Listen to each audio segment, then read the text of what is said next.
Chapter 1: The Return of the Princess. Bang!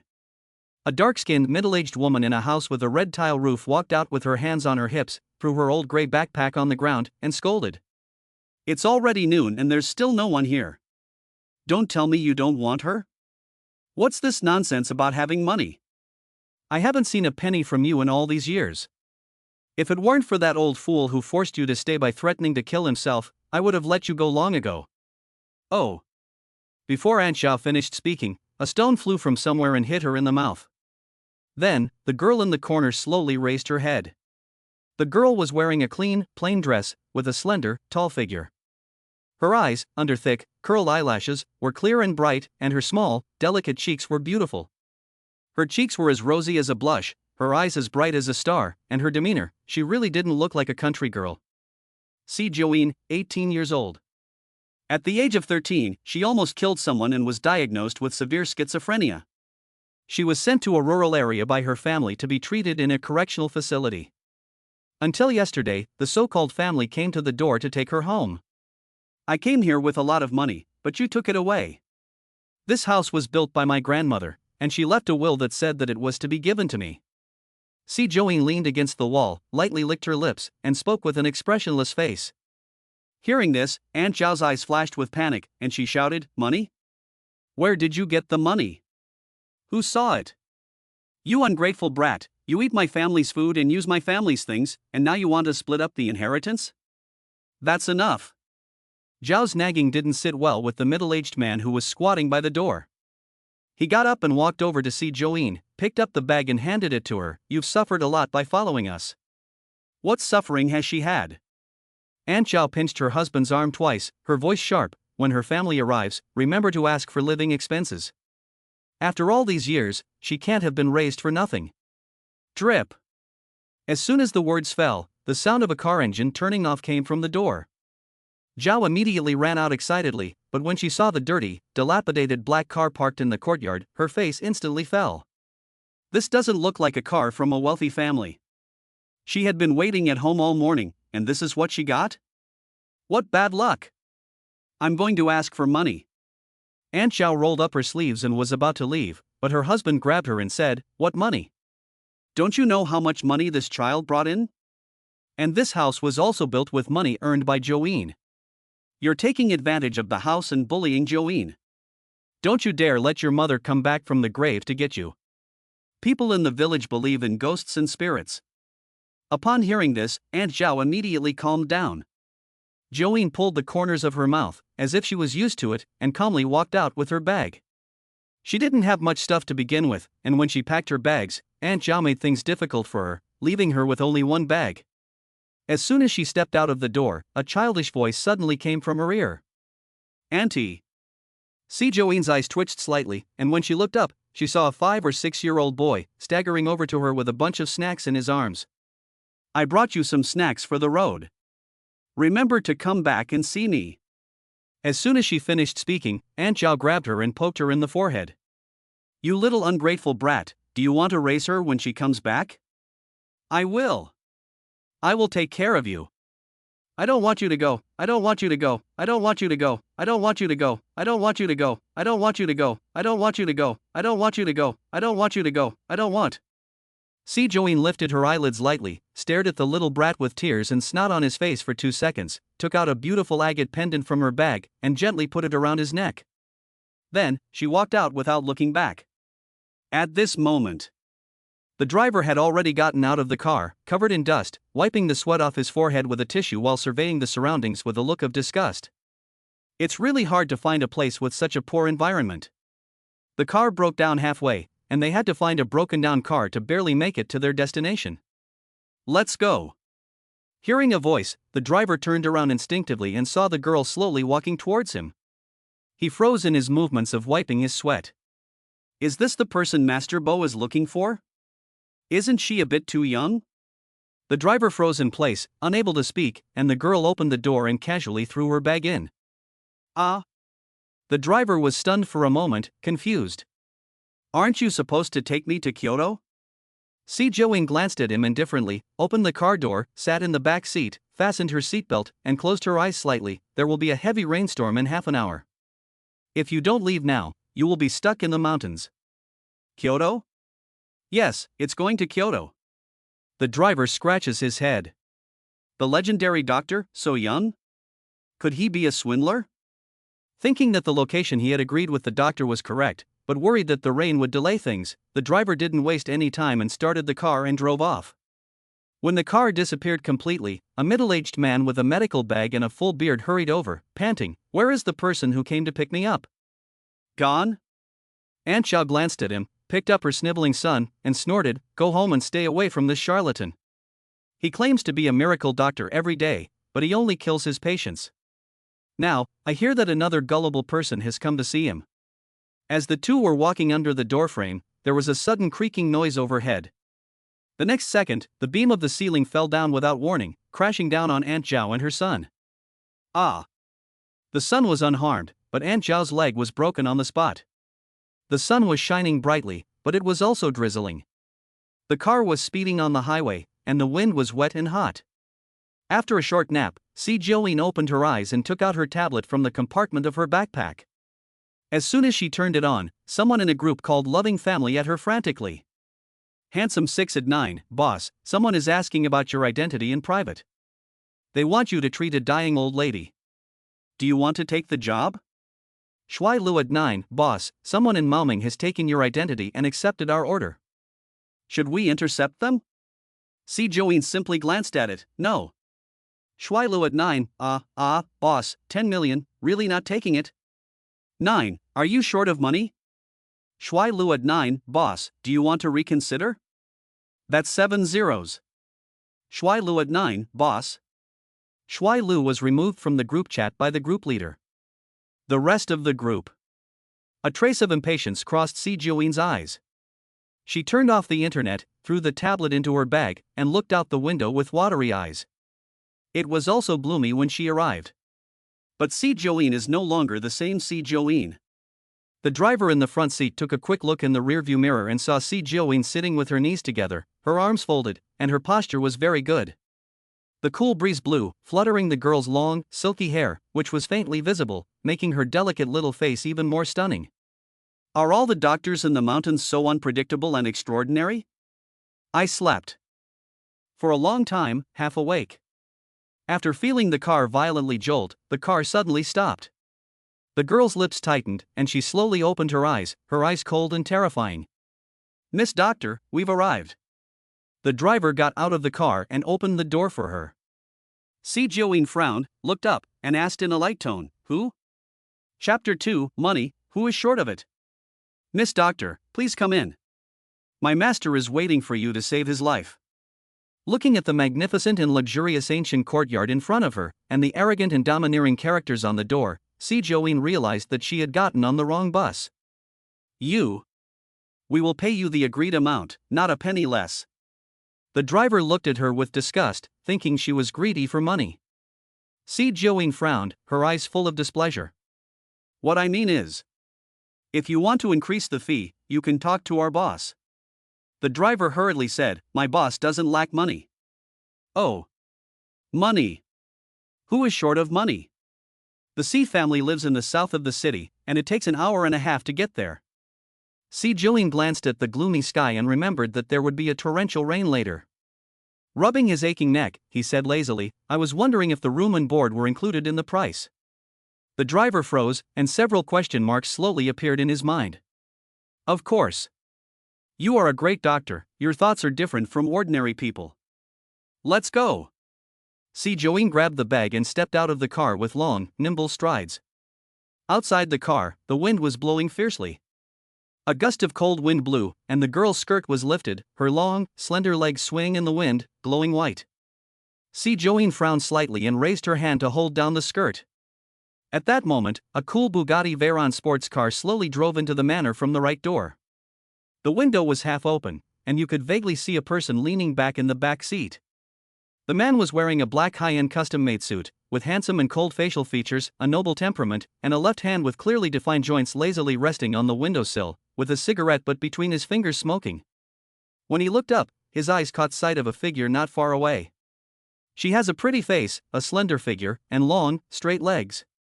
The man's dark eyes narrowed, and his thin lips unconsciously rose, adding a bit of evil to his handsome and quiet face. Master Bo, just now, Lao Wang called and said that the doctor has arrived at the manor. Should you go directly to the old lady's room, or? The servant left the blank space and turned around to see his master staring into the distance, his mouth curled into a faint smile. He respectfully asked, Master Bo, is there a problem? The man looked away, his cigarette hanging crookedly between his teeth. He loosened his tie uncomfortably, exhaled a puff of smoke, and said with a slight smile, It's a nice day. As soon as he said that, there was a loud rumble in the sky and torrential rain began to fall. Lu Bai. The rain continued, and puddles formed on the courtyard's flagstones. The quaint single-family villa stood in the hazy mist, and the exterior decoration alone already showed the prosperity of this family. The driver looked back at Si Join, and the girl's delicate little face showed no expression. This must be the first time a country girl has seen such a luxurious villa in the city. This little girl is so calm. Indeed, the doctor is a doctor. Wang Xiaoguo scratched his head, his curiosity overflowing, and couldn't help but ask, Miss Doctor, can you cure any difficult and miscellaneous diseases? Upon hearing this, Si Join raised her eyes slightly and gave a faint expression. She didn't say anything. Lao Wan was not embarrassed and continued to speak. Miss Doctor, you are so young, how can you be a doctor? Si Join, silent. The doctor said that my old lady's illness is incurable. This 10 million is not easy to come by, so you should be prepared. Si Join remained silent. Miss Doctor, you are very noisy.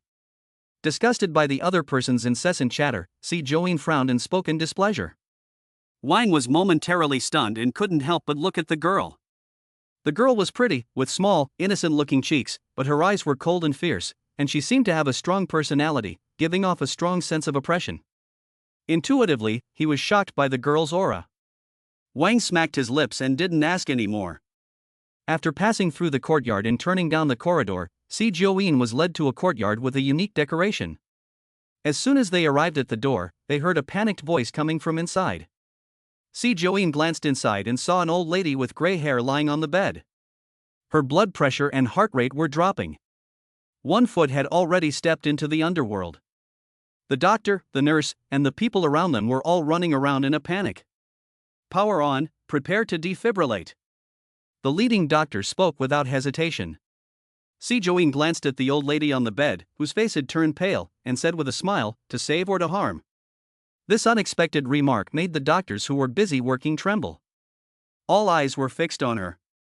They saw a slender, tall girl with a beautiful face, but who looked very young, staring at them with cold eyes. A sense of disgust crept into everyone's eyes. Where did this crazy person come from? Does she know anything about medicine? How dare she speak out in front of a group of renowned doctors? A woman dressed in luxury goods and looking graceful and elegant stepped forward and spoke to Si Join. Who are you? What nonsense are you talking about here? Mrs. Bo has 3 children, 2 sons and a daughter. The one speaking is the second daughter-in-law, Mrs. Bo. Over 40 years old, she is extremely well preserved, and her makeup-enhanced face looks particularly mean when she speaks. She is the famous doctor that the young master invited back. Old Wang came to his senses and hurriedly explained. A doctor? The second wife looked at Si Join from top to bottom, sneered sarcastically, and said, Is she a doctor? Are you blind, or am I blind? There is nothing about her that looks like a doctor. The patient seems to have heart failure, but in fact it is an acute thrombosis. The blood vessels should be unblocked first, otherwise the brain will be deprived of oxygen. Si Join raised her eyes, her plain little face expressionless, and she spoke in a low voice. Upon hearing this, the doctors exchanged glances, somewhat dumbfounded. Acute thrombosis? How could she know without an instrument examination? The old lady already had heart disease, and this was not the first time this phenomenon had occurred. How could she be wrong? Looking at Si Join again, she was only 17 or 18 years old, and she probably hadn't even started university, let alone studied medicine. Could it be that their diagnosis was wrong? These days, people are really bold and daring, and they dare to impersonate any identity and say anything. After practicing medicine for so many years, I have heard of many so-called miracle doctors. In the end, they are all swindlers who are just trying to make money. The oldest doctor spoke with confidence. Continue, prepare to defibrillate. With his decades of experience in medicine, his diagnosis could not be wrong. Continue, prepare for defibrillation. Si Join was helpless, and a mocking smile curved his lips. The doctor's dignity was challenged, and he immediately said, "Second mistress, quickly have someone pull her out, don't delay the old lady's treatment." They believed their judgment was more accurate than that of a servant girl. The second wife was furious and did not want to get involved with Si Join. She shouted, "Someone, drag her out." Chapter 3, She is my person. Drag her out? Wang was stunned, hesitated, and then said with a determined look, "Second mistress, this is someone Master Bo invited back." When did someone else get to dictate the decisions of Master Bo? When it came to the cold and ruthless young master of the Bo family, the second wife's face changed slightly and her heart trembled. She glanced at Si Join, but still managed to speak forcefully. "Get him out of here. I'll explain to Xian." On hearing the order, a fierce-looking bodyguard immediately came in through the door and grabbed Si Join by the arm. Seeing the claws reaching out for her, the girl frowned, her eyes betraying a hint of coldness, and she lifted her arm. The sudden burst of strength made the bodyguard stagger back several steps before he could regain his balance. "How dare you do this on the Bo family's territory? Get her out of here." The second wife opened her red lips and showed her teeth, her face hideous. "Yes, ma'am." The bodyguard responded, raising his hand and slapping the girl's face.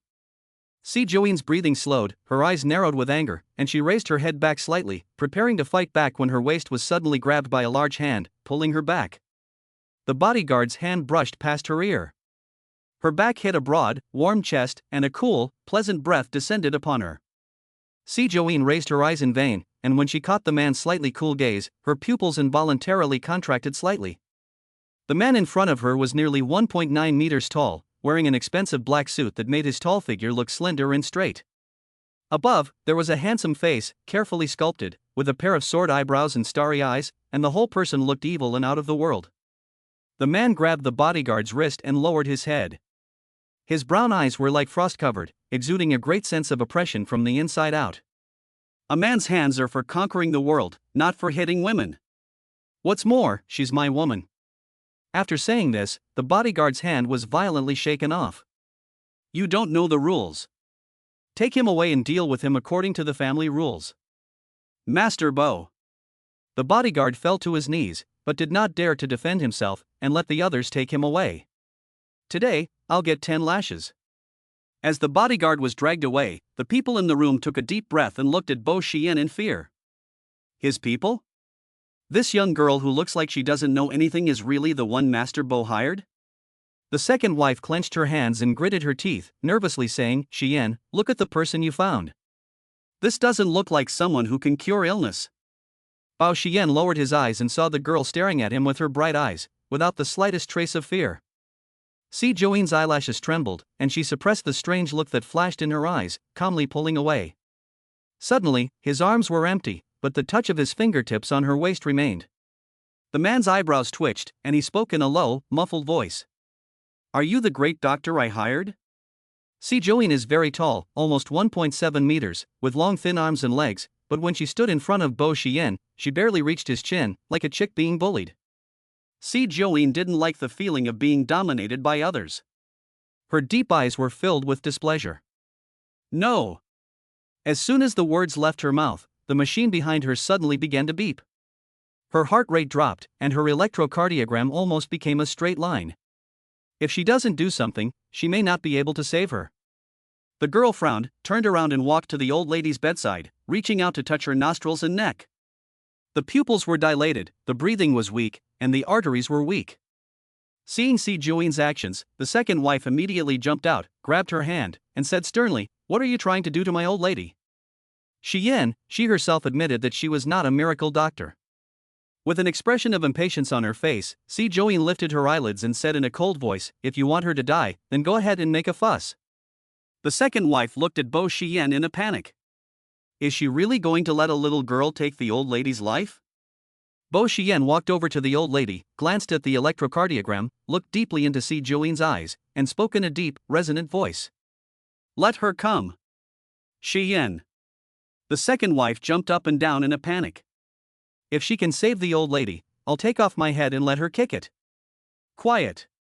The man growled in a low voice without expression, and the room suddenly became quiet again. No one dared to speak. The doctors looked at each other and stepped aside. Joeen pretended not to hear anything, calmly took the old lady's pulse, quickly checked her pupils, and quickly determined the treatment plan.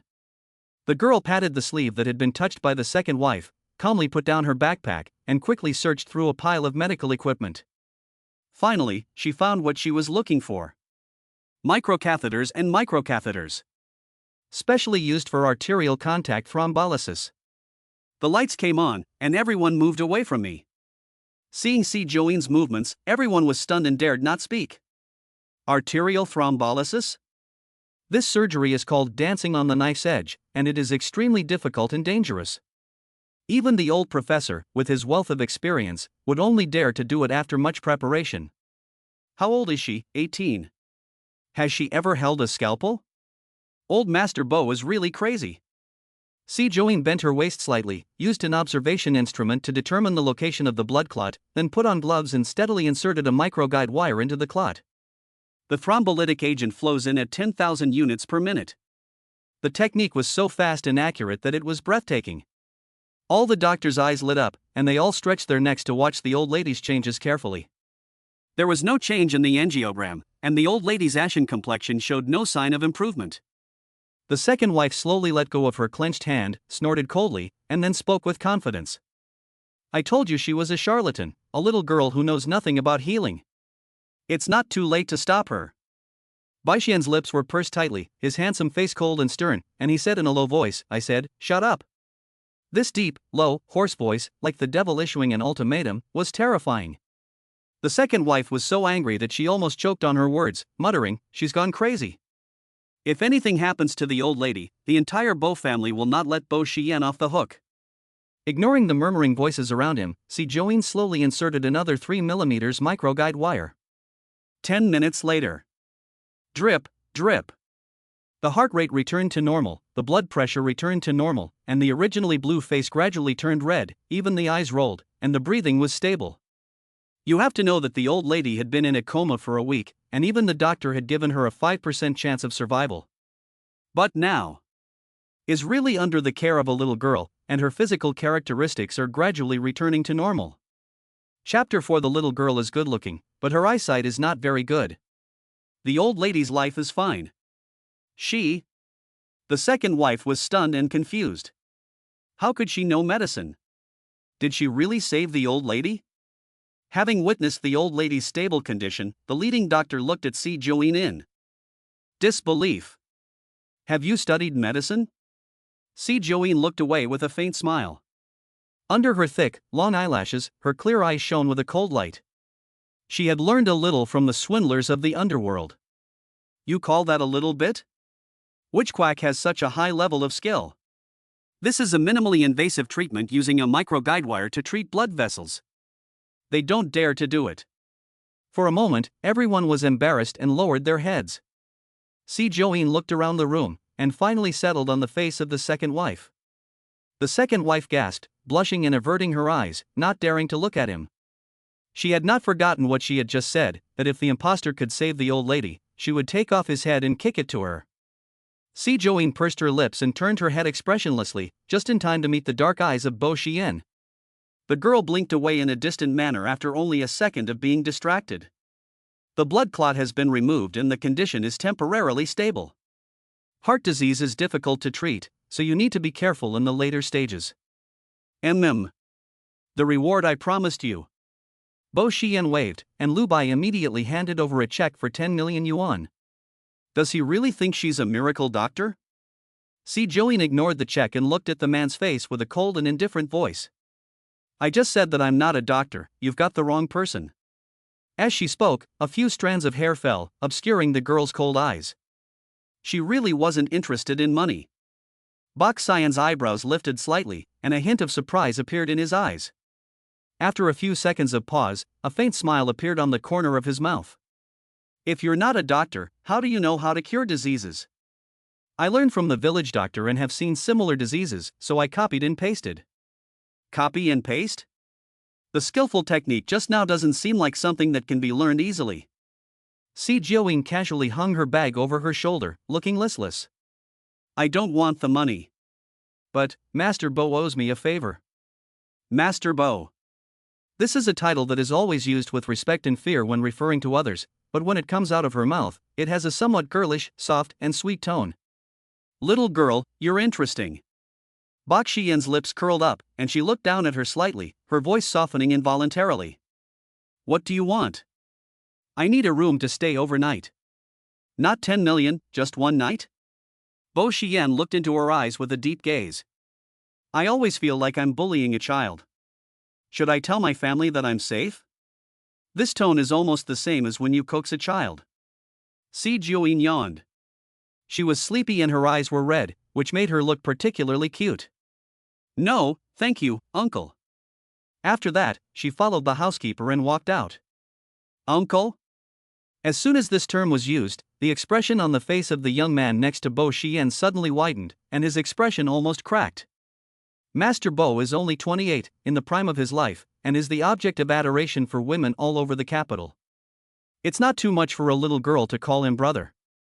But, uncle, if this gets out, people will laugh their heads off. Do I look old? Seeing that Lu Bai was so embarrassed that he was blushing, Bo Xian's eyes grew cold, and a layer of frost covered his stern face. Lu Bai shook his head and replied seriously, Master Bo, you are not old, absolutely not. The little girl is young and her words are innocent. She is a little young. Thinking of that cute, cold little face, Bo Xian's tongue touched his alveolar ridge and his lips curved lightly. Find out which family the child belongs to and notify them. 5 a.m. Si Jiawing got up early and finished washing up. She took out a pen and paper from her bag, wrote down a list of Chinese medicine quickly, and placed it on the table. Then he took out his tablet, turned off all the surveillance cameras at the Bo Manor, and walked out. When Bo Xian received the message, it was already 10 o'clock in the morning.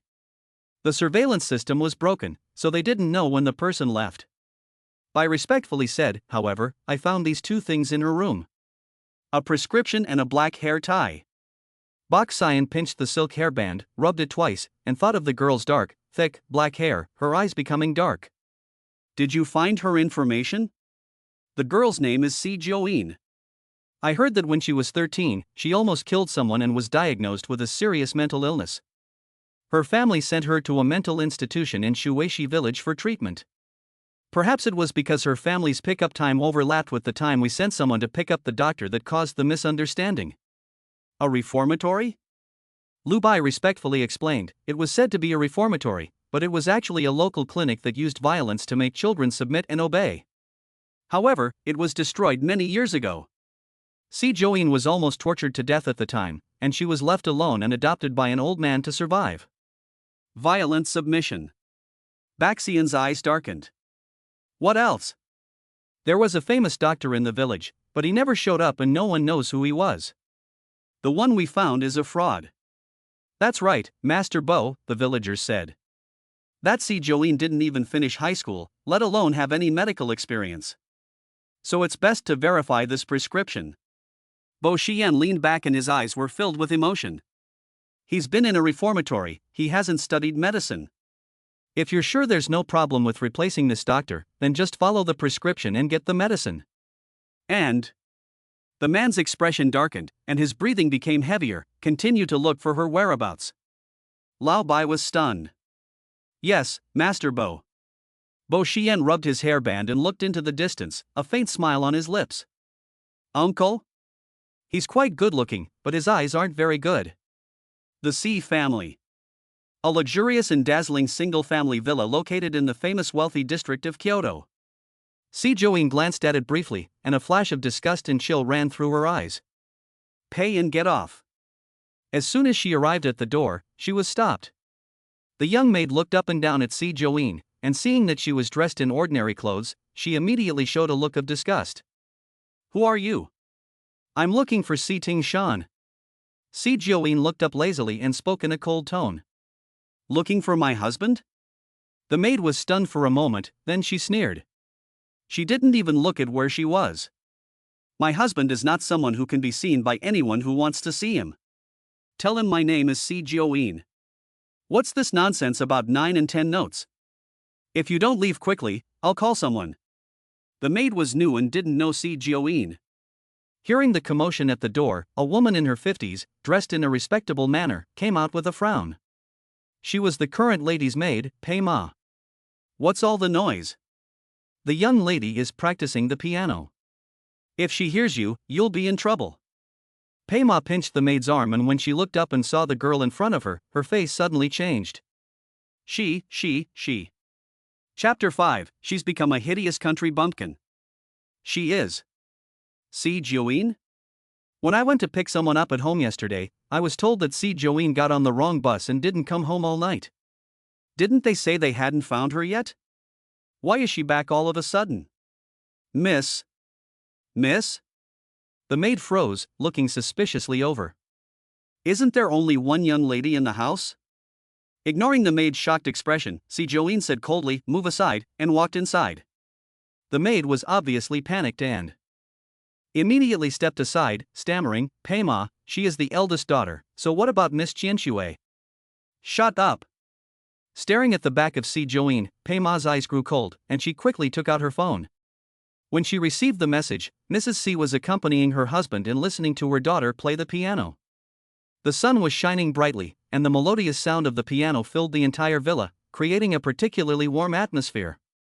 When she saw the message, she stood up suddenly, trophies and bags that were in the way out of the way. She raised her plain and pretty little face, her eyes playfully falling on Si Qianxue and her mother. She looked lazy. When did my things become someone else's to let? Everyone present was stunned.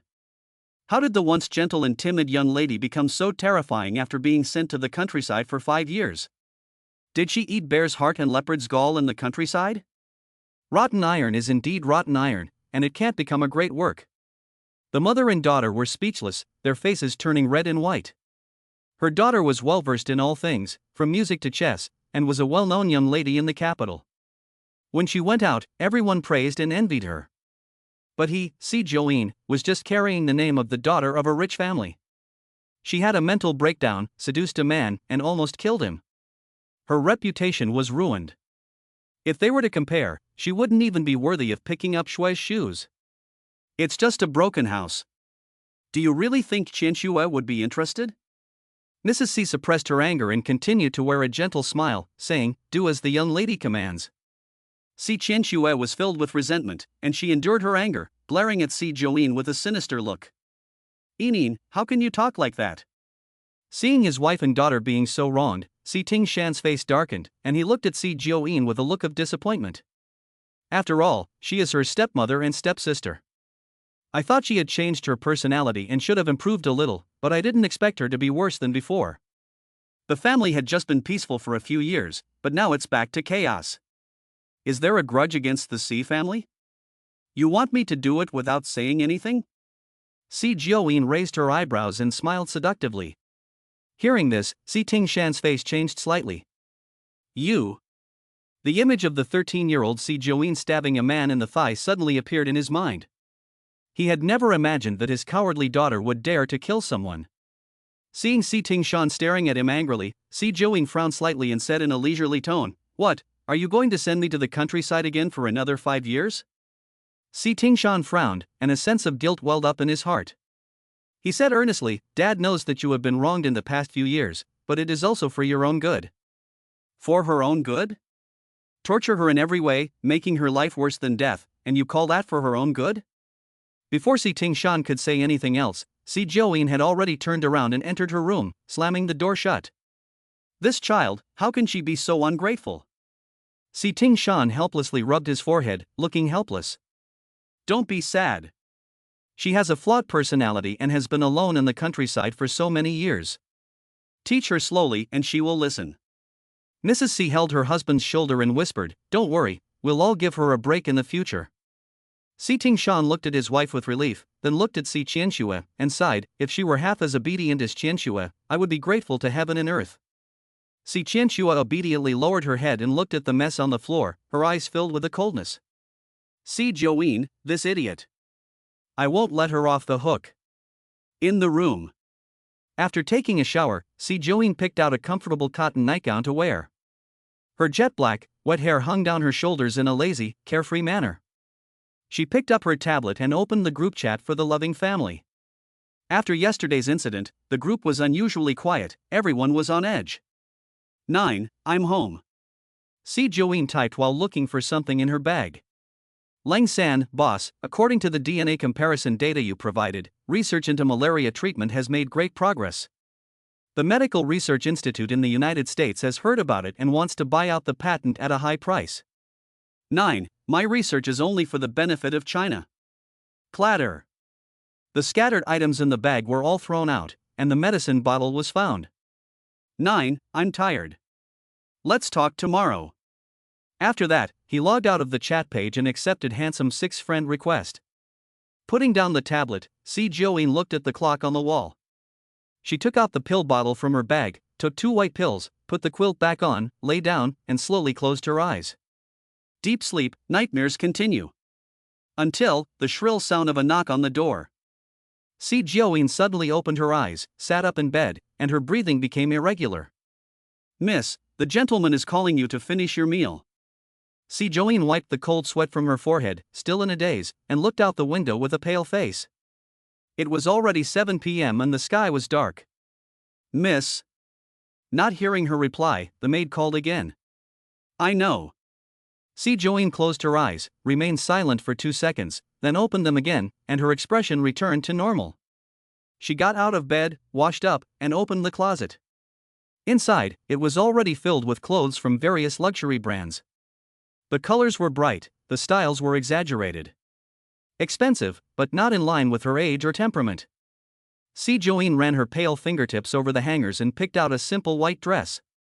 The girl had fair skin, delicate features, and a long, silky, white hair that looked exceptionally clean and pure. When she got downstairs, the family of 3 were already sitting at the table. When they saw her coming down, they all looked up. When they saw Si Joeen, they were all stunned. Then, they looked at her with different expressions. Enin, come sit down. With a smile on his face, Si Tingshan called out to his daughter with great satisfaction. His eldest daughter had inherited her mother's stunning beauty. However, she used to be timid and didn't like to dress up, so no one really paid attention to her. After her personality changed, her whole demeanor came out, and she even looked more eye-catching than Qianxue. She's not completely useless. At least she has a pretty face. Si Tingshan once again felt that the decision to send Si Joeen to a reformatory was absolutely correct. Si Joeen sat down, picked up her chopsticks, and ate her meal in silence. From beginning to end, she ignored everyone else. The girl's condescending manner made Mrs. Si angry, and seeing Si Tingshan staring at Si Joeen with a bright smile made her feel even worse. She bit her lip and said with a smile, Enin, are you doing well in the reformatory? Si Joeen ignored her words and took a potato. Mrs. Si pursed her lips and continued, I heard that the quality of education at that school in the countryside is very poor, and your grades must be bad. With the college entrance exam only 100 days away, your father and I discussed. We wanted to transfer you to Shanghai, but they only accept top students. So I called in a few favors and found a friend who finally agreed to let you go to number 9 middle school. Jiuzhong? The worst high school in all of Kyoto? Chapter 7, Which little princess is out on a stroll in plain clothes? Si Joeen's lips curved slightly, and she took another bite of potato. Continue eating. You can get a diploma from a junior college. Mrs. Si's voice was gentle. If you have any questions, you can ask Qianxue. In this mock exam, she scored in the top 5 in the province. On hearing this, Si Qianxue immediately raised her neck, like a proud peacock. I will organize some basic questions that are not too difficult. As long as you work hard, it will not be a problem to reach the minimum score for admission to a junior college. I'm very relieved to have you here, Dad. Si Tingshan nodded in satisfaction. You've always been obedient since you were little. You must take good care of your sister in the future. Yes, I will. Si Qianxue's eyebrows and eyes were flying, and she looked up at Si Joeen with her chin up. I thought she would be envious of me, but... The girl was now holding a bowl and drinking soup in small sips, not even giving them a glance. Seeing this, Si Tingshan couldn't help but frown, suppressing his anger. Enine, we're talking to you. Si Joeen put down her chopsticks, wiped her mouth, and turned her eyes. Oh, what did you say? Si Ting Shan. Mrs. C. Si Qian Shu A. Si Ting Shan froze, suddenly burning with anger. You. Sister's father is talking about your studies. Si Qian Shu propped her chin up and her eyes turned innocently. Although Zhou is almost there, if you go in with your current grades, you may not be able to catch up, so don't be picky. Are you done? Si Joeen stood up, clapped her hands, and said coldly, I'm leaving now that we're done talking. You were treated like air, and Si Ting Shan was furious. That's right. After taking a few steps, the girl stopped and turned around. I thought she knew she was wrong, but I never heard her say, the food is too salty. Put less next time. Si Ting Shan. Looking at her back, Mrs. C cautiously said, Enine, she still blames us for what happened back then, doesn't she? Mr. Sighting's face suddenly turned pale. It was her fault in the first place. She was the one who snuck into the other girl's room and seduced her. When her secret was revealed, she almost killed her. Qian Xue. After listening to Qian Xue, Mrs. C pretended to scold her. You little shit. 5 years have passed, and you haven't improved at all. Si Ting Shan's brows furrowed, his anger rising, and he hated her for being so stubborn. With the status of the Si family today, Si Joeen will definitely be married in the future. Which powerful family would want a useless person who has never been to college and has a bad character? The 2 daughters of the Si family, one is in a key school, and the other only has a high school education.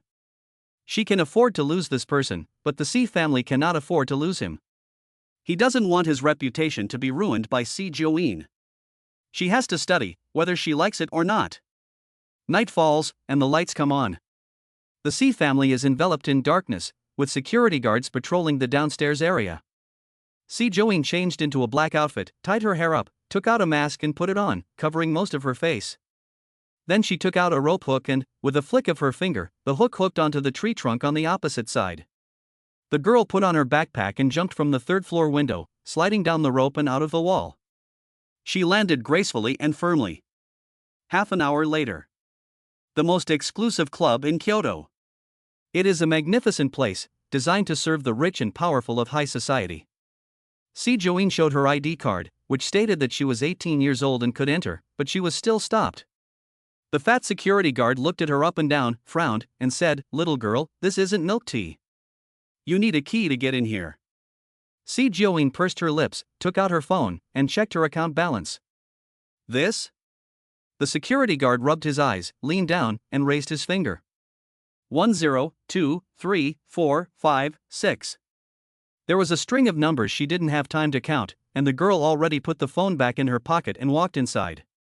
Security guard, so much money, which little princess is on a secret tour? Inside the club. It was bustling with people. Everything you need for a good time is here. Si Joeen is tall and elegant, and she is dressed like a student. In such a filthy environment, she stands out, but she is also very eye-catching. As soon as she entered, someone looked at her with ill intent. Is she a child? Or, a student who sneaked into the club to have some fun? Or, maybe it's a mistress brought here by a rich patron. Isn't this what these rich people like? Si Joeen walked through the crowd and sat down in a secluded corner, her indifferent eyes scanning the hall. Finally, she spotted the person she was looking for on the dance floor not far away. The man was in his 30s, with a serious look on his face, dressed in a suit, and was hugging a woman with a plump figure, twisting around on the dance floor. As she looked at him, Si Joeen's slender fingers slowly tightened. Waiter! Si Joeen knocked on the table and immediately a waiter came forward. A bottle of the most expensive red wine and a bottle of pure milk. Waiter? There's as much red wine as you want, but what the hell is milk? This is a club. The kind of club where men come. Young lady, our most expensive bottle of wine costs 7 figures, and there is no milk. The waiter replied. Si Joeen took out a card with no PIN number and a stack of RMB from her bag, put them on the waiter's tray, and said in a crisp voice, Do you have it now? Yes, of course. I'll go and get it for you right now. The waiter left with a smile on his face. Less than 10 minutes later, he returned to see Joeen with a bottle of red wine and a bottle of milk. See Joeen picked up the milk, poked it open, took a sip from the straw, and opened the wine. Okay. The waiter immediately opened the bottle of wine and bowed to see Joeen, handing him the red wine with a smile. Please check it. See Joeen held the milk in one hand and gently tapped the bottle with the other, saying, deliver it to that gentleman. I understand. The waiter left with the red wine, not noticing at all that a layer of white powder was floating inside, which lightly shook and scattered. Mr. Song, a lady would like a bottle of red wine. The waiter put the wine down and pointed back, but there was no trace of Si Joeen in the original position. Eh? Where is she? The man looked up, but he didn't see anyone. He only saw the $1 million bottle of red wine, and his eyes immediately lit up. For a moment, he didn't care who had sent it. He patted the woman's buttocks and smiled wickedly. Baby, fill it up for me. Then he drank several glasses of wine. Before long, a woman's scream came from the dance floor. Ah! In an instant, everyone's attention was drawn to it. A man was seen sitting on the floor, his pants soaked and covered in urine and feces. It was obvious that he had lost control of his bowels. Chapter 8. What? Bullying a little girl. The accident happened so suddenly that some of the woman's clothes were stained. She covered her chest and kept vomiting. How disgusting. How could this happen? Song Yuanji covered his lower body, his face turning from pale to green, and kept moving to the corner. At this point, someone recognized him. Isn't this the cousin of the president of the Sea family? How old is he that he can't even control his bladder and bowels? I bet tomorrow's news headline will be about this. Ha ha, what a sight. Before long, someone had already taken out their phone and started snapping photos of Song Yuanji. Photos and videos, one after another. Stop taking pictures. Song Yuanji used his hands, which were covered in shit, to block his face, and he curled up in a ball in a panic. Just as he had finished growling, there was another loud noise under him. Oh my god. He's done it again. Ah. Song Yuanji was too ashamed to face anyone, so he ignored the cameras from all directions, got up from the ground, and stumbled out of the bar. The whole hall was filled with loud laughter. At this moment, in a corner not far away, Si Joeen, holding a glass of milk, took a few sips, withdrew her cold and indifferent gaze, and walked out of the bar. As he stood by the curb waiting for a taxi, he was suddenly knocked over. Her hat and the milk fell to the ground. Before she could lift her head, she heard a vulgar insult. You fucking blind? The strong smell of alcohol hit her nose, and when she saw the half-drunk milk, the girl couldn't help but frown and lift her eyelids. She saw 4 men standing next to her, all drunk. When she saw the face of Si Joeen, the scarred man who had just been cursing, his eyes lit up. He walked up and said, "Oh, it's a little beauty. This body, this face, this temperament, rare. Little sister, why are you here alone?" The scarred man walked up to her, trying to touch her hand. "You just hurt my brother's heart, how are you going to make it up to him?" Si Joeen dodged the touch of the scarred man, her eyebrows and eyes were displeased, and she said coldly, "Milk, pick it up." Milk? The scarred man looked up and down at Si Joeen, his intentions undisguised. He said, "Come with me, brother. I'll buy as much as you want." The scarred man said, and once again reached for Si Joeen. Si Joeen's eyes suddenly turned cold, and she grabbed the man's hand in midair and pulled it back. Ah, it hurts. The scarred man struggled hard, but he didn't expect the girl to be so strong. He couldn't break free at all, so he immediately yelled at the person behind him. "You fucking stand there, drag this little bitch into the alley." "I'm going to." As soon as the words fell, several men behind him immediately began to rub their hands together. Just as they were about to move forward, they saw Si Joeen suddenly make a move, kicking the scarred man in the belly. Ah! The man flew past them, smashed into the concrete wall behind him, and then fell heavily to the ground. The scarred man, clutching his stomach, wailed in pain. The men looked at each other, suddenly sobering up a lot, and looked fierce. "Brothers, go get her. A few grown men can't even subdue a young girl?" In an instant, Si Joeen was surrounded by a group of men. "I'm going to taste this little pepper today." The four-eyed man smiled wickedly, rubbed his hands together and stepped forward. "Baby, you're quite wild." Si Joeen stood still, and quickly grabbed the four-eyed man's neck with her fingers. Four-eyed man? Your father can be even more wild. The girl raised her eyebrows slightly, and before he could recover, she grabbed him by the shoulder with her other hand and applied a slight pressure to his wrist. A shoulder throw, and the man fell face down on the ground. Before he could get up, he was kicked again, and he flew straight out. Ah! Scarface just got up, but was knocked down again by Four Eyes, and the two of them kept screaming and wailing. Seeing the situation was not right, the remaining two men came onto the scene. Joen raised her red lips, clasped one of the men's shoulders with both hands, and soared into the air, sweeping the other man's face with a whirlwind kick. The man stumbled a few steps, fell to his knees, and when he touched his nose, it was bleeding. Damn it, what the hell? The remaining one stared at Joen in a daze, his mouth open, begging for mercy. He received a slap on the side of his face, a punch in the right cheek, and finally a sharp pain between his legs. He immediately fell to his knees, covering his lower body with his hands, his expression of pain turning into a grimace. Joen stood there, rubbed his wrist, pointed his slender fingers at the scarred man, and was very impatient. Milk, pick it up. The four men looked at each other, and they were completely sobered up. How could they possibly lose to a little girl? They must have been drunk. The scarred man stood up, took out a knife from his pocket, his eyes bloodshot, and said, "Kill this little bitch for me." After saying this, the four men rushed forward again. Joen. These idiots. Well, she hasn't practiced in a long time. Just as she was about to get her hands dirty and have some fun with the idiots, a stick suddenly flew past her and hit the scarred man in the hand. Clatter. The dagger fell to the ground with a crisp sound. Who the fuck dares to hit me?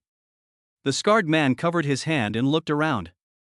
At this moment, a glaring car light suddenly appeared behind him. Several men raised their hands to block the light. Joen's direction was just in the backlight.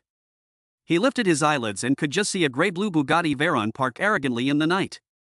The man, with his posture straight, was wearing a dark suit, casually leaning against the car door, holding a cigarette between his fingers, and exuding a commanding aura.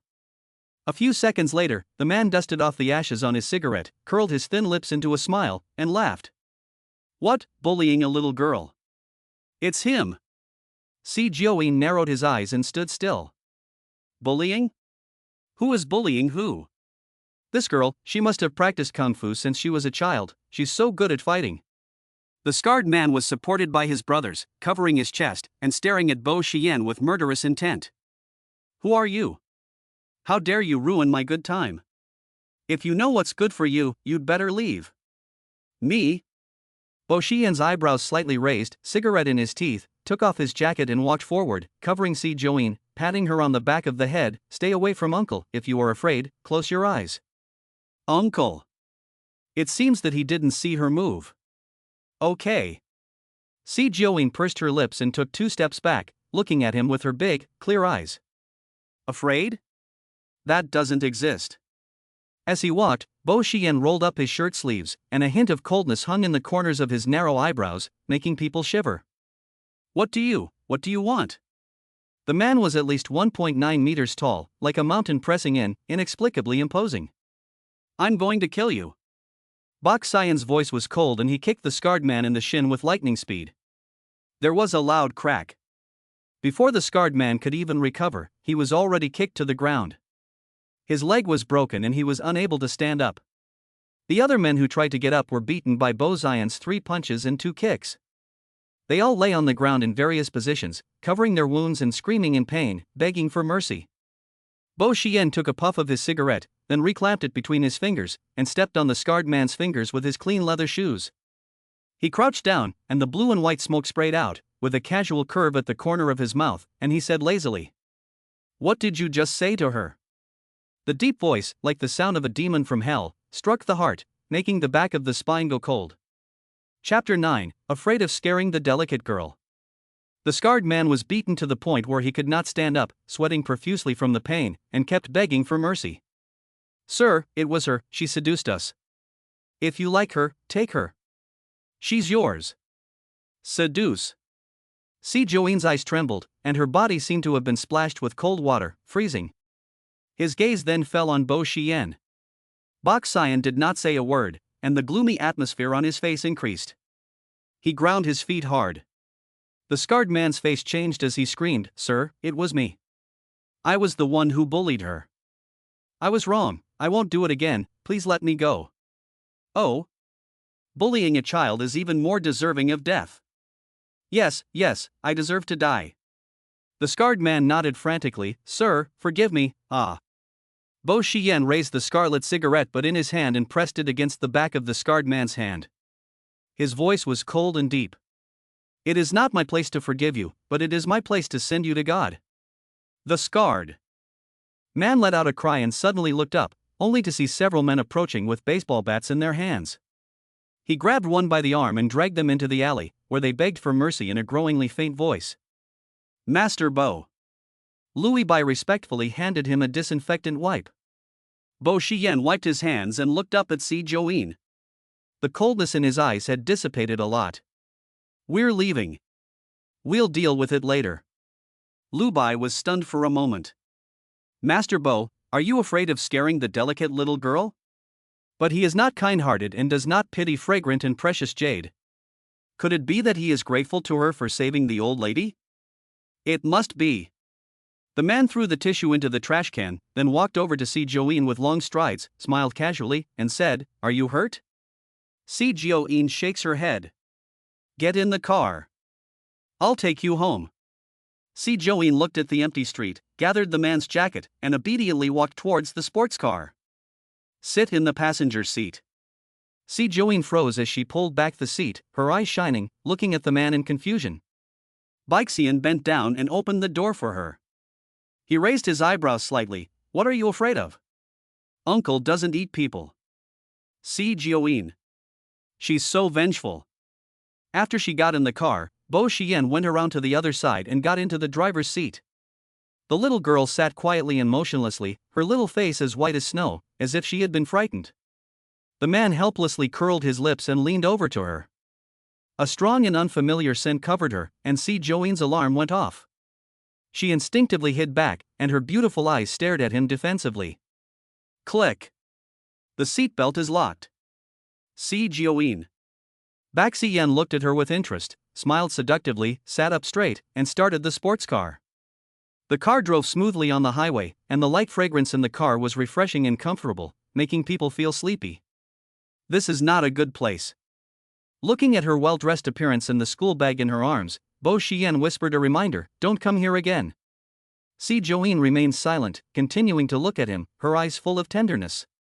He noticed that the little girl was always staring at him. The man looked down lightly, his deep eyes gazing at her, his tone casual and with a smile. "What are you looking at? Is uncle so good-looking?" Si Join immediately turned his head and looked out the window. She was a beautiful little iceberg. Having seen her cold temperament last time, Bo Shiyan was not angry, and just thought she had been scared. Looking at her, he seemed to remember something and suddenly stopped the sports car on the side of the road. He said, "Sit down first," then pushed open the door and got out of the car, striding towards a 24-hour convenience store across the street. Si Join looked up and saw his tall, straight back, and her eyelashes trembled slightly. After a while, Bo Shiyan returned to the car. He handed the milk in his hand to Si Join. "I asked the boss, and all the kids drink this." When the man spoke, his eyebrows were curled with a smile, and his sexy, deep voice trailed off, carrying a hint of seduction. Si Join took the milk, her cold little face showing a hint of emotion. "Thank you."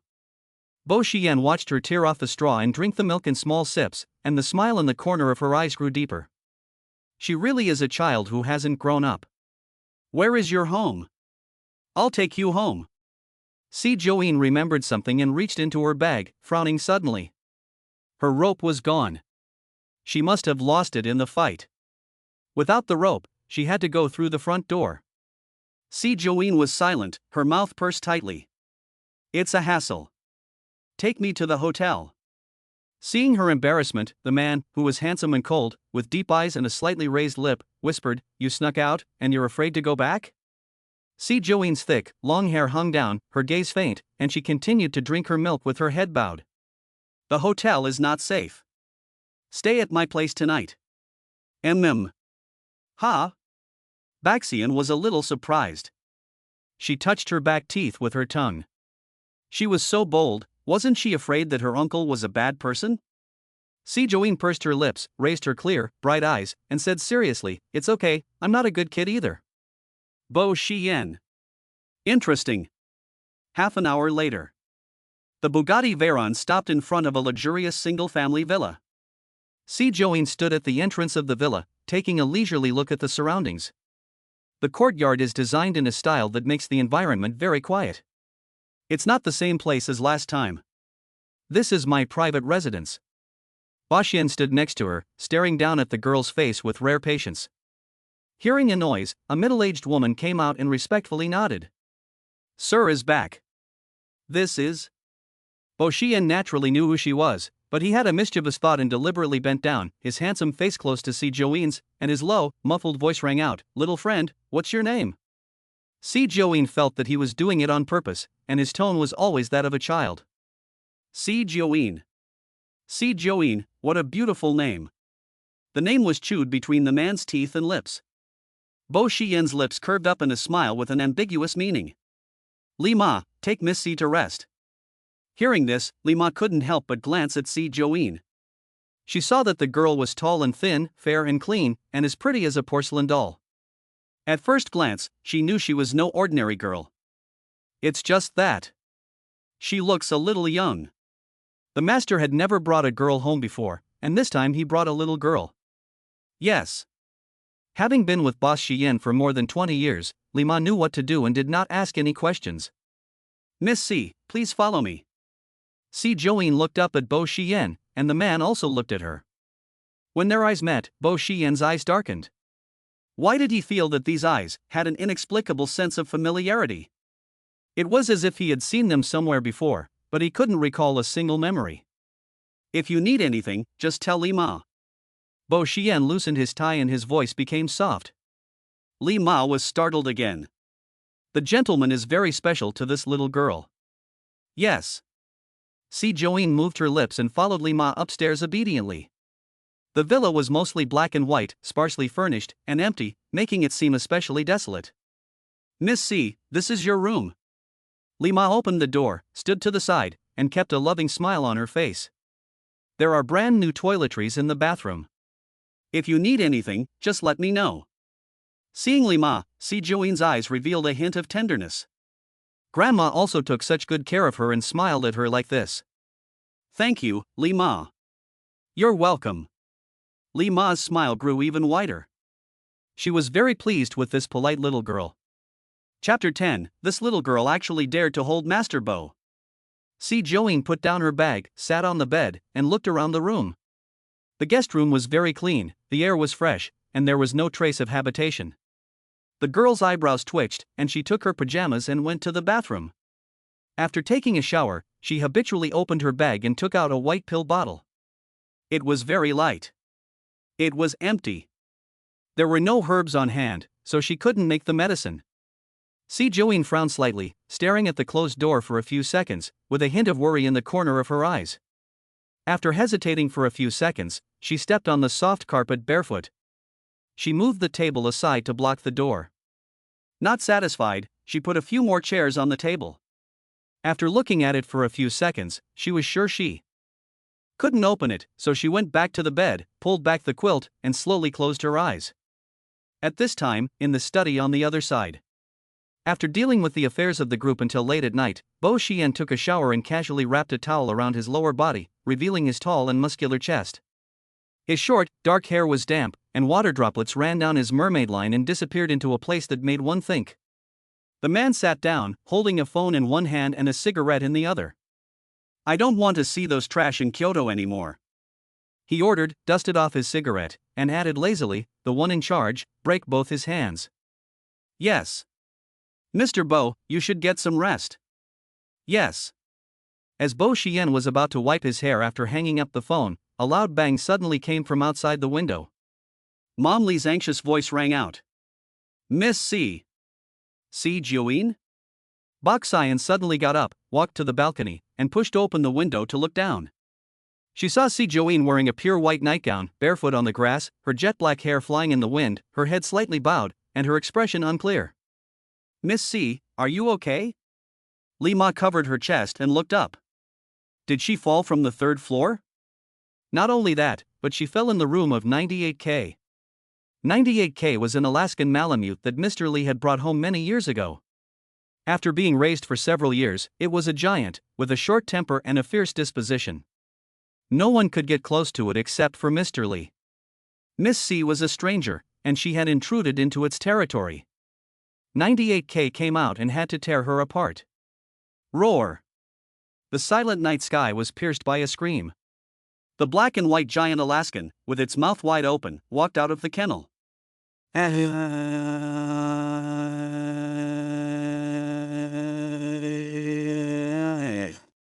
The maids around her were scared and backed away. Miss C, don't move. Lima hurriedly called out, but the girl didn't seem to hear her, and she moved forward without the slightest bit of fear. Miss C. Lima was scared out of her wits. Roar! The stranger's intrusion made Alaska extremely agitated. After another low growl, he jumped up and pounced on Si Joeen. Ah! The maids were so scared that they covered their eyes and screamed. It's over. 98K is going to eat people. At that moment, a dark shadow flashed past, and the man's cold voice rang out, 98K, stand down. I thought it would be a bloody and cruel scene, but... The originally irritable Alaska was grabbed by the neck by the man named Si Joeen, and his dog-like head was deformed, his eyes wide open. It was a little funny to watch. Oh. 98K's paw rested on Si Joeen's shoulder, its tail wagging excitedly from side to side, and its tongue licked the girl's cheek. There was no sign whatsoever that it wanted to harm her. On the contrary, it was very happy. Ah, this. The maids were dumbfounded. Lima rubbed her eyes in disbelief. 98K had not harmed Miss C.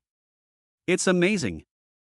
Baksayan was obviously also shocked, standing in place, staring at the man and the dog in front of him with a complex expression. Si Joeen was lying on 98K, her cheeks rubbing against its soft fur, not the least bit afraid. Woof woof.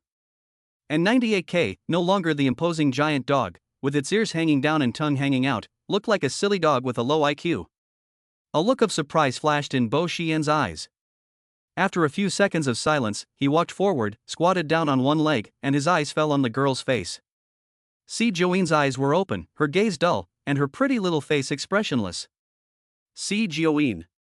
Bo Xian tried to call her, but the girl ignored him and refused to let go of 98K. Hey, little friend? The man frowned, noticing that she was in a state of blankness, which was not normal. Sir, it seems that Miss C can't hear others talking, like... Lima also noticed the abnormality of Si Joeen and said cautiously, night wandering syndrome. It must be. Otherwise, how could she jump from the third floor? I heard that you must never wake her up, or she will die suddenly. Night walker? Bak Xian frowned and said nothing more. He gently held the girl's slender wrist, trying to guide her back to her room. The moment their skin touched, Si Joeen's eyes suddenly flashed, and she naturally loosened 98K's neck and slowly turned her head, her dull gaze falling on the man's face. Her eyes were clear and bright, no longer the cold indifference of before, but faintly with a hint of grievance and helplessness. Bao Xian's heart skipped a beat, and he couldn't help but touch her cheek with his hand, his expression complex. Did she hurt herself? Oh. Suddenly released, 98K was very unhappy and jumped up and down beside Si Joeen, constantly reaching out to her. Bak Xian's eyes suddenly turned cold, and he roared, shut up. Ing. 98K's wagging tail stopped moving, and the dog's head hung down, slumped on the ground. His eyes stared at Si Joeen, and he wagged his tail cautiously. Hearing the sound, the girl suddenly moved, and instead clasped Bo Xian's hand, interlacing their fingers. Her palms were cool, but her fingertips were slender and soft, as if she would break if she applied even the slightest pressure. Bo Xian looked down and saw that the girl's eyes were still vacant, but she was staring at him motionlessly. The look in her eyes was unfathomable. Before he could recover, Si Joeen suddenly took a step forward, her soft body slipping into his arms, her hands clasping his waist, and her cheeks pressed tightly against his chest. The fresh, pleasant smell of the girl's body came to him. Bao Xian's body suddenly tightened, and his breathing became much heavier. Everyone! This little girl actually dared to hug Master Bo. Doesn't she know that Master Bo never gets involved with women? The last woman who tried to get close to Master Bo is still missing. Xiaojiao, the girl mumbled unconsciously. What? Bo Xian was not sure whether she was conscious or not, so he carefully lifted her chin and asked. Little Josie. After another unclear sentence, Si Joing closed her eyes wearily, resting her forehead on Bo Xian's chest and falling asleep. Xiao Jior? Her nickname? Bok Xian smiled, looked at the girl tenderly, and bent down to pick her up in his arms. The girl subconsciously hooked her neck around his neck, and her warm breath sprayed on the man's chest, hot and itchy. Chapter 11. She was quite obedient last night. The maids around her, with their eyes wide and faces full of disbelief, looked at Bo Xian and carried Si Joing to her room like a precious treasure. It's enough to surprise people to let a woman get close. But Master Bo took the initiative to hug her, and he looked a little bit like he was enjoying it. Bo Xian carried Si Joing back to the third floor. During the process, although Si Joing was sleeping with her eyes closed, her fingers were firmly wrapped around his neck, and her long, curled eyelashes were not shaking. She was not sleeping soundly. It was as if she was afraid. Compared to the proud little girl he saw during the day, who was cold and indifferent and looked down on others, she was a different person. Bao Xian's lips curled slightly, and a smile gathered in her eyes. She never imagined that the little girl had two faces, and couldn't tell which one was hers. Li Ma rushed ahead and twisted the doorknob, but it wouldn't open. Sir, there seems to be a problem with the main door. Please wait a moment, I'll go get the key to the secret door. For safety, each bedroom has an additional escape hatch. A few minutes later, the secret door opened. Seeing what happened after the front door, Li Ma was shocked and opened her mouth wide. Miss C, what are you doing? She blocked the door from the inside and then jumped off the third floor. More importantly, she was completely unharmed. Bak Xian glanced at the girl in his arms, his eyebrows slightly furrowed, and a deep and long look of doubt flashed in his narrow black eyes. Don't clean up yet. Let her sleep. Bao Xian leaned over and gently placed Si Joing on the bed. The subconscious, careful movements were as if he was afraid of breaking some priceless treasure. Suddenly released from his arms, Si Joing frowned uneasily, suddenly grabbed Bo Xian's hand, and her face showed pain. Bok Xian bent over the edge of the bed, and was suddenly pulled forward, his body slipping towards him, and his lips almost touching hers. At the same time, he saw Si Joing's face more clearly. The man's heart skipped a beat. How could a young girl in her teens have such a painful expression? Suddenly cooled down. She spoke very seriously, I'm an adult now. Don't keep calling her little girl. Oh. Bao Xian looked away, a smile creeping into his eyes, and said with a raised eyebrow, so, an adult child? Si Joing's face turned red and then white. The car stopped at a red light. Bo Xian tilted his head and saw Si Joing's flushed cheeks. He found it a bit interesting. Why was her face so red? It's hot. Si Joing tilted her face and looked out the window, her breathing unsteady. Ba da. The air conditioner in the car started, and a wave of coolness hit him. Looking at the girl with her back to him and her lips pursed, Bo Xian's lips curled up, and he stopped. 15 minutes later. The Bugatti Veyron stopped at the entrance to the residential area. Bo Xian got out of the car first, turned to the other side, and opened the door for Si Joing. The girl stepped out of the car, looked up at Bo Xian, and whispered, as long as you take your medicine on time, the old lady's illness will soon be cured. After she finished speaking, she turned around and was about to leave. Wait. At this moment, Bo Xian's voice suddenly rang out. Si Joing stopped walking, turned around, and looked up at him with a small, palm-sized face. I have something for you. Bo Xian whispered. Something? Si Joing hesitated for a few seconds, but then reached out and spread it open. The next second, there was a black hair band in her palm. Don't lose it again, little Josie, little friend. Bo Xian leaned down to be at the same level as Si Joing, and his low, husky voice was tinged with a certain charm that easily stirred the heart. Si Joing blinked her eyelashes, but there was not much surprise in her eyes, and she stared at him quietly. Little Nine, is that your nickname? The name tag on the hairband is engraved with these 3 characters. Si Joing gave a low hum, concealing emotions that should not be seen, and said thank you, uncle, with a calm face. Her change in expression did not escape Bo Xian's sharp observation. He couldn't help but think of last night, when she clung to him and wouldn't let go, looking pitiful and hurt. I'm not much older than you, so why don't you call me brother instead of uncle? Si Jiaoying pinched her hair tie and said very seriously, word by word. When you were 20, I was 10. When you went to college, I was in the 3rd grade of elementary school. I think it's better to call him uncle. Bo Xian. Thank you, uncle. Goodbye, uncle. Si Jiaoying slightly curled her lips, ignoring the man's ugly expression, and turned and left. Only Bo Xian was left standing there, recalling her words. At first, she thought that there really wasn't much of a difference. College students and elementary school students. When she said it, she sounded like she was trying to coax a little girl. Bao Xian leaned against the car door, resting her fingertips on her forehead, and a low, muffled laugh echoed in her chest. Interesting little girl. Si Jiaoying returned home. As soon as she entered the hall, Mrs. C's shrill voice echoed in the hall. Yining, why didn't you say you were leaving? The whole family was looking for you. Hearing the sound, Si Jiaoying looked up. She saw Si Tingshan sitting on the sofa in a suit, staring at her coldly with an unhappy expression. The Si family is not like the countryside, where you can come and go as you please. You've only been gone for a few years, and you've already forgotten all the manners and upbringing you should have? Si Jiaoying stopped, her cold gaze falling on Si Tingshan's face, her lips curling in a cold smile. I was sent to the countryside when I was 13, and it's true that no one taught me what manners and upbringing were. Is she accusing him of sending her to the countryside? Although her mental illness has been cured, she has also picked up some bad habits from the villagers. The Si family is in the limelight right now, and can't afford to have any problems. We must find a way to correct her bad habits as soon as possible. Sister, Dad is just worried about you.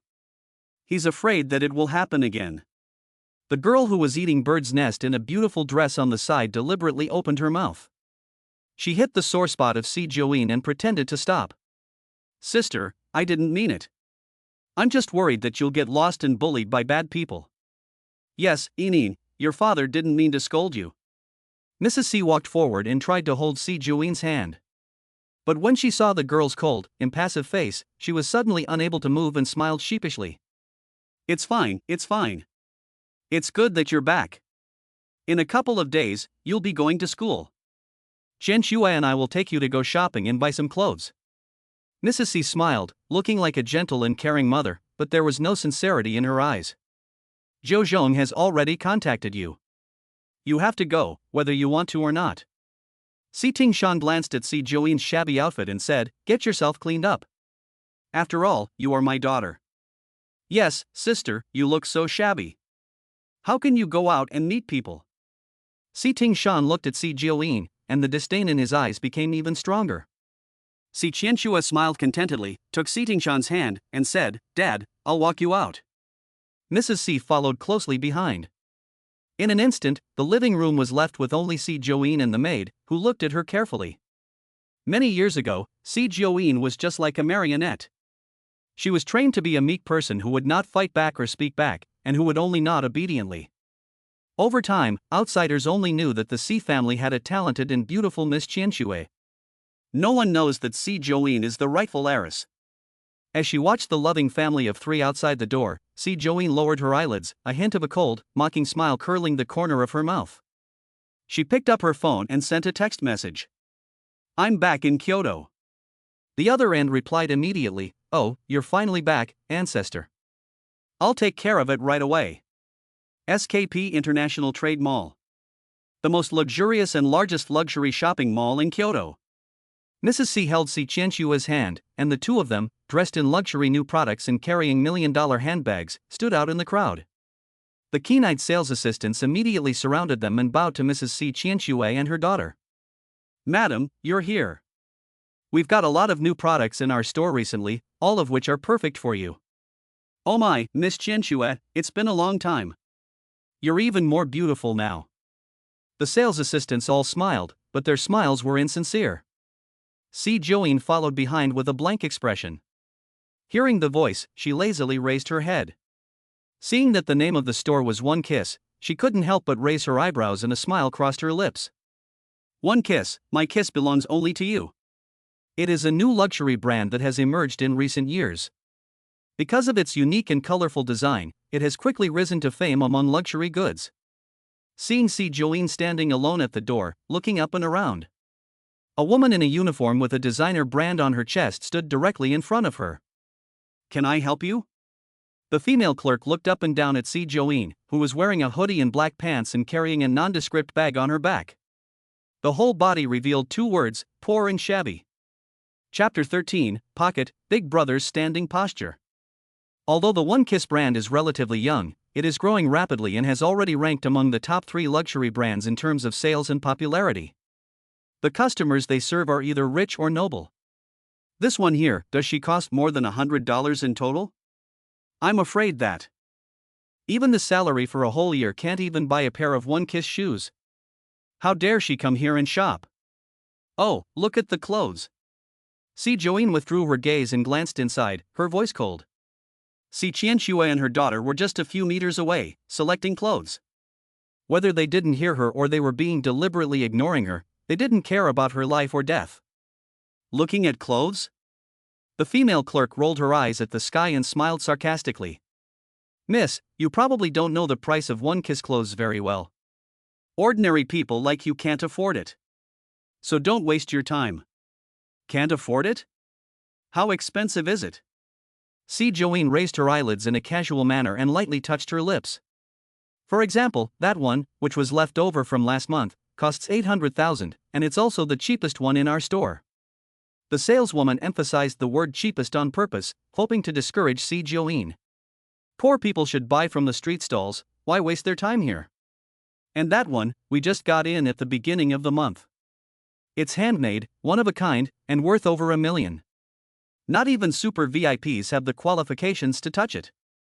The motto of One Kiss: give customers unique beauty. From clothes to simple accessories, only one piece is produced worldwide. Ordinary people really can't afford them." Si Joeen pursed her lips, and a hint of coldness filled her pretty, fair face.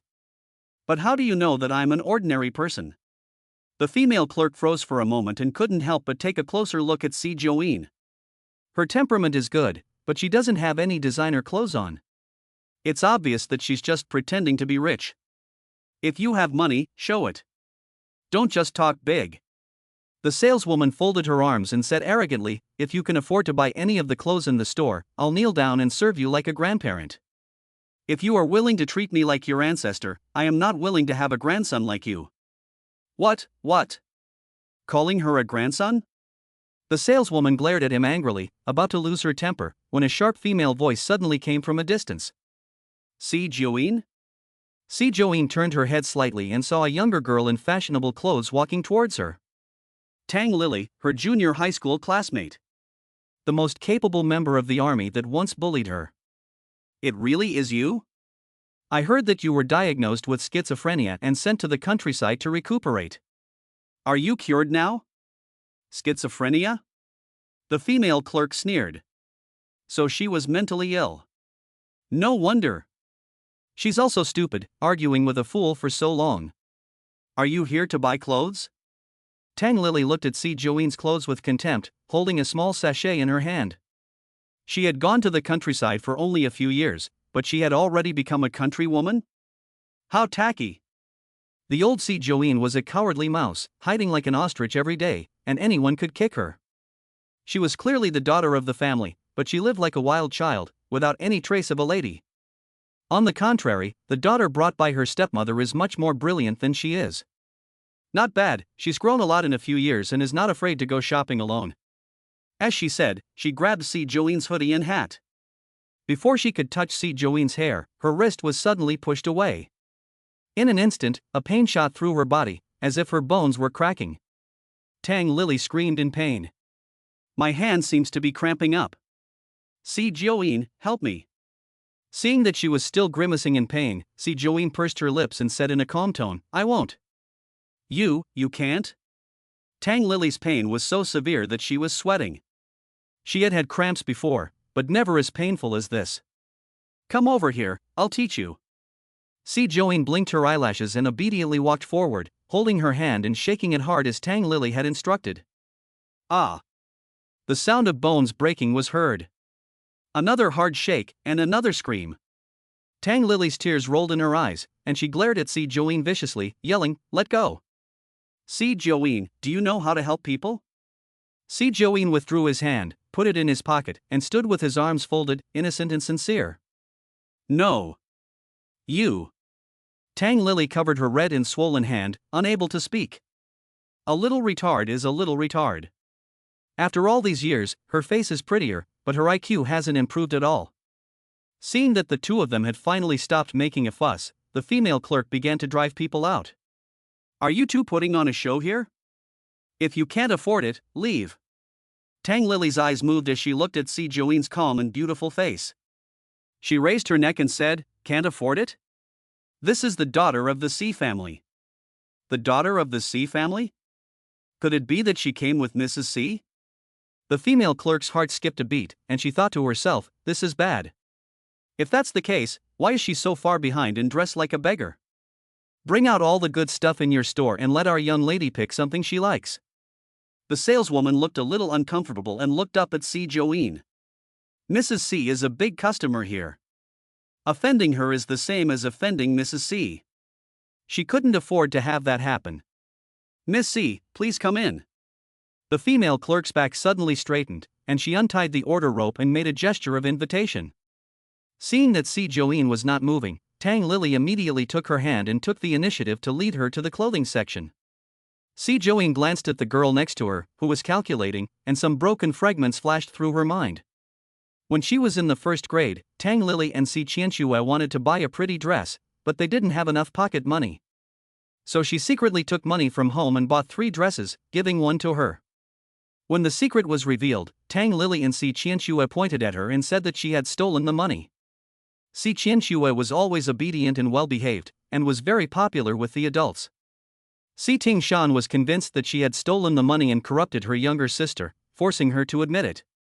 She refused, and locked her in the darkroom for a day and a night. Later, the news of her stealing money spread throughout the school. No one wanted to play with her anymore.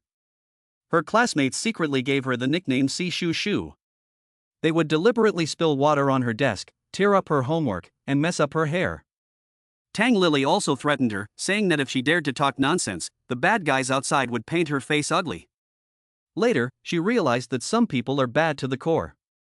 The kindness that my mother talked about could not change others or protect herself. Wow, these are one-kiss clothes, each one is a masterpiece. Tang Lily did not notice Si Join's mood swings, and she was so absorbed in the colorful clothes that she could not extricate herself. Even the injury on her hand could be ignored for the time being. Yinyin, what do you think of this one? Tang Lily held up the skirt with one hand and gestured at herself. Si Join looked up at her, but before she could say anything, Tang Lily spoke up.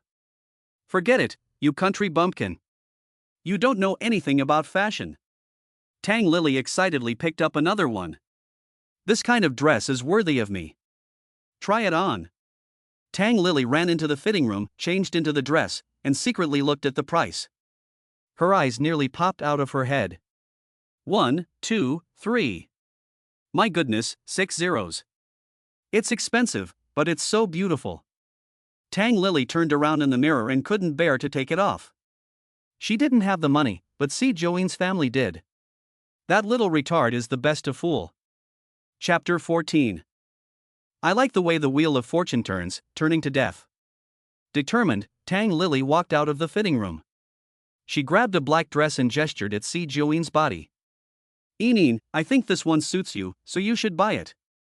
Si Join looked down and saw the black, lace, slit, long dress that was not suitable for her age. She didn't say anything. Trust me, you won't go wrong. Tang Lily ignored Si Join and handed the dress to the female manager, whispering, bind it with the dress I'm wearing and put it on Mrs. C's account.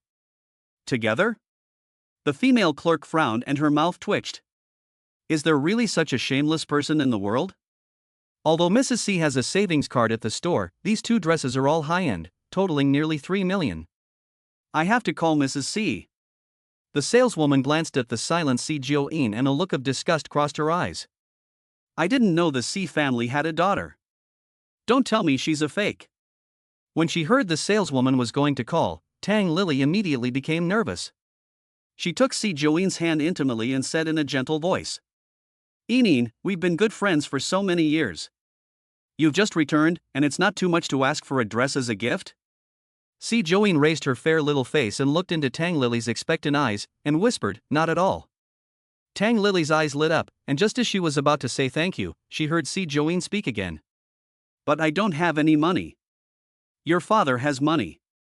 Tang Lily almost choked on her words, and surrounded Si Joeen, urging her to put it on your mother's account, and then have your father transfer it later. Si Joeen. Tang Lily was anxious. "Ineen, are we still friends? When you were bullied, I was the one who helped you." Si Joeen looked at her and greeted her ancestors with a cold stare. "Pua your mother. But I am really poor and can't afford it." Tang Lily was flustered. "Oh, it's just a dress. Your family is so rich, why can't you spend a little on me? If your father won't give you the money, can't you think of another way? Take a card from his wallet. You can buy not just 2 dresses, but the whole store. Don't dawdle, just have the salesperson issue the invoice." Tang Lily said, while looking at herself in the mirror and twirling around to look pretty. Suddenly, there was a tearing sound. The pink silk dress on Tang Lily's body split open at the hip. Tang Lily and the saleswoman were both stunned. On the other hand, Si Joeen had already sat on the sofa, idly playing with her fingers and watching the drama unfold in front of her with great interest. "Miss, you ruined our dress. This dress costs 1.5 million, you have to pay for it." 1.5 million. Tang Lily's smile instantly disappeared, her face turned pale, and she stuttered in reply, "What kind of broken skirt is this? It's made of paper? It breaks with the slightest touch. Pay money? You're trying to extort money." The saleswoman had never seen such a shameless woman before, so she let her street fighting skills loose. "You know what you're worth, don't you?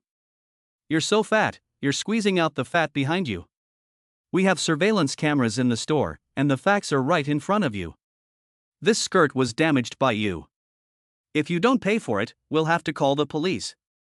"Report to the police?" She's still in her senior year of high school and is about to take the college entrance exam. She can't go to the police station.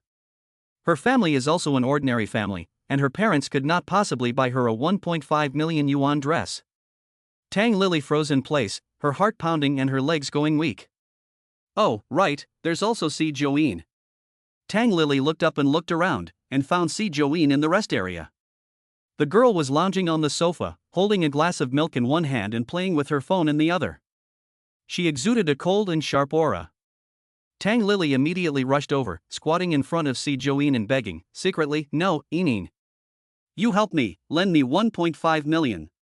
Si Joeen finished drinking the last drop of milk, threw the bottle into the trash can with a handsome parabola, and raised her eyelashes.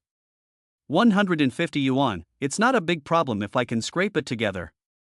1.5 million, I don't have it." Tang Lily's face changed immediately when she saw that Si Joeen was unwilling to help. "Si Joeen, if I wasn't here to accompany you to try on clothes, I wouldn't have worn this skirt. If I didn't wear it, I wouldn't have ruined it. After all, this matter is inextricably linked to you." Tang Lily retorted, throwing the blame on Si Joeen. Si Joeen looked up warily and said slowly, "You dragged me in and volunteered to try it on. I didn't say a word from beginning to end. What does it have to do with me?" Si Joeen Tang Lily was about to spit blood. In the past, she said things that Si Joeen dared not ignore. "I don't have any money anyway." After saying that, Si Joeen leaned back on the sofa, took out her phone and started reading the news. Tang Lily ruined her clothes and couldn't pay for them, so the clerk immediately called the police. Soon, the police officers came in. Tourists passing by saw the police and immediately came forward to join in the fun. They heard the story and started whispering. The little girl looked pretty, but she ruined the clothes and just wanted to leave. She's really shameless. This is not being shameless, it's being unable to pay. There are too many vain little girls like her who have no money and want to wear designer clothes all day long. She couldn't afford a designer dress, but she still dared to try it on in the store. A dress costs over 1 million yuan, and look at her outfit. She's going to have to pay for it with her life. Hearing the people around her talking, Tang Lily was scared and fell to her knees. "Ineen, we've been friends for many years. You can't just stand by and watch her die." Si Joeen sighed and said with a heavy heart, "What can I do? You just said to let me steal my father's money. Stealing is illegal, you can't do it. This cute little look, like a law-abiding citizen of the century. Tang Lily. What the hell is she talking about? The policeman was annoyed at hearing this. Not only did she take advantage of the situation, she also incited others to commit a crime. You're not even a high school graduate, are you? You're a fish that slipped through the net of quality education and needs to be reformed. Guards, take her back to the police station. No, I don't want to go to the police station. Tang Lily struggled hard. See Joeen, you wait for me. The wheel of fortune has turned, and I won't let you off. Tang Lily, struggling, was forcibly taken out of the door by a few police officers. This scene was filmed by people around and posted online. It quickly became a sensation. The wheel of fortune turns? Si Joeen wiped the hand that Tang Lily had touched and smiled lightly. It's a coincidence that she also likes the idea of the wheel of fortune turning. Turn it around. Tang Lily had just left, and Si Qianxue and her daughter arrived late, appearing at the scene. You just. She was sitting on the sofa, looking calm and composed. Si Qianxue was so shocked that she couldn't speak. She had just met Tang Lily and mentioned that Si Joeen was also there. She had wanted to let her know that the girl's arrogance would be crushed. After all, when she was in school, she was used to being bullied by Tang Lily, and she was like a dog, not daring to even bark. Unexpectedly. Chapter 15 Chief Designer. Tracing. Tang Lily is your friend, so you can't help her, but you can't call the police to arrest her? Si Joeen looked up, her eyes clear and bright, her face a picture of beauty, but with a hint of coldness. Si Qianxue was scared by the cold gaze and her pupils shrank. She knew her, but she was not her friend. Destroying goods and refusing to pay compensation, the clerk is legally justified in reporting it to the police. Si Joeen threw her phone into her bag, her mouth curling into a faint smile. She said softly, she's not your friend either. If you can't tell right from wrong and insist on standing up for her, why don't you just pay the compensation for her? Si Qianxue took a deep breath and her cheeks flushed. That's over 1,000,000 yuan. What does she have to do with it? Si Qianxue often participates in various competitions and is good at marketing. She is everywhere on TV, in the media, and on the internet. She looks like Si Qianxue. Seeing a passerby recognize her, Si Qianxue calmly brushed her long hair and put on a standard sweet fake smile. Outside, she must not lose her celebrity temperament. She's so funny, she's so cocky when she's accusing others. But when it comes to herself, she just shrinks into a turtle. She has taken all the best men in the world for herself. As she listened to the surrounding jeers and accusations, Si Qianxue's smile froze on her face. I just heard that liars say that Si Joeen is the daughter of the Si family. Someone added, I wonder who she is. The crowd immediately started to discuss it. Isn't there only one daughter in the Si family? She is the eldest daughter, but who is Si Qianxue? Si Qianxue was brought into the Si family by her mother when she got married, and at most she could be considered a stepdaughter. Enthusiastic people answer online. It turns out that Si Joeen is the real daughter. No wonder, she has a different temperament. Everyone's attention immediately shifted from Si Qianxue to Si Joeen's face. The little girl was dressed simply, without makeup, but her facial features were exquisite, and her temperament was not bad. She was sitting quietly on the sofa, as beautiful as a famous painting. Since she is the eldest daughter of the Si family, why is Si Qianxue wearing designer clothes while she is dressed like this? The crowd was discussing it, and their sarcastic looks seemed to be cutting them to pieces. All Si Qianxue could hear was, the little one is on top, there is a stepmother and a stepfather, other people's children are treasures, but their own children are just weeds. What nonsense are they talking about? Qianxue. Mrs. Si took Si Qianxue's hand and walked up to Si Joeen, smiling kindly and loudly saying, bring out the most expensive dress in your store and let Yining try it on. The most expensive one. That one is worth 2 million. Other customers in the store looked surprised. Isn't this a bit too generous, even if it's not good for Joeen? Mrs. Si, is this the one? The saleswoman came out with a dress in a dove-colored, diamond-studded fabric. Mrs. Si held the dress and compared it to Si Joeen. When she looked back, she saw that the customers in the store had left, and there were no more onlookers at the door. Her smile suddenly cooled. This dress doesn't seem to suit you. Let's look at something else.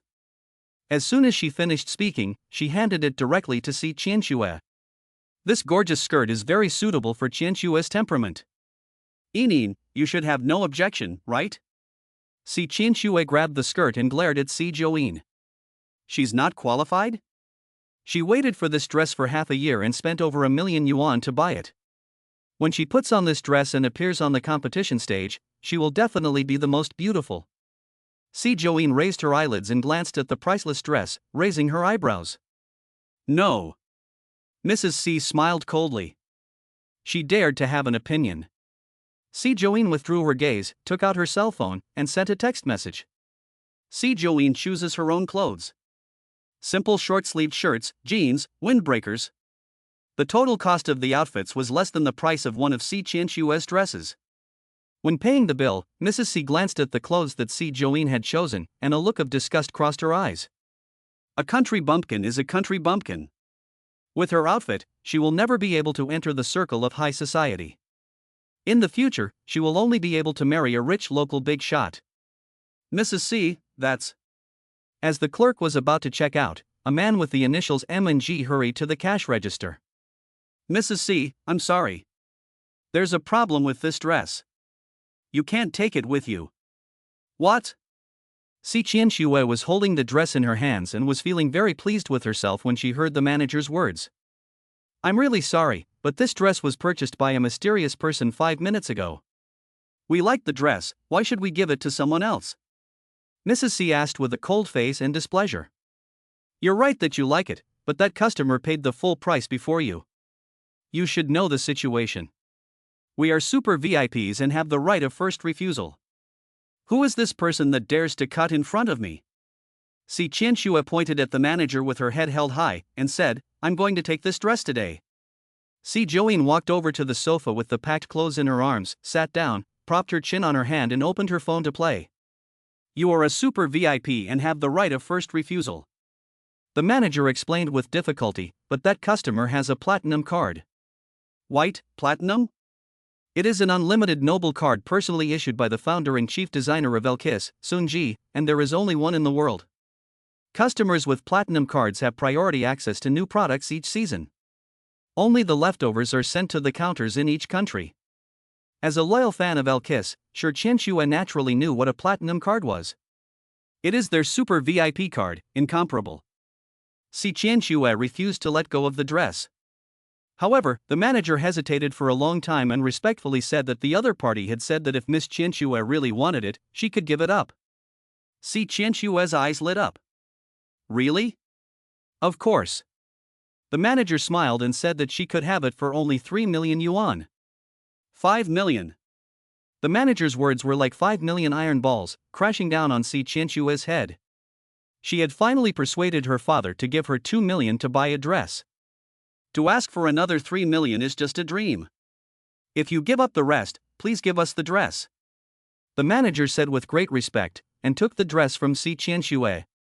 Mom! Si Qianxue was furious. Mrs. C held onto her bag tightly, helpless. That's 5 million, not 500. Mr. C would never agree to it. Before the manager could finish packing the dress, the phone rang again. Hearing the assistant's instructions, the manager's face showed a hint of surprise, and she asked in disbelief, Are you sure you want to cut it out? Okay, I understand. The manager took the dress out again and asked the clerk to bring the scissors. Mrs. C, I'm sorry. The other party said that since the skirt had been touched, she found it dirty and asked me to cut it off right there. As soon as the manager finished speaking, a large slit was cut into the beautiful dress. Shi Qianxue gasped, her face turning red and then pale. The skirt she had tried so hard to get was casually cut off. Chapter 16. Can it be as pretty as my little girl? You guys come and help too. The other party said they want it cut into 250 pieces. Ah, okay. This was the first time in her many years of work that the clerk had encountered such a thing, so she hurriedly found some scissors. Click, click. The sound of the blade scraping against the fabric echoed loudly in the hall. One by one, they sounded like a series of harsh slaps, hitting Si Qianxue's face. Without clothes, what will she wear to the competition? Looking at the shredded fabric on the floor, Si Qianxue covered her mouth and ran out crying. Qianxue. As the mother and daughter left one after the other, Si Join slowly got up and rubbed her sore neck. The money for the clothes will be charged to the Si family account. When she reached the door, she looked at the female clerk, who was looking down, and then left without saying a word. Less than half a minute later, the manager received instructions from headquarters to fire the female clerk. Why? The female clerk froze in place. How dare you ask why? The manager threw a tablet at the saleswoman, showing her the surveillance video sent from headquarters. The saleswoman was rude to the customer and made a personal attack. I'm telling you, you're just a lowly employee at a luxury store. You look down on everyone all day long, making the store seem like your own. The manager was furious and snorted, the order from headquarters has come down.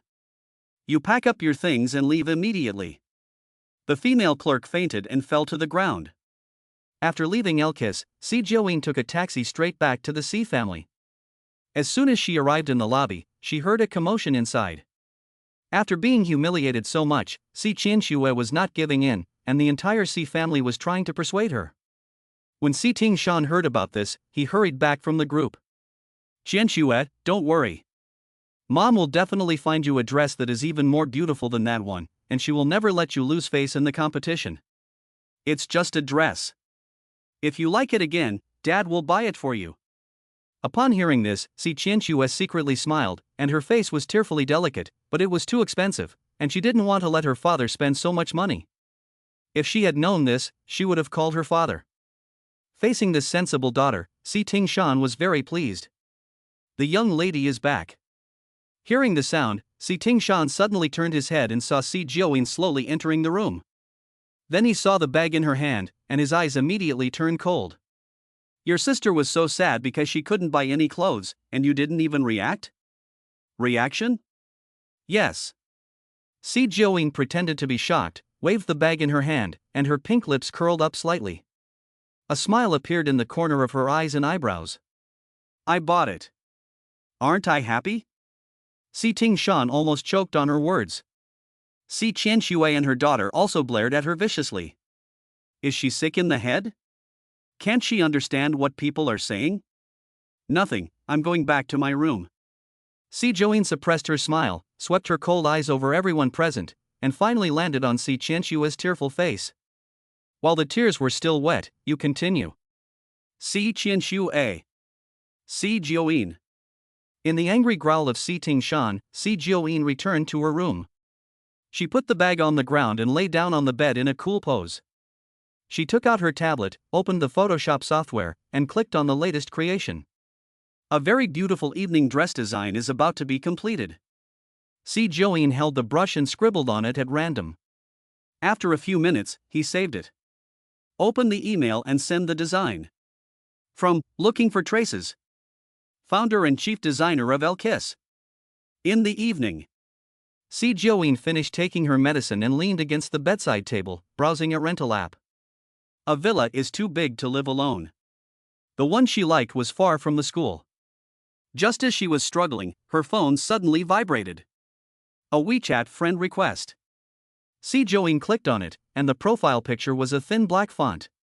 Almost immediately, she realized who it was.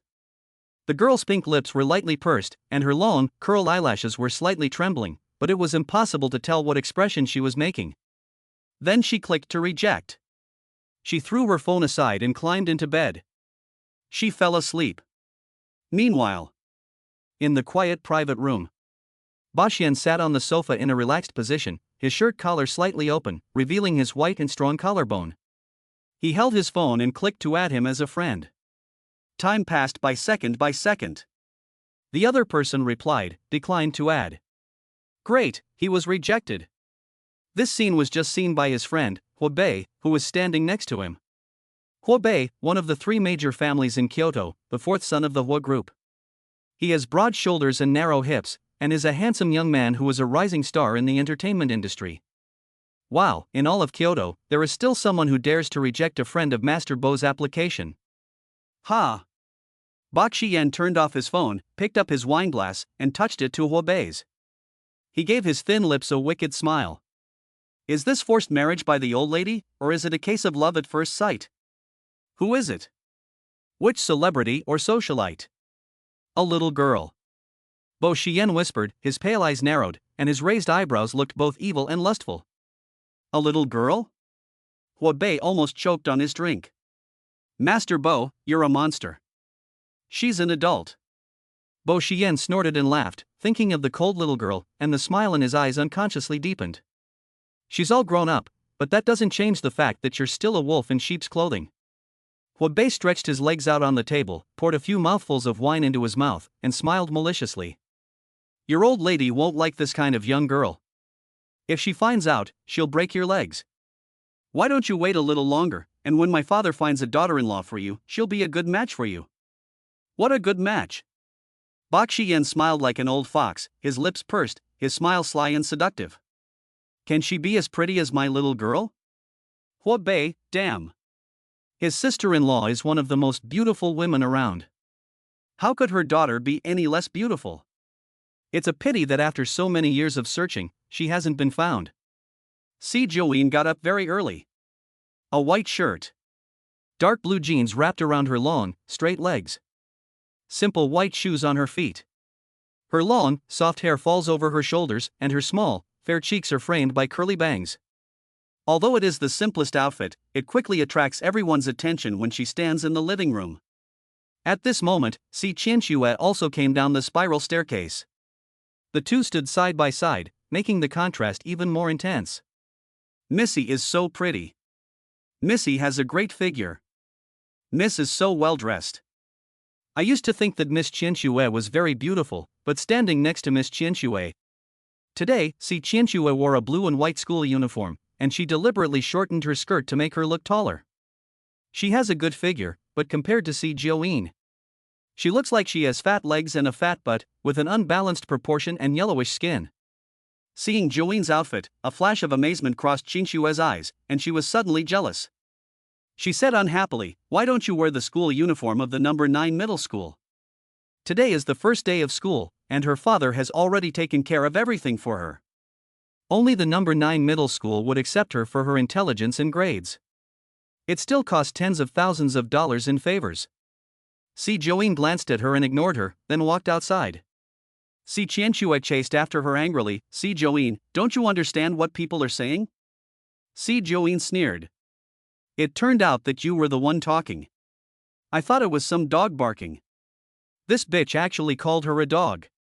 Si Qianxue bit her lip, grabbed her school bag, and slammed it at Si Joeen.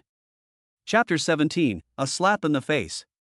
Seeing that the bag was about to hit her, Si Joeen dodged lightly, and Si Qianxue missed, stumbling and almost falling. How dare you dodge?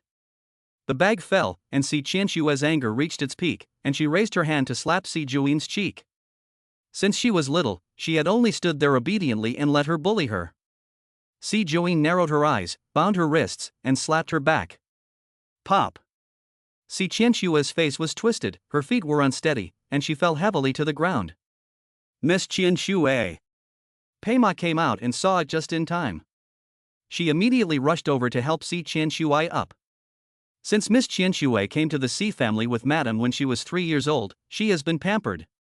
Not to mention being beaten, she rarely gets scolded.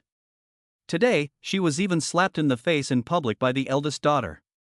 Miss, what are you doing? Pei Ma patted the dust off of Si Qianxue and pointed at Si Joeen's face, burning with rage. It seems that Mr. Si was right. After spending a few years in the countryside, she has learned all those vulgar behaviors and has no manners at all. Now, immediately, apologize to Miss Qianxue and let her hit you back.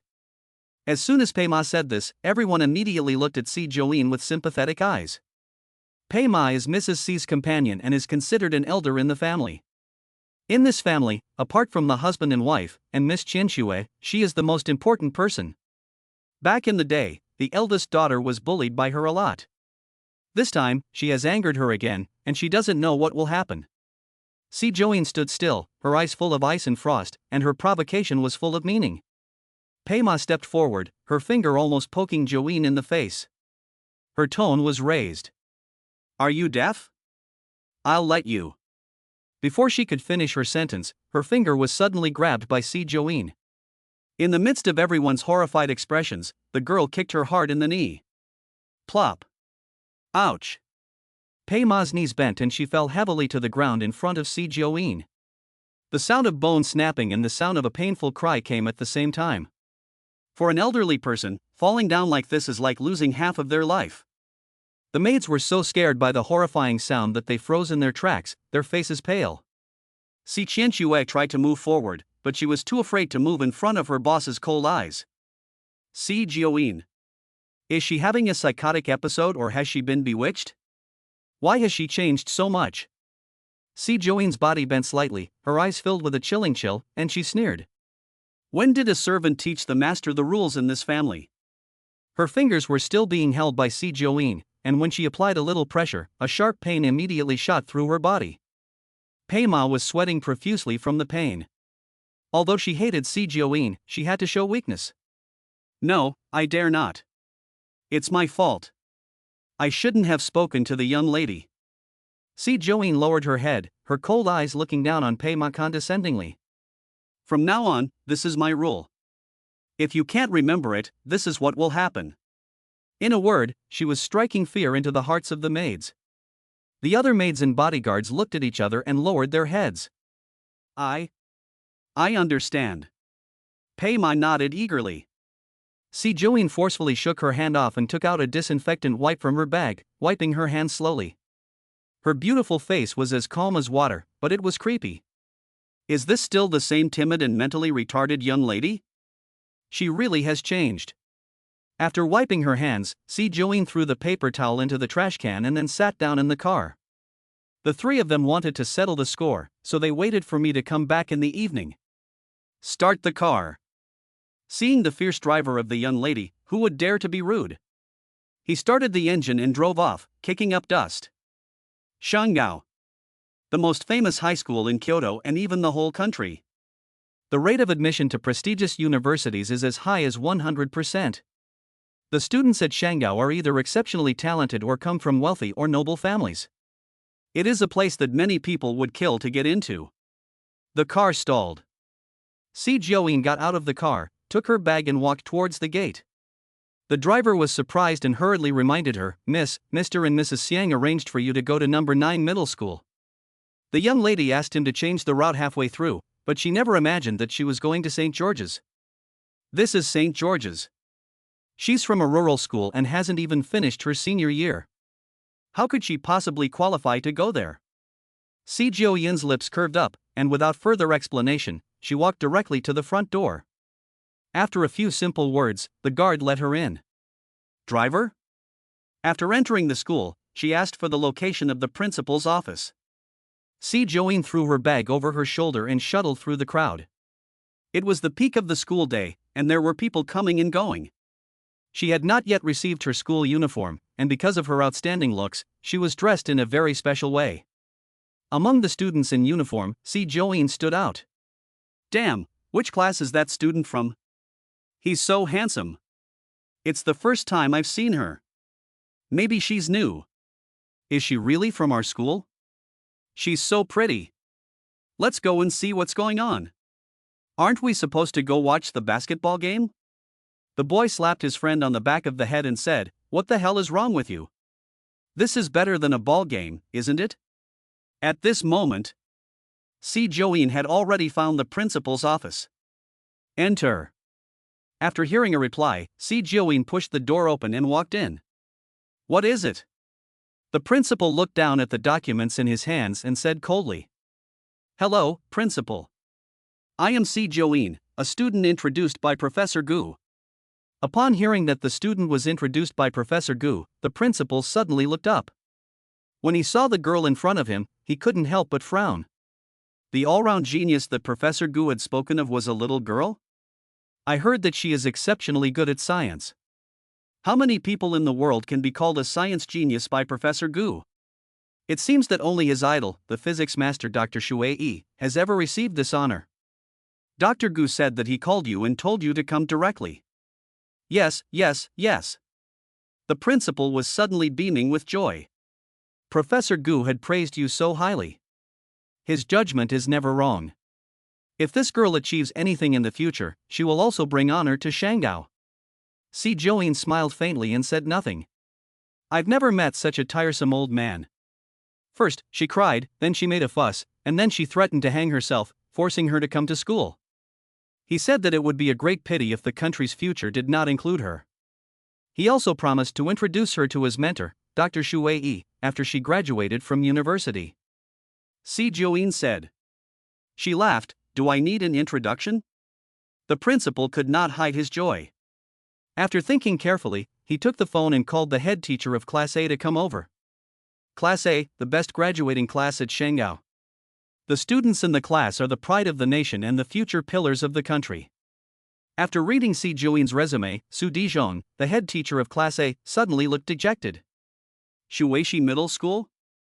A student from a poor rural area, the quality is not good. It's already a pipe dream to get into Shanghai, and now he wants to get into the top class? The back door is not working for him. Chapter 18, My Little Ancestor Can't Do Anything. No. Su Dijong put the file back and refused in a stern voice. Su Dijong, over 40 years old, bald, nicknamed Dijong Su. He is a well-known teacher at Shanghai, and even the principal and the board of directors have to give him face. Class A is not a trash can, you can throw anything in there. Su Dijong glanced at the silent Si Join and his face was full of disdain.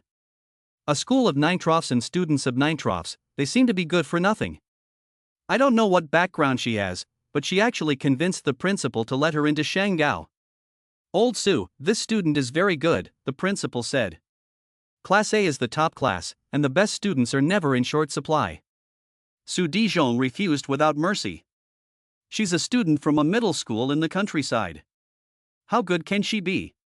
If the principal insists on putting her in Class A, then find a new homeroom teacher. As soon as the principal finished speaking, Su Dijong turned and left.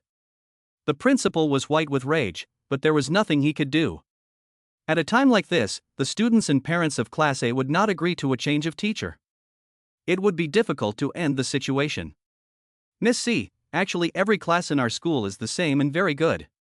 Look, why don't you pick another class? The principal looked at Si Join and asked with a smile.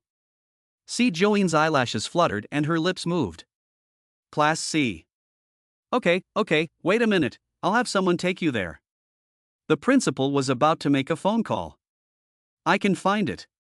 I saw it on the way here. Si Join bowed slightly and left by pulling the door. As soon as the door closed, the principal couldn't wait to call Professor Gu.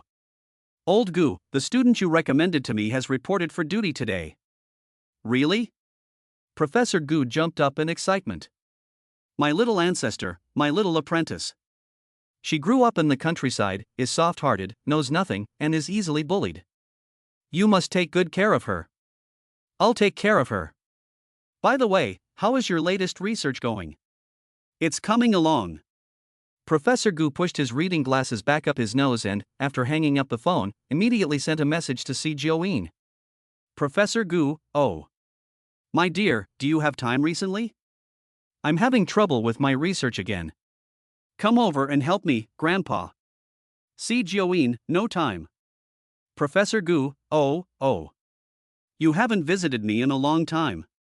At my age, I don't know how many days I have left. I might die suddenly. Si Join. Professor Gu, oh.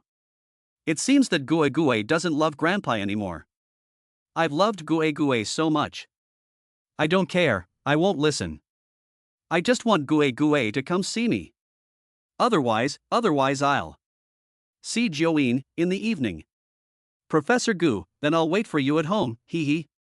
Si Join pinched her eyebrows, and she had the urge to poke this old grumbling monster to death. She turned off her phone and threw it into her bag. As she was about to walk on, she suddenly heard a low sobbing sound coming from the grass nearby. Si Join looked up.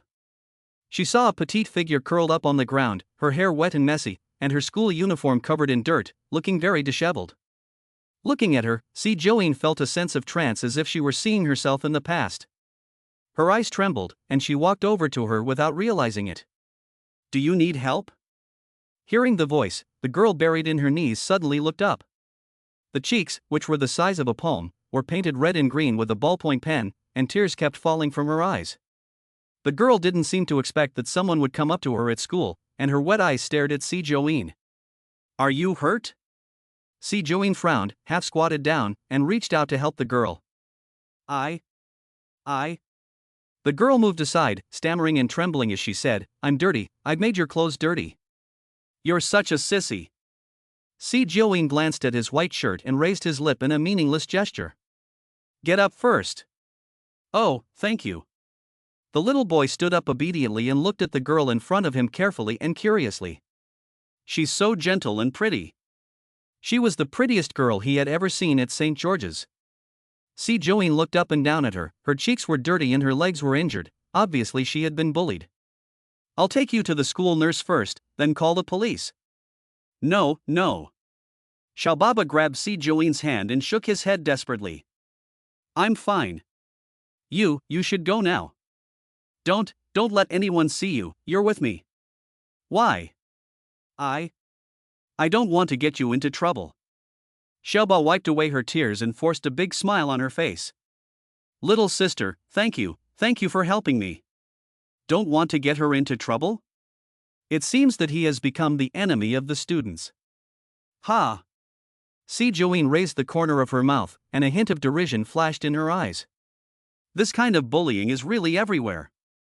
9 years of compulsory education has produced outstanding talent, but also a bunch of trash." Si Joeen did not refute her words, and led the person into the bathroom. "Wipe your face and wash it clean.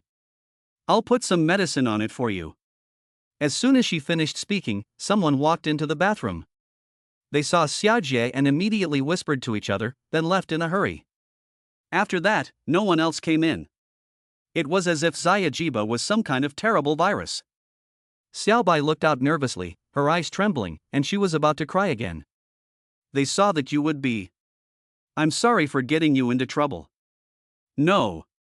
Si Joeen's heart throbbed, and she took out 2 bottles of medicine from her bag and beckoned to Xiaojiba, saying gently, "Come here." Xiaobaba wiped her tears and walked up obediently. She was 1.59 meters tall, barely reaching Si Joeen's chin. She was also scared, and her body was curled up like a cat that had been abused, trembling. Si Joeen took out a tissue, moistened it with water, and very gently wiped the ballpoint pen marks off Xiaojiba's face. Fortunately, it had only been drawn on a short time ago, so it was easy to wipe off. This was the first time someone had been so nice to her, and Xiaojiba's eyes turned red and tears began to well up again. She held back her tears, not allowing herself to cry. Xiaotai suddenly looked at her, and when she met the girl's cold eyes, she was scared and immediately held back her tears. "Why are they bullying you?" Si Joeen wiped her face clean and began to treat the wound. Xiaozuba hung her head and said in a muffled voice, "Because I stutter. They always make me sing, and they deliberately pick fights with me. I don't want to, they just find ways to bully me." Si Joeen's eyes darkened a bit, and she said in a low voice, "Why don't you tell your parents and teachers?" When the subject was broached, Xiaojiba smiled helplessly and said, "No, it's useless. They don't believe me when I say I can't speak clearly. I don't want to worry my grandma by telling her that I don't have money or anyone at home." "No money? No one?" Later, Si Joeen learned that Xiaobaba's parents had both died, and there was only an elderly grandmother at home. She won first prize in a physics competition and was admitted to Shanghai on an exceptional basis. Probably because of his physical disability and the fact that he was admitted to the school on an exceptional basis, he was the target of jealousy. How long has this phenomenon lasted? Si Joeen finished giving her medicine and looked up, asking seriously. Xiaozuba put her hands on her knees, her eyes shining. 3 years. I always thought that if I didn't provoke them, they would change for the better. Who knows? Not only did they not change, they got worse. They even threatened to make her drop out of school before the college entrance exam. Leave more comments, give 5 stars. And encourage me to write more. The author has something to say. Chapter 19, Trying to Seduce Me? Okay. Si Joeen straightened up and handed the nameless ointment to Xiaojie. "If you insist on applying it for 3 days, you will be cured." "Thank you." Xiaobaba took it like a baby and carefully put it in the invisible pocket of his uniform. Seeing Si Jioin carrying her bag and walking out, her eyes flashed, and she immediately followed him in small steps. My name is Song Chichi. I'm in Class A. If anyone bullies you, you have to tell me. Class A? Zayajiba was specially recruited, no wonder he was hostile. Si Jioin slowed down, her rosy lips curled, her beautiful eyebrows and eyes tinged with a faint smile, looking at her. Are you going to stand up for me? The chubby face of the little baby instantly turned red, and she answered in a low voice. No, it's not. I can explain, and ask them not to make things difficult for you. Will they listen to you if you explain? Song Chichi was speechless and shook her head sadly. It seems like it wouldn't help if she explained. But you can't just stand by and watch your benefactor get bullied. My name is Si Jioin. I'm in Class C. If you need anything in the future, you can find me. I'll protect you. Song Chichi froze in place, looking at the girl's cold back, her brows knotted. Hey! She just came in, so innocent, and didn't know how scary Shanggao is. The second floor is the classroom for Class C. Si Jioin descended the stairs and walked slowly, when a piercing female voice suddenly came from the side. Si Jioin, why are you here? The girl lifted her eyelids and saw only Si Qianxue standing in front of her, her eyes wide open and staring at her in disbelief. The slap mark on her face was barely visible under the foundation. Didn't Dad ask the driver to take her to number 9 middle school? This is St. George. How did she get in? Si Jioin gave her a cold stare and ignored her, continuing to walk forward. Hey, Si Jioin. Si Qianxue chased after her, unwilling to give up, and blocked her way. You think you're the daughter of the Si family, so you can find shortcuts because of that? Shanggao is not like that. You can't just come in here because you're rich and powerful. Even if you do get in, you won't be able to stay for long with your knowledge and intelligence. I advise you to leave quickly. If you make a fool of yourself and disgrace the Si family, your father won't forgive you.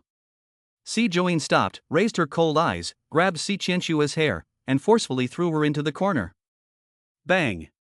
Si Qianxue's body hit the hard wall, and her bones felt like they were breaking, and the pain spread throughout her body. It hurts. Look at me again, I'll smash your mouth. Seeing Si Jioin's cold gaze, she thought of what she had done to Pei Ma. Si Qianxue clenched her lips and dared not make a sound. When she stumbled to her feet, she saw the class teacher of Class C standing in front of Si Jioin. Are you Si Jioin? The principal called me to bring you to pick up your books and school uniform. Okay. The two of them left together. The principal? Did Si Jioin enter Shanggao through the principal? She just came back from the countryside. Where would she get the connections to know such a big shot as the principal? Si Qianxue immediately called Si Tingshan.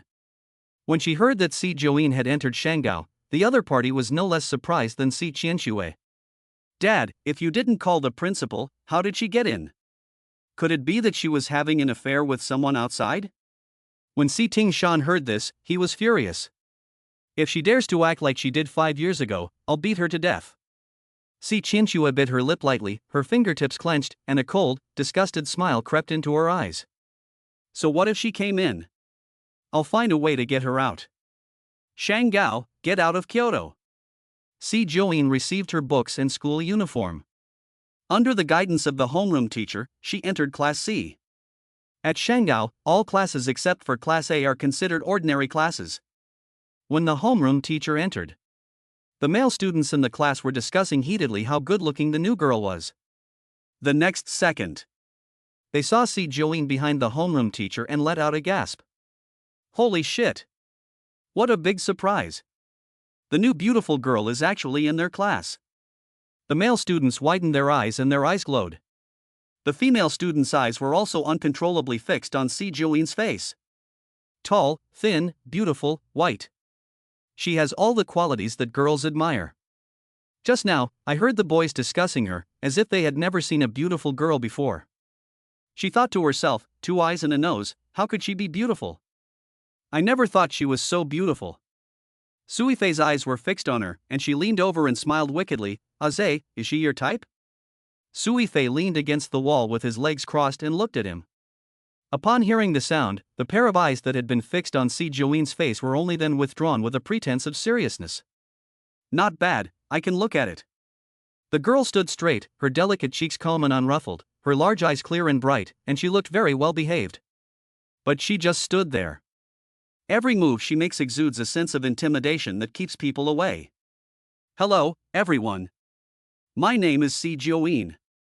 Classmate C. Joeen, you have the last seat in the back row. Is that okay? The homeroom teacher she spoke gently. This student came suddenly, and she wasn't prepared. For the time being, she couldn't immediately change the seating arrangement. C. Joeen nodded slightly, holding something, and walked towards her seat. She casually threw her bag into a drawer and glanced at the boy next to her. To be precise, she was attracted by the name tag on his chest. Thin Shiza. She raised her eyebrows and couldn't help but take a few more looks. Ah Zay, the beauty is looking at you. Sure enough, no one can resist the temptation of our young master's face. Bo Shiza is a notorious bully at Shangao. He comes from a powerful family, has a good appearance, and is quite popular with girls. Is he a casual person? It's useless to take the initiative. It depends on whether he likes it or not. Bo Shiza snorted, looked away proudly, and adjusted his collar. The next second, unable to control himself, he secretly looked at C. Joeen again. The afternoon class was over. C. Joeen was holding her cell phone and talking as she walked out. Boss, the motorcycle is parked in the parking lot next to St. George's, and the keys are in the car. Got it. As soon as he hung up the phone, a hand suddenly reached out and blocked the aisle. C. Joeen looked up instinctively. She saw Sui Fei standing in front of her. Behind him, Bo Shiza was sitting on a chair, chewing gum and speaking arrogantly, "Hey, new guy. I'm free today, so I'll show you around the school?" C. Joeen frowned and said coldly, "No time." Zay, did you get rejected? Sui Fei couldn't help but laugh. It was rare for Zeke to take the initiative, and he was rejected so ruthlessly. If this gets out, our Zedgej will have to go 10 miles to pick up his underpants, ha. Sui Fei's smile froze, and he suddenly stood up and walked up to C. Joeen, saying in a firm tone, "Trying to win me over by playing hard to get? I've already seen through this trick." Before he could finish his sentence, C. Joeen walked past him with a cold expression on her face and left without looking back. Bo Shiza. Sui Fei burst out laughing. Ah Zay, it seems you were being self-centered. Laugh at your father. Bo Shiza kicked him, his face darkened, and he said, "What about playing hard to get?" Wait, in less than a week, he will definitely come looking for me. Sui Fei agreed. I heard that C. Joeen helped the little stutterer in Class A today, which means that she offended the scumbags in Class A. When she is bullied, she will definitely cry and ask Zeg for help. Chapter 20, Good boy, you're so great. C. Joeen left the school gate. He went to the parking lot according to the address given by Shui Lu. A brand new red Ekasi S1 Spirit, a heavy motorcycle, was parked in the most hidden location. The Ekasi S1 Spirit is one of the 10 most expensive motorcycles in the world, with a price tag of 23.6 million yuan. It uses the design concepts, technology and materials of F1 racing cars, and can reach a top speed of 380 km per hour. There are almost no women who can handle this car. Sure, Joeen was very satisfied, curled her red lips, put on her helmet, straddled the motorcycle, and leaned forward slightly. After a deafening roar, the motorcycle sped out of the parking lot at breakneck speed. Passers-by saw only a red motorcycle and a pair of long, straight legs. Cool. The motorcycle speeds up as it enters the highway. It sped into the bustling city center and braked at the traffic light. The girl puts her long legs on the ground, takes off the helmet visor, takes out a bottle of pure milk from her bag, and bites down on the straw. At the same time, a dark-colored Bugatti sports car stops.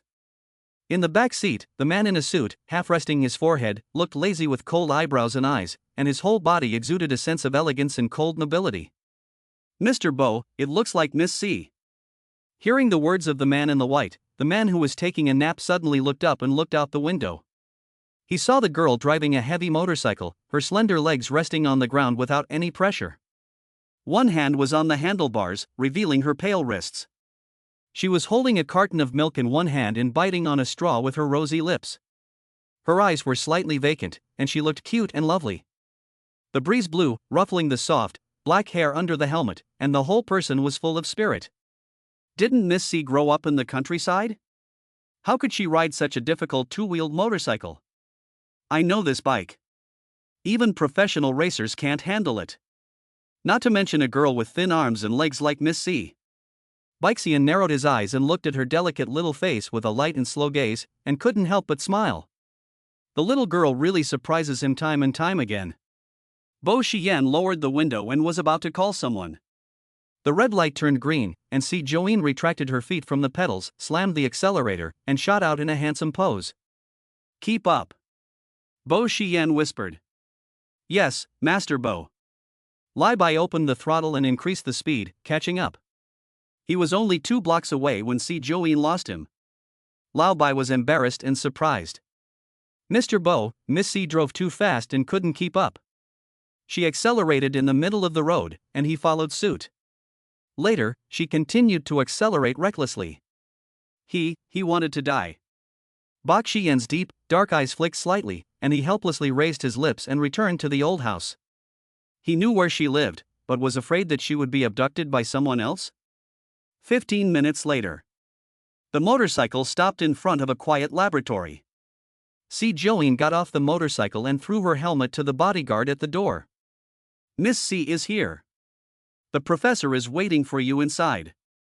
Okay. Si Join walked quickly into the building with her bag. Oh, you're here? As Si Join arrived at the door, an old man with a white beard and an apron on, holding a spatula, ran excitedly towards her. My goodness, how long has it been since we last saw each other? Let Grandpa take a good look at you. Si Join was grabbed by Professor Gu, who examined her from top to bottom, as if he wanted to check every single hair on her head. My goodness, you've lost weight.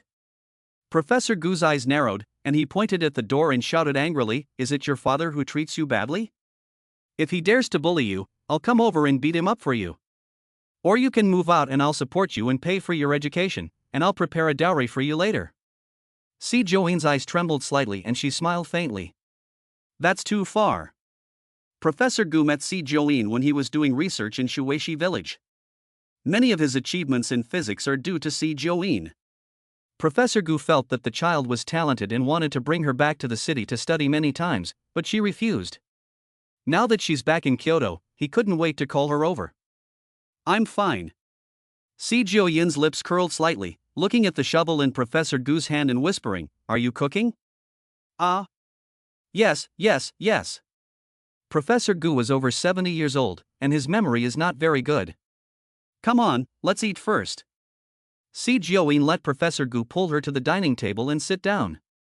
The dishes on the table were all her favorite dishes that her grandmother had made for her. I didn't expect Professor Gu to remember. Good girl, eat more. Professor Gu was concerned about Si Join and kept putting food in her bowl. This was the most enjoyable meal Si Join had had since she arrived in Kyoto. After dinner, Si Join put on her radiation-proof jacket and sunglasses, and followed Professor Gu into the laboratory. Professor Gu's research on electricity had reached a critical point, and he suddenly encountered a bottleneck. Si Join flipped through the research report and carefully observed the reaction of the experimental object. After a few seconds of silence, she said softly, Are the data wrong? Professor Gu immediately leaned forward and pushed his reading glasses. Here, change it to 10. Si Join was already very sure that it was a data analysis error. 10? Is that too much? Professor Gu was hesitant, but still believed in the girl's talent and tried to adjust it. All he heard was a single drop. The experiment was a success. How did you know it was 10? Professor Gu looked at Si Join with excitement and a smile on his face. These data were the result of half a month of research. The little girl was able to spot the error with just one glance. She is a genius, worthy of his attention. I guessed it. Si Join looked at Professor Gu with a smile in her eyes. The process is not important, as long as the result is right. You're really amazing. Professor Gu pinched Si Join's cheek affectionately, and the love in his eyes almost overflowed. When you get into college, I will definitely find a way to introduce you to Dr. Shuei. She is a leader in the physics world, and following her will have a bright future. Si Join pursed her lips and nodded with interest. It was already 8 p.m. when they returned to the C family. The villa gate was wide open and the lights were bright. The three members of the C family were sitting on the sofa. Si Join walked slowly into the hall, ignoring the three of them and heading for the stairs. Stop! Si Tingshan stood up abruptly, glaring at Si Join in a panic. Your sister's face is disfigured, and Pei Ma is still lying in the hospital. You're only back so late, don't you have anything to say? After a day of classes, she went to the lab for 2 hours of research. Si Join was exhausted. Let me know when you die, I'll send a gift. The people in the living room were shocked. Is the young lady really that wild? Si Join, I've really spoiled you. Si Tingshan's face turned pale, and he raised his hand to strike Si Join's face. He was determined to teach this presumptuous girl a lesson today. Chapter 21, shouts echoed throughout the villa. I saw Si Tingshan raise his hand. Behind him, Si Qianxue showed a successful smile. I hope my dad will slap her face so hard that it will be completely smashed. But the expected slap did not come. Si Join intercepted Si Tingshan's hand in midair. Her thin lips were curved in a faint smile, and her eyes were as cold as poison, staring at him. Si Tingshan struggled a few times, but failed to break free. Are you rebelling? He tried again, but did not expect Si Join to let go. Si Tingshan took a few steps back and almost fell into the sofa. Dad, are you okay? Si Qianxue quickly stepped forward to help, coldly accusing Si Join, sister, you've gone too far. You've bullied me and Pei Ma, but you've even dared to hit Dad. Aren't you afraid of retribution? Mrs. C also stepped forward and said in a gentle tone, Enin, you really are too much. What have you learned in the countryside all these years? Si Tingshan stood firm, raised his eyes and looked at Si Join's cold and frightened face. This daughter of mine, who used to be so self-conscious and timid, actually dared to go against me. I thought that after 5 years, she had just become a little colder. But it turns out that she is still as fierce and cruel as ever. The anger surged from the soles of his feet to his brain, burning fiercely. Someone, bring me the family law. The maid did not dare to delay, and handed a thick cane to Si Tingshan. It seems that the family law is only used on the eldest daughter. Sitting on the cane, he glared at Si Join, apologized to Qianxue and Pei Ma, and said, I'll let you off this time. Sister, you'd better apologize. Si Qianxue spoke gently. You know better than anyone how painful this cane is when it hits the body. Enin, don't make your father angry. Otherwise, even your mother can't protect you. Back then, the mother and daughter would sing opera together, one after the other. She was made to admit her mistake and was spared punishment. Once she did, the two of them would immediately start to provoke Si Tingshan. In the end, not only would she not be spared punishment, she would be beaten even more severely. Si Join sat on the sofa, her posture casual, a cold smile on her face. It was wrong to hit someone. She should be punished. Si Qianxue was slightly startled. Is she being so obedient all of a sudden because she's scared of her father? Dad, my sister probably didn't mean it. I forgive her. Si Qianxue's eyes reddened, and she added fuel to the fire, but Pei Ma has watched me grow up since I was little, just like my own grandmother. My sister must go to the hospital and kneel down to Pei Ma and apologize. Si Tingshan looked at Si Qianxue with relief, then turned to look at Si Join. His expression suddenly turned cold. Since you know you were wrong, go to the hospital now. On hearing this, Si Join raised her eyebrows and sneered. Who says I admitted my fault? Si Qianxue and her grandmother started it, so it's not my fault if I defend myself. Then bring Si Qianxue and Pei Ma over and beat them together with the cane. Si Qianxue's face changed slightly. You're talking nonsense. When did I start fighting? You said that Qianxue started it first. Do you have any evidence? Mrs. C stood in front of Si Qianxue and said coldly, Enin, you can't sling mud at Qianxue to avoid punishment. Yes, there is surveillance. Mrs. C smiled. The surveillance camera was destroyed by someone this morning. Now there is no evidence to prove otherwise. What if I can find evidence that Si Qianxue started it? Mrs. C is confident that it is impossible to find. I made a mistake before, and I was caned 10 times. Punish me as you would punish her. Fine, if you can produce evidence, I'll accept the punishment. Si Qianxue also knew that the surveillance camera had been destroyed, so she wasn't afraid at all. Si Joanne's lips curved slightly, and she told the maid to turn on the phone and slowly took out her cell phone. Everyone stared at her blankly. She's not looking for the surveillance camera, so why is she looking at her phone? Is she stalling? Just as Si Qianxue was about to speak, a video suddenly appeared on the big screen of the TV. It was the surveillance video from earlier that morning, which she had deliberately deleted. In the video, Si Joanne was walking in front, and Si Qianxue was chasing after her with her school bag, trying to sneak up on her, but she failed. She tried to continue, but Si Joanne fought back and slapped her. As for Pei Ma, came out and scolded Si Joanne indiscriminately. As a servant of the Si family, she had the audacity to try to lay a hand on the eldest daughter. Si Joanne had every right to scold her. The surveillance broadcast is complete. Si Qianxue and her mother were stunned, their faces were ugly, and they could not refute. How could this be? She clearly disposed of the surveillance camera. Si Joanne slowly got up, walked up to Si Tingshan, and smiled coldly. Will you do it yourself, or will you let someone else do it?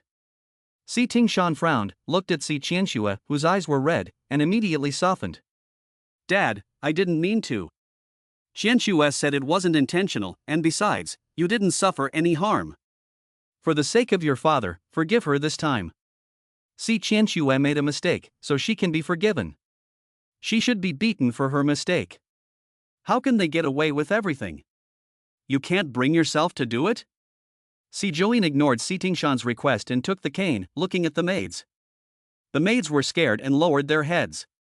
Since no one else is here, I'll have to do it. Si Joanne raised her eyebrows, held the cane, clapped her hands, and walked slowly towards Si Qianxue. Si Qianxue's pupils suddenly widened, and she kept moving backwards. Mom, Dad. Help me. Si Tingshan couldn't bear to see Si Qianxue being wronged, so he immediately stepped forward and whispered in defense, Inin, Qianxue knows she was wrong. You're the older sister, be understanding, and don't argue with her. Qianxue is about to participate in a piano competition, and an injury at this time will definitely affect her performance. Mom apologized for her, and the matter was settled. As soon as the words fell, Mrs. Si protected Si Qianxue and tried to take her back to her room. Si Joanne's eyes narrowed, her mouth curled into a shallow smile of coldness, and she waved the cane in her hand, wrapping it around Si Qianxue's wrist end. And pulled back hard. Si Qianxue was dragged back. The first blow of the cane fell heavily. Ah! The scream echoed throughout the villa.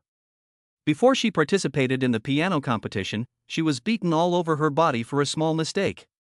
She missed the competition. Sure, Qianxue won the championship with her original composition. Crack! Si Joanne's eyes narrowed, and she swung the cane again. The 2 hits on her legs were extremely painful. Next, the cane struck Si Qianxue again and again, fast and fierce, with extreme precision and force. By the time Si Tingshan and Mrs. Si reacted, the 10 lashes had already ended. Si Qianxue was already in pain, curled up in a ball of misery, her eyes glaring at her. Pat! Si Joanne threw the cane aside, slightly bent over, and warned Si Qianxue, I've been in the countryside for a long time, and I don't know how to behave. I only know that I will repay you in kind. Next time you bump into me carelessly, I won't be gentle. It would be a pity if I accidentally poked out your beautiful eyes. Hearing Si Joanne's words, Si Qianxue's heart suddenly contracted, and she couldn't help but think of the scene that year when Si Joanne stabbed her brother-in-law in the chest. A chill ran down her spine. The author has something to say. Babies can click on the video and the free electricity in the gift to show their love. Chapter 22. Are you interested in the little girl? The Si Tingshan couple were even more shocked. Si Joanne, Qianxue is your younger sister, how could you be so cruel? Each blow was well controlled, leaving no open wounds, but swelling like crystal blisters. The scars on her chest and back made it impossible for her to lie down normally, and when she got hot, she would itch uncontrollably and suffer terribly. Si Joanne straightened up, went to the refrigerator and took out a box of small cakes. After taking a bite, she narrowed her eyes dangerously. As my own father, when you beat me, you didn't show mercy either. Looking at the girl's cold back, Si Tingshan's face turned pale and then white, speechless. Mrs. Si held Si Qianxue in her arms, clenching her teeth. If Enin continues to be so unruly, she will ruin the C family sooner or later. This time, Shanggao, I don't know what means to get in. Ting Shan, she won't be staging the same thing that happened 5 years ago, will she? Si Ting Shan's face turned cold, and her eyes trembled. She wouldn't dare. She's worthless. Si Jio-in returned to her room. She opened WeChat. There are 2 messages. One was the paternity report for her and Si Ting Shan, with a similarity rate of 99.99%. Si Jio-in frowned. Her dear mother was really blind at the time. The other was a WeChat friend request. Si Jio-in raised her hand and tapped the screen with her knuckles. After a few seconds of hesitation, she clicked to accept. Within a few seconds, a message from Bo Xian popped up. Kiddo, you left something with me. Something? Si Jio-in propped up his chin and couldn't remember. Wait for me at the school gate tomorrow afternoon. I'll give it to you. Si Jio-in ate a big spoonful of the butter cake, and the sweetness spread throughout her heart. Reply, good. Seeing that cold word, Bo Xian's lips couldn't help but rise, and the ascetic and cold face revealed a faint smile. Cancel all work tomorrow. Seeing the content of the chat, Lu Bai's eyelids jumped. Yes, Master Bo. Master Bo, are you really interested in this young lady? He even smelled the sour stench of love. The beating last night really had an effect. When Si Qianxue saw her in the morning, she limped to the side and didn't even dare to look up. The servants were also respectful and did not dare to neglect her in the slightest. Miss, the master asks you to wait for him in the living room. He will go to school with you. He doesn't know the way? After breakfast, Si Jio-in left without hesitation, carrying her bag. It was only after Si Jio-in had disappeared that Si Qianxue slowly raised her head, her eyes full of coldness. She didn't believe that Si Jio-in's learning and virtue would be enough to get into Shanggao. She must have made some kind of a deal. If Dad finds out, she'll be in trouble. St. George. Si Jio-in wore her school uniform today. A pure white shirt with a black waistcoat, and a red bow tie adds a touch of playfulness and cuteness. Her legs, under the black and red striped skirt, were long and straight. In the sunlight, she exudes a youthful charm. As soon as she entered the school gate, she attracted everyone's attention. Her photo had already been circulating on the forum yesterday. The whole school knows that a stunning beauty has arrived at St. George's. She is really beautiful, but she is also really miserable. The little girl next to her whispered. She should have helped someone else, but she had to help Xiajia.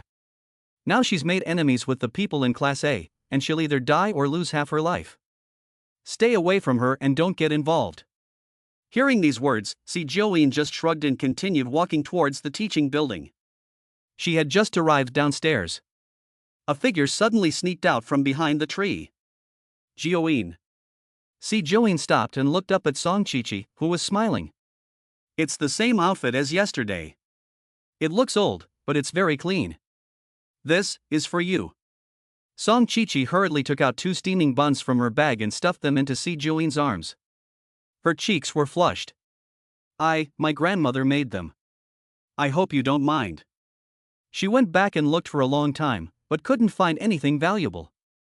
She remembered that her grandmother's buns were the best, so she brought them to her. Si Jio-in shook the bag and raised the corner of her lips. Is it meat? 1 meat, 1 vegetable. Song Chi-chi blinked her watery eyes and looked at her with great anticipation. Si Jio-in lowered her head and took a bite. It's stuffed with mushrooms, it's delicious. Song Chi-chi let out a sigh of relief as she watched her eat. Thank your grandmother for me. Song Chi-chi nodded vigorously and cautiously poked her head out. Jio-in, I'll be going first. Seeing Song Chi-chi's happy back, Si Jio-in's lips curled slightly. A kind and lovely girl deserves to be treated gently by the world. And garbage should stay in the trash can. Si Jio-in put the remaining buns in her bag. She walked to the classroom, but didn't go in. A few boys in school uniforms suddenly stopped her. You're new here, right? Si Jio-in raised her eyes and said in a cold voice, What's the matter? If you want to stay at St. George's, don't meddle in other people's business. Si Jio-in frowned slightly, her expression slightly cold. Is the principal your father? Can you decide whether I can stay or not? Ha! This new little beauty is quite a handful. You don't even know who she's messing with. If you help her again, you'll know what happens. The students in the class looked at Si Join with sympathetic eyes. She's still too young to be fearless. She should have helped someone else, but she had to help Song Chi-chi. Song Chi-chi's father is a director of Shengao, and he donates tens of millions of yuan a year. The principal has to give in to him. Si Join looked up fearlessly, her lips curling up. Oh? What's the outcome? The male classmates were taken aback. This is not playing by the rules. The new kid is not afraid to die. Get out of Shengao. That's it?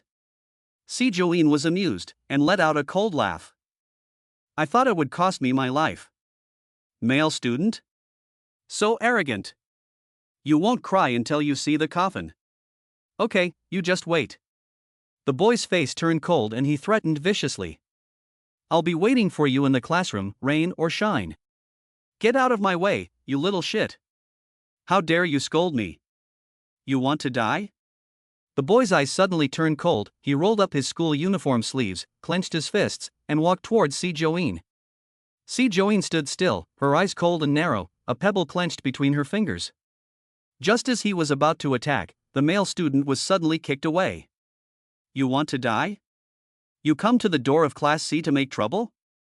The male student looked up and saw Bo Shiza staring down at him from his pocket.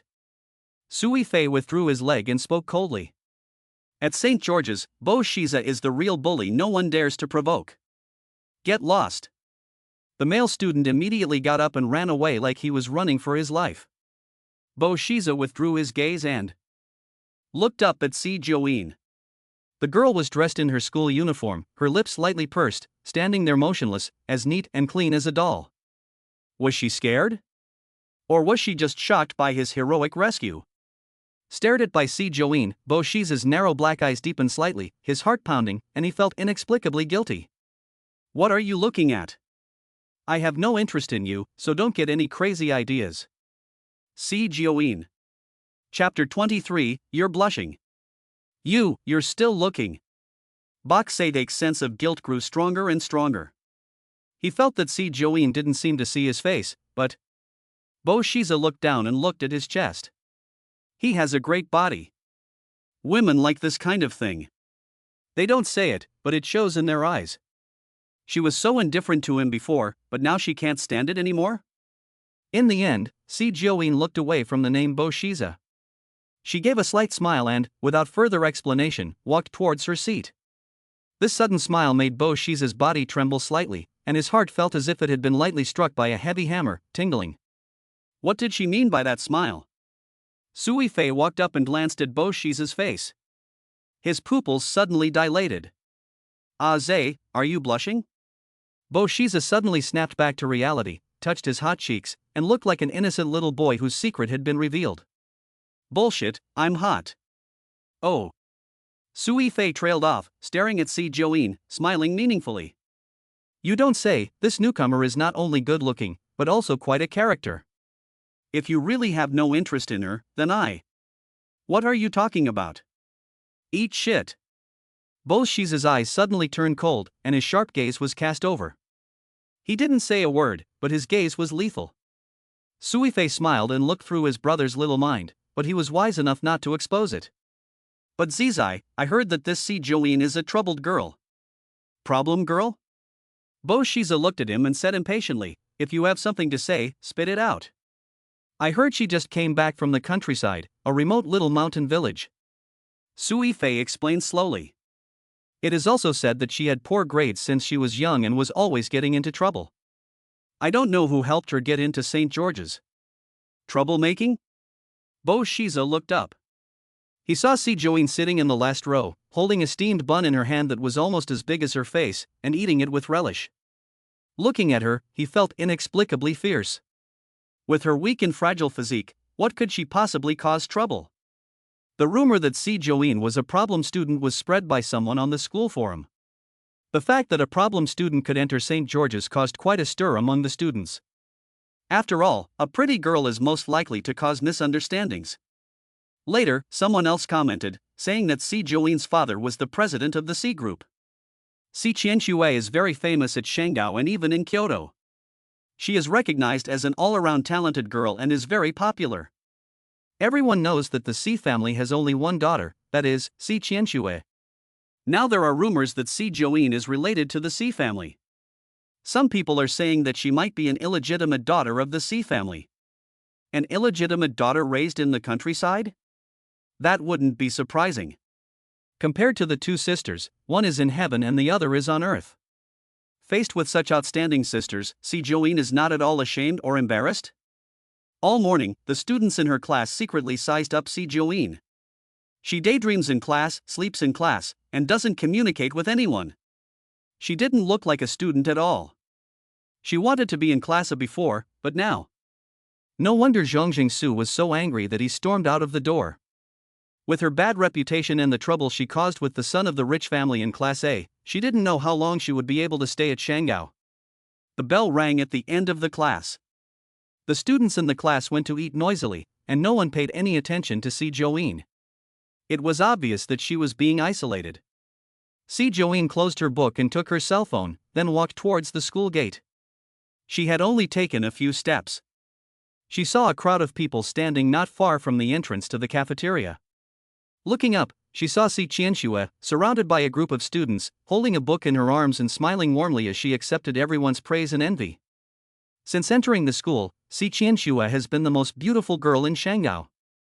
She is good-looking and talented, and is very popular with teachers and classmates. But at that moment, someone in the crowd shouted out, Si Join. Suddenly, everyone's eyes turned to Si Join. They had all seen Si Join's photos on the forum. Although they could only see the outline vaguely and couldn't see her face clearly, it was already shocking enough. But now, Si Join is standing less than 5 meters away from them. The golden sunlight filtered through the dense foliage and covered the girl. The girl's neat uniform outlined her tall and well-proportioned figure. Her long hair was blown by the wind, and her unpainted cheeks glowed with a dazzling radiance under the sunlight. Her skin was as white as snow, and it was eye-catching. So beautiful. Some of the classmates couldn't help but murmur in admiration. What did she eat? Why is she so white? And those legs, did she have liposuction? Is such a body and face real? Once someone started, the others couldn't help but start whispering and discussing. They completely forgot that the so-called school beauty was standing right next to them. She is good-looking, but she is useless. At best, she is an empty vase. Suddenly, an unusual comment interrupted the praise. Tang Lily walked over to Si Qianxue, took her hand intimately, and glared at Si Join with resentment, saying coldly, "Unlike our Qianxue, she is beautiful and talented." Si Qianxue frowned slightly, as if she couldn't bear to hear her speak like that, and said softly, "Don't say that. Everyone is very good, and they are all equally outstanding. Qianxue, you are too self-conscious. Not everyone can win the piano competition and become a student of Ms. Lola." When she mentioned this, everyone looked at Si Qianxue with envy. Yes, Qianxue is humble, which is why she has achieved so much. You are so good, when Ms. Lola sees you, she will definitely take you under her wing. Si Qianxue's cheeks blushed shyly. It's not a sure thing. There are many people who are better than me on the competition field. I still need to learn from others. Buzzing. Just as Si Join was about to give Si Qianxue a rating for her acting, her phone suddenly vibrated. Click to open WeChat. Thin, hey kid, is class over? Si Join's long eyelashes trembled slightly, her lips tightened, and she ignored the sound not far away and walked straight outside. Seeing that Si Join didn't refute and just walked away, Tang Lily smiled. I thought she was so amazing? She's just a bully. Qianxue, don't worry. We're here at school. She won't dare bully you. The others heard this and asked curiously, Qianxue, is she really your father's illegitimate daughter? Si Qianxue bit her red lips and hesitated to speak. In any case, we are sisters. In an instant, everyone's eyes lit up. Isn't this the answer? Does your mother not mind? I heard that she bullied you. Don't ask. Any more. I'll get along with her in the future. Si Qianxue pretended to be helpless, pulling the corners of her mouth, as if she had been wronged, but she was selfless in repaying kindness with kindness. The others didn't ask anymore, and they just thought that Si Joeen was ruining other people's families, which was really hateful. It's because she's kind that she gets bullied. Tang Lily stoked the flames, and from now on, everyone should avoid her and not be influenced by such a person. Si Joeen didn't help her when she was in trouble, and she almost went to jail. If it weren't for Qianshua's kindness, she would still be in the police station. She must settle the score with Si Joeen. Chapter 24, Old Fox Bo. Si Joeen found Bo Xian's location according to the positioning. A grey Bugatti Veyron was parked on a road with less traffic, and a man with an outstanding appearance was standing outside the car. The man's deep dark eyes were slightly narrowed, the corners of his eyes lazily raised, and a slight smile curled the corners of his mouth. His eyes were fixed on the girl who was slowly approaching him with her hands in her uniform pockets. Unlike the previous times, the little girl was dressed properly. She was already pale and delicate looking, and when she looked away, she looked like a 15 or 16-year-old. Baixian couldn't help but think of the words she had said in response, "When you went to college, I was still in the 3rd grade of elementary school." It was obvious that she was disgusted with his age. "Xiaojiu, over here." It had been a long time since she had heard someone call her that. Si Joyen's lowered eyes lifted slightly, and when she saw the man's handsome face with a smile on it, her eyebrows involuntarily scrunched up. "Uncle." The girl stopped, looked up at him, and said in a lazy voice, "Uncle again." Baixian smiled helplessly and reached out to pinch her porcelain-like cheeks. But when he reached halfway, he saw Si Joeen staring at him quietly, with clear, watery eyes that were clean and bright, like unspoiled white paper. He felt that even a touch would dirty it. His finger finally landed on her forehead, gently pushing back the bangs that were wrapped around her eyes. "It's just a name, and there's always a chance to change it later. Let's go eat first." "What do you want to eat?" Bo Xian glanced at the time. It was only 10 minutes before class ended, so he must not have eaten yet. Si Joeen had eaten 2 big buns in the morning and didn't feel hungry. Just as she was about to refuse, the man spoke first. "Uncle has been waiting for you here for 2 hours. He's very hungry." The blank space in the driver's seat? Didn't they just get here a while ago? Gee. Old fox, Mr. Bo, you're cheating on a young girl, don't you feel bad about it? It doesn't matter. Si Joyen's voice was faint, and she bent down and got into the car. As soon as she sat down, Bo Xian's body leaned over towards her, and her long, slender fingers grasped the seatbelt. Click. When he fastened it for her, he was careful not to touch her hem. "Let's go to the restaurant." "Shanju?" Si Joeen's eyes widened in surprise, but soon returned to normal. He really knows how to choose a place. 15 minutes later. Si Joeen was taken to the restaurant by Bo Xian. Shanju is a very famous private chef in the capital. The dishes are varied and exquisite. The top-floor private dining room is made entirely of glass and overlooks the entire city of Kyoto. Only someone extraordinary could reserve the top floor. Sit first. Su Xiang opened the chair for her, a chair with pure white lace. Her legs were too long, and when she sat down, her skirt ran up by inertia. Si Joeen frowned and reached out to hold it down. Bak Xian glanced at her, her eyes darkening slightly. She immediately asked the waiter to bring a clean blanket. New? Disinfected? Yes, Master Bo. The waiter replied carefully. Bak Xian took the blanket, got up and walked to Si Joeen, half squatting at her feet and gently covering the girl's legs with the fluffy blanket. The exposed legs were immediately well protected. "If you need anything else, just let me know." Si Joeen glanced at him, gathering a dark look in her eyes, and nodded slightly. You're so good." The man curled his lips, returned to his position, and a low, magnetic tone rang out, "Order your food." "Please wait a moment, Master Bo." The maid respectfully left to invite the manager of the restaurant, Kirin. Bo Xian is a high-level VIP here and comes once a month. Every time he comes, the manager personally receives him, and this time is no exception.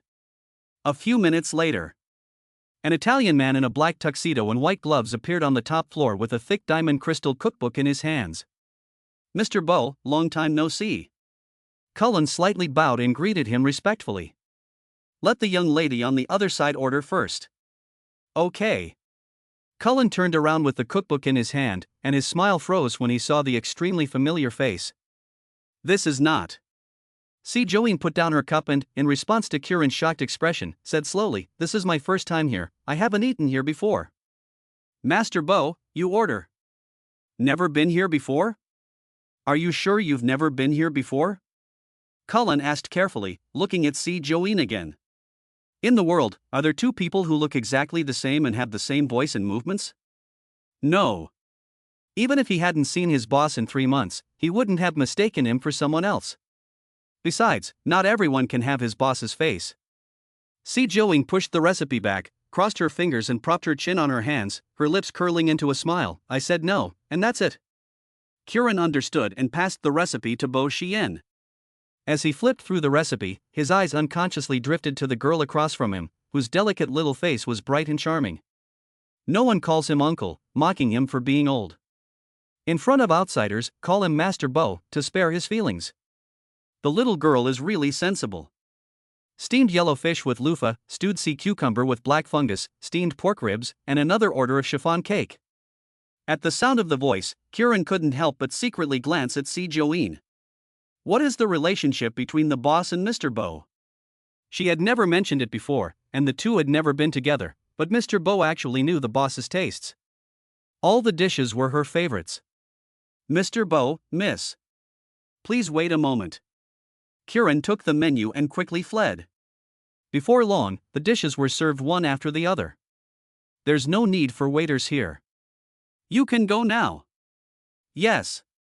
After everyone left, only See Joeen and Bo Shien were left on the floor. "These dishes taste good.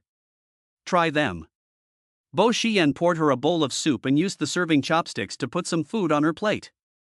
See Joeen took a sip and savored it. Then she looked up, her lips curled up in a smile. It was delicious. Bok Shien took a tissue and wiped the corners of the little girl's mouth, and said softly, "I like it. I'll bring you here again next time." The magnetic, deep voice was full of charm and very seductive. See Joeen bit her spoon and did not answer. "Do you have an excuse for seeing each other again?" She didn't say anything, and Bo Shien didn't get angry. It's good for the little girl to be cautious, it's not easy to be deceived.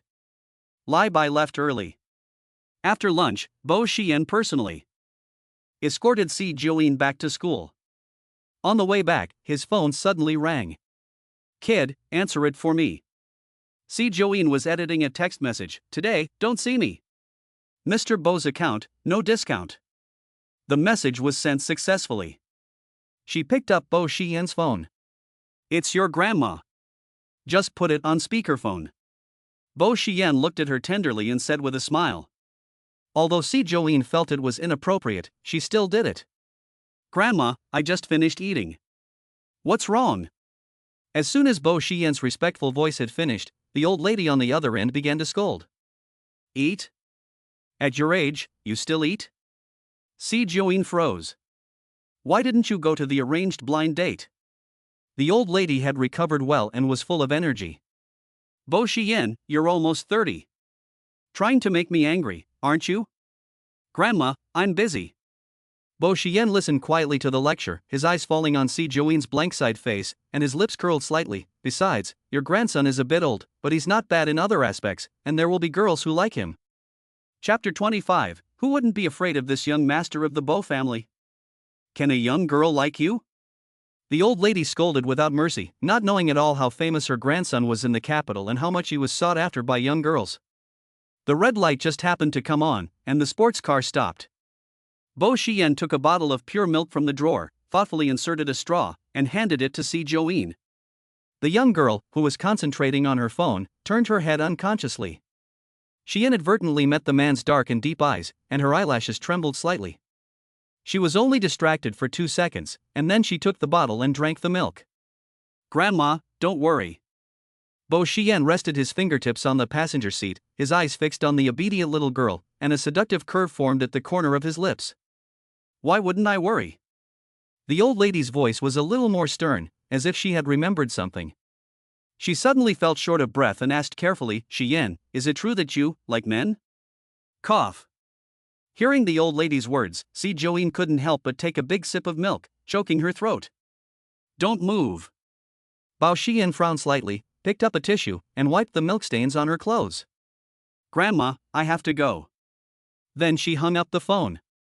The old lady on the other end of the line, holding the phone, looked slowly behind her at the maid. I thought I heard the girl's voice on the phone just now. The auntie blushed. Yes, she did. She heard the girl pout and the young master tell her not to move. Old lady, you should be relieved now. The young master is in very good health. Upon hearing this, the old lady covered her mouth, unable to contain her joy and excitement. That brat, he has a girlfriend and still hides it from me. Could it be that the girl? The old lady's face suddenly turned cold. She doesn't want a girl with bad character and a dubious family background. The auntie quickly calmed her down and said with a smile, the girl our young master likes, can she be bad? That's true. Her grandson has always been a good boy and never behaved like those spoiled brats. She almost thought he had a physical problem, but it seems she was wrong. A smile spread across the old lady's face again. She was really curious about what kind of girl could move Xian's heart. At this moment, Bo Xian had already wiped Si Join's hands clean. In the quiet car, the gentle music played in the background, pleasant to the ear. Si Join leaned back in her seat, lazily resting her head on the back of the seat, and looked away. The man was dressed in a sharp suit, with a white shirt slightly unbuttoned, and handsome features. He was controlling the steering wheel with one hand, and there was a hint of a lazy smile at the corner of his eyes, a smile that was both mischievous and abstinent. He really is a good-looking guy, enough to make a girl fall in love and lose herself. But does a man like this? Seeing the girl staring at him, Bo Xian raised his eyes, slightly raised his lips, and smiled. What are you looking at? Nothing. Si Join withdrew her gaze and looked out the window, her eyes flashing. Oh. Bo Xian replied in a melodious tone, with a hint of a smile in his deep eyes. He smiled like a refined scoundrel, his eyes full of a hint of amusement. It didn't take long. The sports car stopped on the street, 5 minutes from the school. Bo Xian got out of the car, opened the door for Si Join, and handed her a cute bag. Si Join recognized it at once. It was a dessert from the restaurant. It was her favorite mango flavor. She could eat it in the afternoon when she was hungry. Si Join looked at him with a blank expression, and after a few seconds of silence, reached out to take it. Unintentionally, their fingertips touched, and the warm sensation spread throughout their bodies, causing a blush of tingling. Si Join's heart skipped a beat, and a strong throbbing spread from her heart to her whole body. He didn't resist, and even wanted to touch her. I'll go in first. Si Join carried the dessert, slightly lowering her head to hide the hint of red behind her ear. She hadn't taken a few steps when the voice of Bo Xian suddenly rang out. Xiao Jior. Si Join looked back at him. The man stood there lazily and casually, his deep dark eyes meeting hers. After a few seconds of silence, a low, sexy voice came out. I'm quite normal. Si Join pursed her lips, her large eyes became clear and transparent, and the sunlight reflected on her face created a dazzling halo. Her cute appearance makes one want to hold her in one's arms and cherish her. If it weren't for the fear of scaring her. Bao Xian smiled helplessly and spoiled her. Go back to class, little friend. Si Join suddenly curled her lips and turned to walk towards the school. After turning a corner, she took out her cell phone and dialed Kulun's number. He gave Bo Xian a 20% discount on today's lunch money. At the same time, Bo Shiza and Sui Fei had just finished eating at the restaurant and saw a sports car parked not far away. Sui Fei rubbed his eyes and asked tentatively, is that your brother's car? Bo Xian is the son of the second son of the Bo family, and Bo Xian is a cousin. Bo Shiza looked up and saw that it was indeed. He hasn't done anything wrong, so why is his brother here at school? Zay, I'm going to leave now. You'll have to fend for yourself. Sui Fei patted Bo Shiza on the shoulder and ran off. Who wouldn't be afraid of this master of the Bo family? Get out! Bo Shiza cursed, and was thinking about whether to pretend to be dead and run away when he suddenly bumped into a pair of cold, piercing black eyes. His eyelids twitched a few times, like a deflated balloon, and he walked over to Bo Xian with resignation, speaking with utmost respect, Big brother.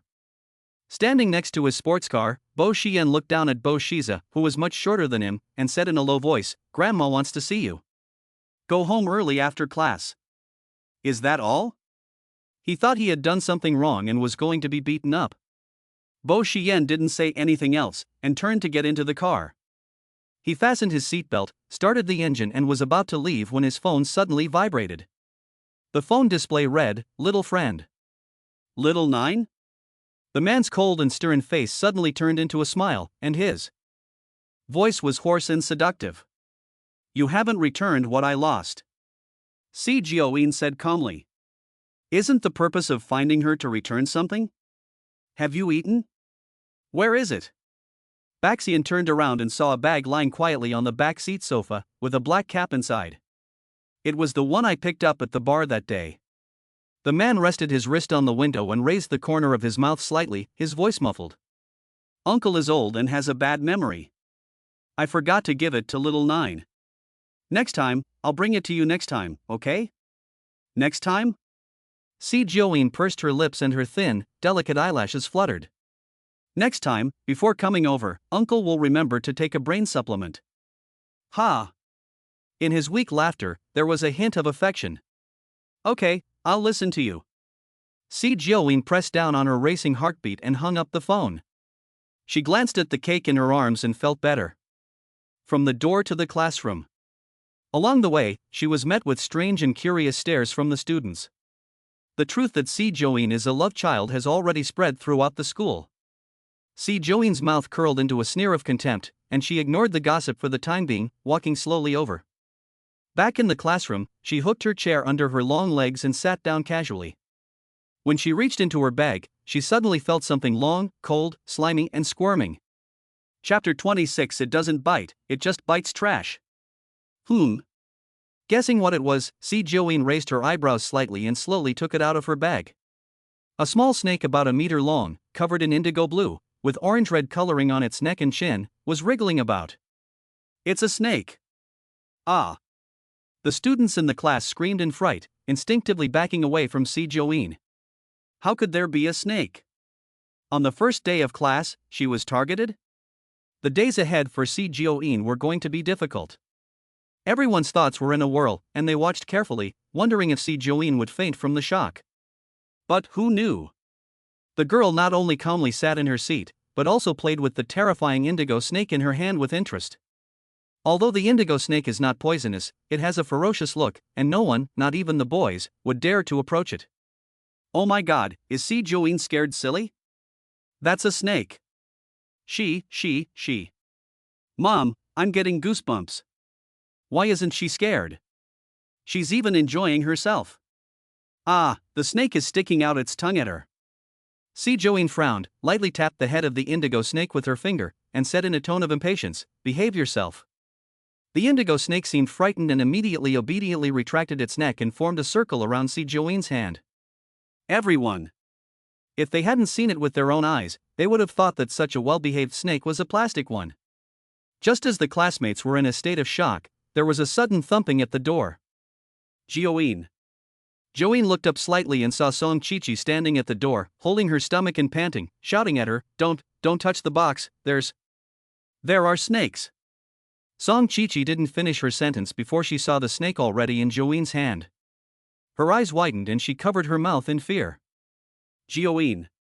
Did the snake really bite Jioin? Jioin, don't move.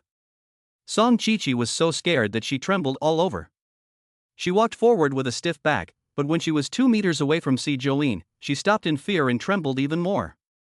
Don't be afraid, I'll come to save you right away. Si Jioin nodded and changed hands to hold the indigo snake. I. Song Qiqi hesitated and several times tried to go forward to remove the snake, but was scared back by the ugly thing. She looked like she was about to cry. If it weren't for her, Jioin wouldn't have been bullied. She can't back down. Song Qiqi took a deep breath, closed her eyes, and reached out to grab the indigo snake just as she was about to do so. She saw Si Jioin slowly take out the cake, then pull the indigo snake off her hand and throw it into the empty bag, tying it off. In this simple and rough way, the indigo snake was subdued. Song Qiqi still maintained her fierce expression, as if she was ready to die. Si Jioin suddenly did this, and she didn't even know how to react. The other students were even more stunned, and the only two words in their minds were, arrogant. Joeen, is your hand okay? After the snake was put away, Song Chi-chi dared to go forward and carefully examine Si Joeen's hand. I'll take you to the school doctor. It's fine. Si Joeen shook her hand. Her fingers were slender and long, her skin was as white as snow, and she was so beautiful that it was hard to believe. Song Chi-chi was relieved to know that she was really fine, and her admiration for Si Joeen rose a few more notches. I'm sorry, they did this to you because of me. Song Chi-chi stuttered endlessly when she got nervous. Everyone at school also teased her because of this defect. So as soon as Song Chi-chi finished speaking, two girls at the door who were watching the commotion laughed quietly and imitated her. That's why. I'm ABA. Ha ha ha. For a moment, the crowd burst into a cackling laugh. One after another, they hit Song Chi-chi's heart. Song Chi-chi opened her mouth, looked down embarrassedly, and whispered, Joeen, I'm glad you're okay. Then I'll leave first. When she turned around, she was suddenly grabbed by Si Joeen by the back of the neck. She handed her the pastry and said, take it. Song Chi-chi shook her head and didn't take it. She didn't dare to get too close to Joeen again. Fortunately, Joeen was not afraid of snakes and did not scare her. I wonder what those people will do next time. Let you hold it. Okay. Joeen's tone of voice rose a few degrees, and Song Chi-chi immediately took it with both hands, afraid that she would be angry. Joeen was her first friend at Shanghao, and she cherished her. If I'm not mistaken, is that the dessert from the dining hall? At the classroom door, two girls with their heads poking out of the classroom were laughing at Song Chi-chi and whispering. Yes, it's from the restaurant. Someone asked my dad to do a favor for them and they sent this brand of cake. I heard it's really expensive.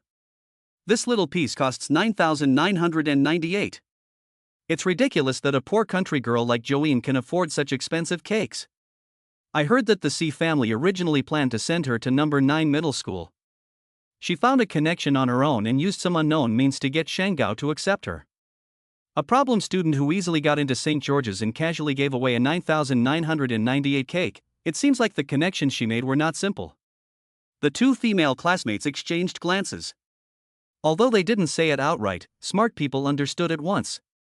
It seems that she is really a bastard child, and it seems that it is a genetic problem, and the things that flow in her bones are not clean. I heard that she also bullied our goddess Qian Xue. It's really bad luck to be classmates with such a person.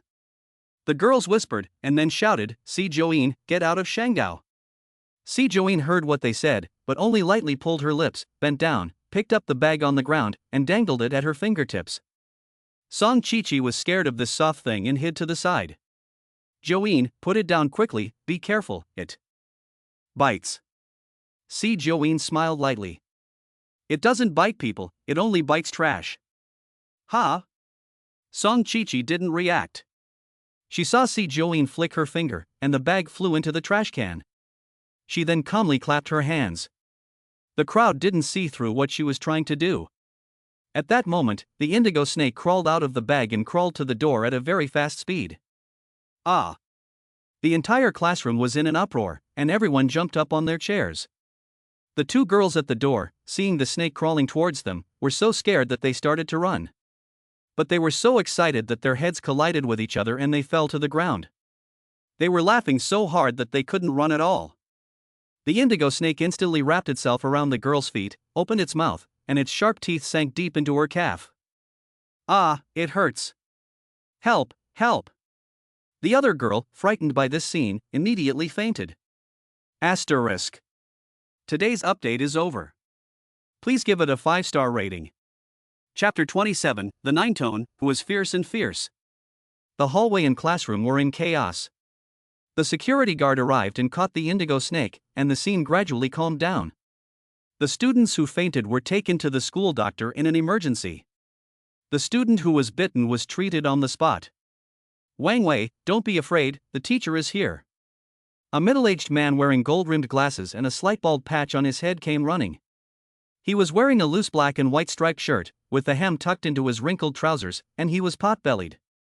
A large bunch of keys of strange shapes hung from his belt, making a clanking sound as he walked. He was dressed in the style of the 1980s. Why is there a snake in the classroom? Su Di took the book from under his armpit and looked at Wang Wei, asking in a very unstandardized plastic Mandarin. Yes, they are students in his class. Su Dijong is the homeroom teacher for Class A, and also teaches physics to both Class A and Class B. Teacher, the snake was found in Si Join's drawer, so she must have brought it in. Wang Wei, with tears in her eyes, pointed at Si Join, who was not far away, and accused her viciously. Si Join froze in her movements, slowly lifting her eyelids, and her cold eyes just touched Su Dijong. It's her. Su Dijong recognized Si Join at a glance, and his eyes immediately turned cold, and his disdain for her was obvious.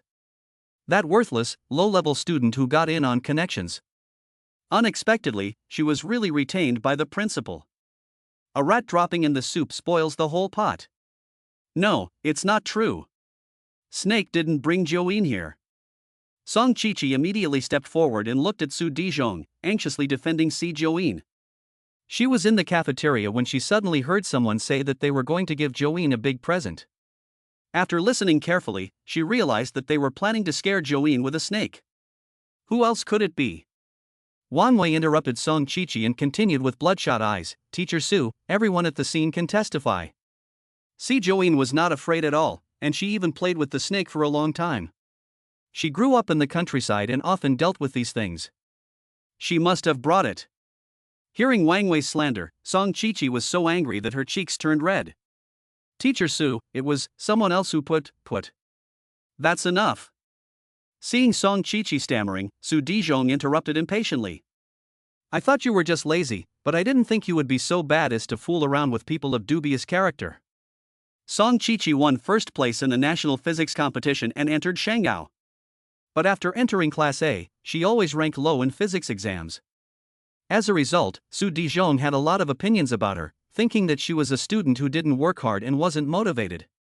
He even suspected many times that she had cheated in the physics competition. Song Chi-chi was so scared that she turned pale, her hands clutching the hem of her skirt tightly, and her body and voice shaking. She was clearly scared, but she still bravely defended Si Join. It was someone else who put it there on purpose.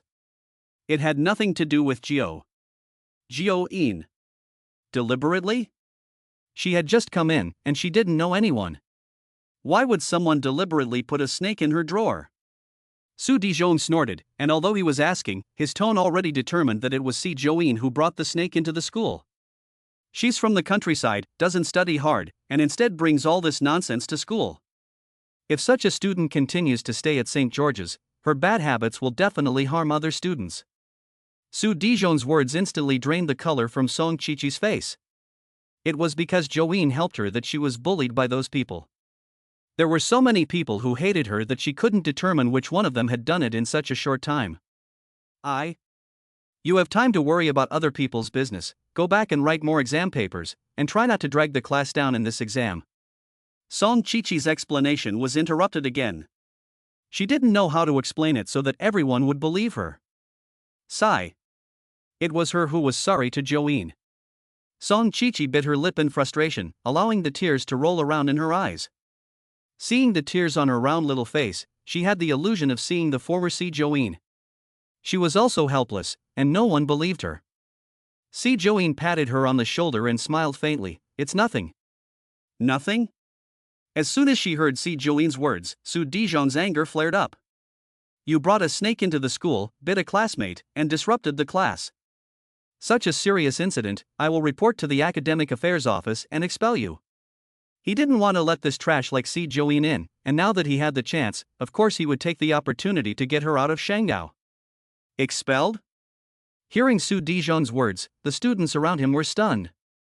The matter has not been clarified, and it is not known whether the snake was brought in by Si Join. Isn't it a bit too rash to expel someone like this?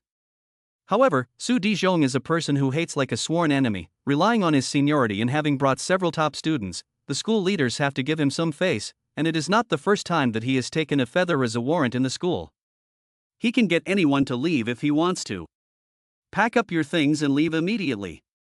Su Dijong stared at Si Join and pointed to the school gate. Mr. Su. You want to leave with her? Su Dijong interrupted Song Chi-chi. That's good, he doesn't like either of them. They're both useless and have no real talent. Chi-Chi. Si Join gently patted Song Chi-Chi on the shoulder, put a fork in her hand, and went to eat cake. What? Song Chi-Chi had tears in her eyes, worried that she would be fired, and her heart was aching. She's still thinking about eating cake? Si Join slowly got up and walked over to Su Dijong. The girl is 1.7 meters tall, and Su Dijong is barely 1.7 meters tall. He is very stout with a big head and big ears, and when he stands next to Si Join, he inexplicably looks much shorter. Si Join took a bite of the cake, gently placed the fork on the cake, raised her cold face, and said in a low and cold voice, "You run the school, so you can just let me go?" This wild and unruly look made the other students' eyes light up, and their pupils instantly dilated. Especially the students in Class C. Su had always liked the good students in Class A and often attacked the grades of other classes. They had long been critical of Di Zhongshu, but dared not speak up. They never imagined that this seemingly weak and feeble Si Join was actually so domineering. For a moment, all eyes were fixed on Si Join. They were even a little excited to see Di Zhongshu get his feelings hurt. After teaching for so many years, no student had ever dared to refute his decisions in front of so many people. Su Dijong's face suddenly turned dark, and he sneered, "You think you're here because the principal recommended you, so I can't make you leave? Obviously, I'm telling the truth." Si Join's lips quivered, and her expression was listless. "You really don't have the ability to make me leave." When she said this, the scene was deathly silent, and the atmosphere was very strange. Si Join's domineering, street-smart demeanor was quite domineering. There is one more chapter, which will be updated later. Chapter 28, He's a Tyrant. What did you say? In front of so many students, being countered by Si Join, Su Dijong's face was a bit embarrassing. She is the daughter of the Si family, and I heard she is a bastard daughter with a bad character who doesn't care about anyone. I thought she had a lot of backing. Mr. Su, do you only hear the words of the top students and not the bottom ones? It was really comfortable to hear this sarcastic, discriminating, and snobbish remark. Having said what they had been holding back for 3 years, the classmates couldn't help but give Si Join a thumbs up. Absolutely. Si Join defeated Su Zhizhong and successfully stayed on. I will recognize her as the leader of Class C in the future. I think it's hard. A similar incident happened in the first year of high school. A student who did not do well in an exam was reprimanded by Di Zhongshu. Zhongshu's harsh words touched the student's bottom line and dignity, and the other person slammed the door and left on the spot. That student had pretty good grades and a good family, but in the end, wasn't he expelled from school because of Di Zhongshu? Si Join got on his bad side, and that was the end of it. Si Join. Su Dijong glared at Si Join with a cold face, shaking with anger. "I'll call your parents to come to school right now." Join. Song Chi-Chi gently tugged at Si Join's sleeve, worried. "Don't waste it, it's expensive." Si Join smiled lightly, took the fork from Song Chi-Chi's hand, and continued eating the cake. It seemed like she was the one who was going to be expelled. Other students. This sister is so damn arrogant. Su Dijong was so angry at Si Join that he was in pain and covered his chest in agony. He didn't want to see Si Join for a minute. Just as Su Dijong took out his cell phone and was about to dial the Si family's phone number, Shinxi's voice suddenly came from the door. "Mr. Su. The class teacher of Class C is here." Su Dijong has a place to vent, and immediately starts yelling. "Teacher Qin, how can you accept any student in Class C? Since you are here, immediately contact Si Join's family and tell them to take her away within an hour. It's not a discussion, it's an order." Shinxi is a new teacher who just came last year, and in front of an old teacher like Su Dijong, he has never had much of a say. Si Join had just started school and the matter had not yet been investigated. Letting a student who was about to take the college entrance exam leave is tantamount to ruining the rest of her life. It's too serious. She can't do that. "Mr. Su, there may be a misunderstanding about this matter." Shinxi looked at Si Join and said softly, "Why don't we hear what she has to say first? The facts are right in front of us. No matter how much she says, it's all just a defense."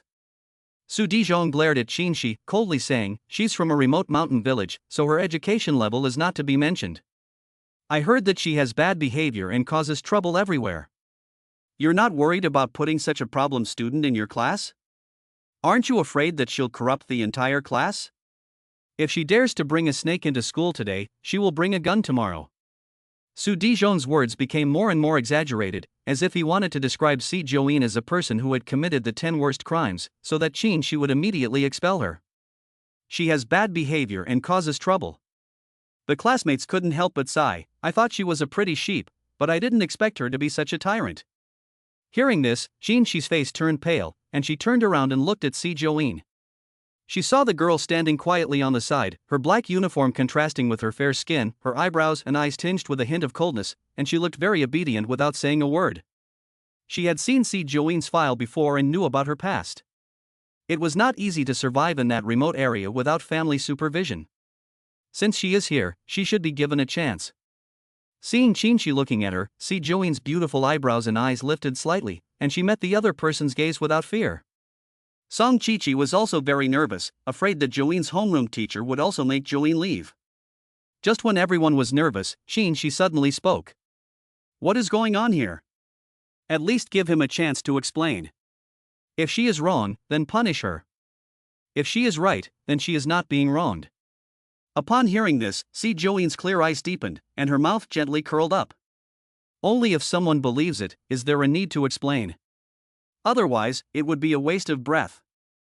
Mr. Chin. Su Dijon was used to being domineering, but he never expected a new teacher to openly defy him. His face immediately turned dark. Do you know what you're doing? Do you want to continue to have a good time at school and stay at school? She knew that she would be made to suffer. But she would feel guilty if she saw her students being wronged and expelled. Student Si Join, what do you think of the snake? She looked at Si Join and said in a gentle tone. If you tell the truth, and if it has nothing to do with you, the teacher will handle it. Seeing Shi's gentle voice, Si Join's eyebrows lifted slightly, and she stood up straight and explained, when I came back from dinner, the snake was in the drawer. I was afraid it would bite someone, so I put it in a bag and threw it in the trash. Who knew it would run out on its own and bite her? No. Hearing Si Join's explanation, Wang Wei immediately stood up, furious. It wasn't you? Then explain clearly, why did the snake appear in your drawer? Why did it bite me and not you? Whether the snake was brought in by Si Join herself or someone else deliberately put it there, it has something to do with her. Teacher Su already said to get lost. A bastard child dares to bully Qinshui. You want to die. Hearing this, Si Join smiled, with a hint of sarcastic laughter at the corner of her mouth, and said nonchalantly. Why is the snake in my drawer? You should ask the snake. As for why the snake bit you and not me, isn't that a question you should reflect on? Wang Wei was stunned for a moment and didn't understand. What do you mean? There are so many classmates in the class, why did the snake bite you and not others? Si Join raised her eyebrows. Her cold, beautiful face was even more radiant after a slight smile. When she finished speaking, everyone's eyes fell on Wang Wei's face. Wang Wei was the furthest away from the indigo snake. But after the snake broke free, it ran in her direction. It is said that snakes are the most intelligent creatures and will not harm people easily. Someone in the class whispered. Did Wang Wei release something evil that angered the indigo snake? Otherwise, why did it only bite her? Have you read too many novels? Stop it, it's scary. As she spoke, she moved back a little, distancing herself from Wang Wei. It was as if she really had a terrible virus. After listening to the story, she turned to look at the students in the class and asked, did anyone see who moved Si Join's seat today? Everyone shook their heads. It was lunchtime, and no one was in the classroom. There was no evidence that Si Join had not brought the snake, and there was no explanation as to why the snake did not bite her. She was deep in thought. Good night. Whispering, is anyone watching? Chapter 29, Bowing to Si Join and Admitting Fault. Mr. Su, Si Join said that she didn't bring the snake in, and this may be a misunderstanding. She looked at Su Dijon and said in a gentle voice, how about just letting it go? Forget it?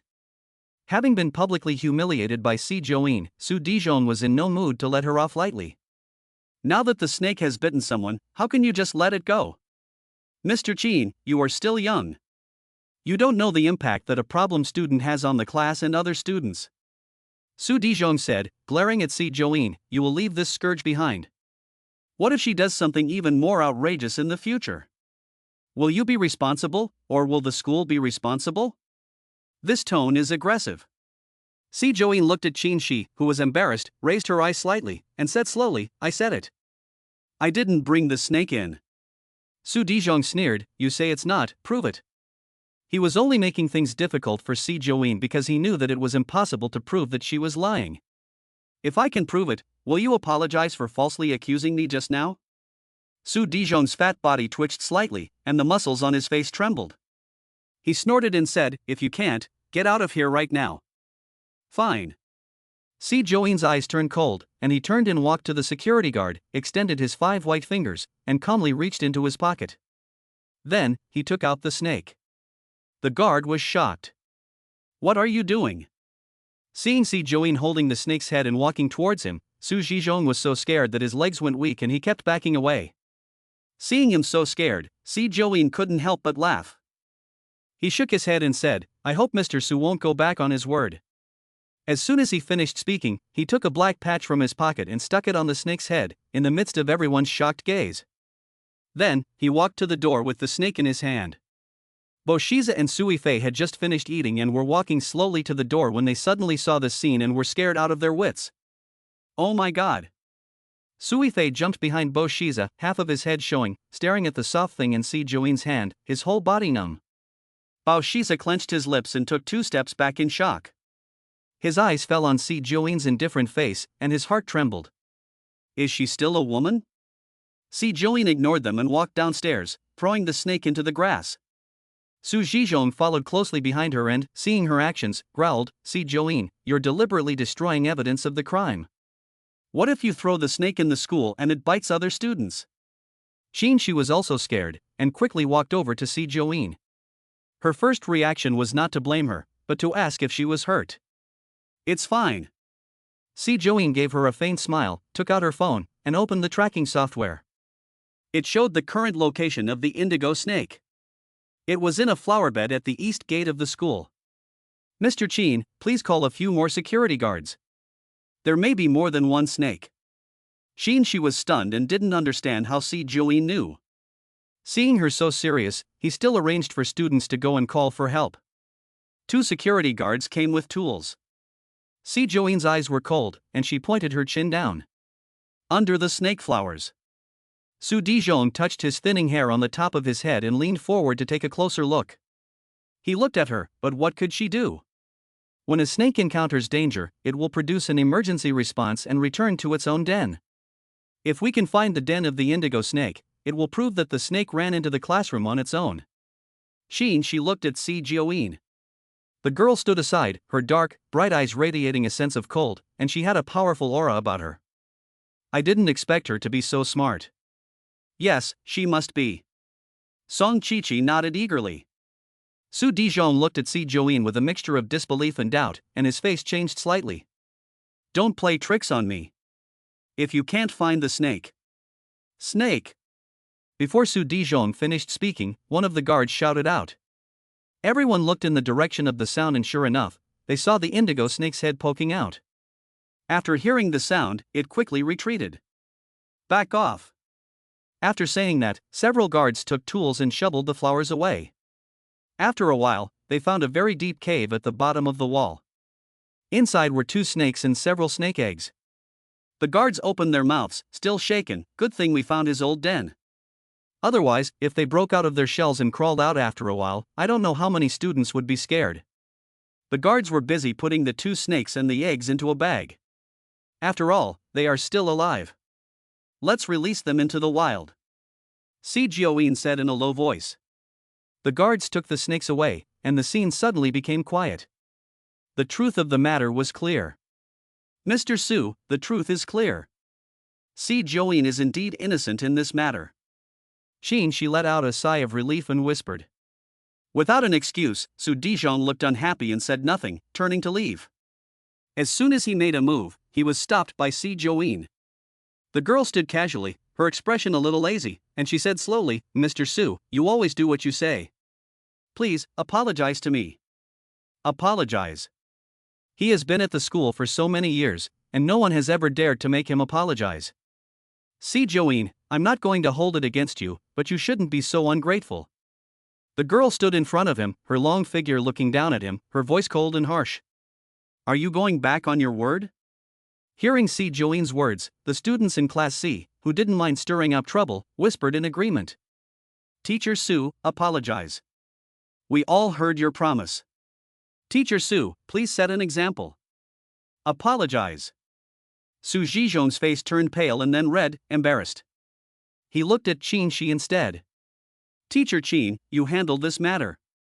Qin Shi said in a tone of voice, pretending to be puzzled, just now, it was indeed said that if Si Joeen could prove that she was innocent, you, Mr. Su, would have to apologize to her.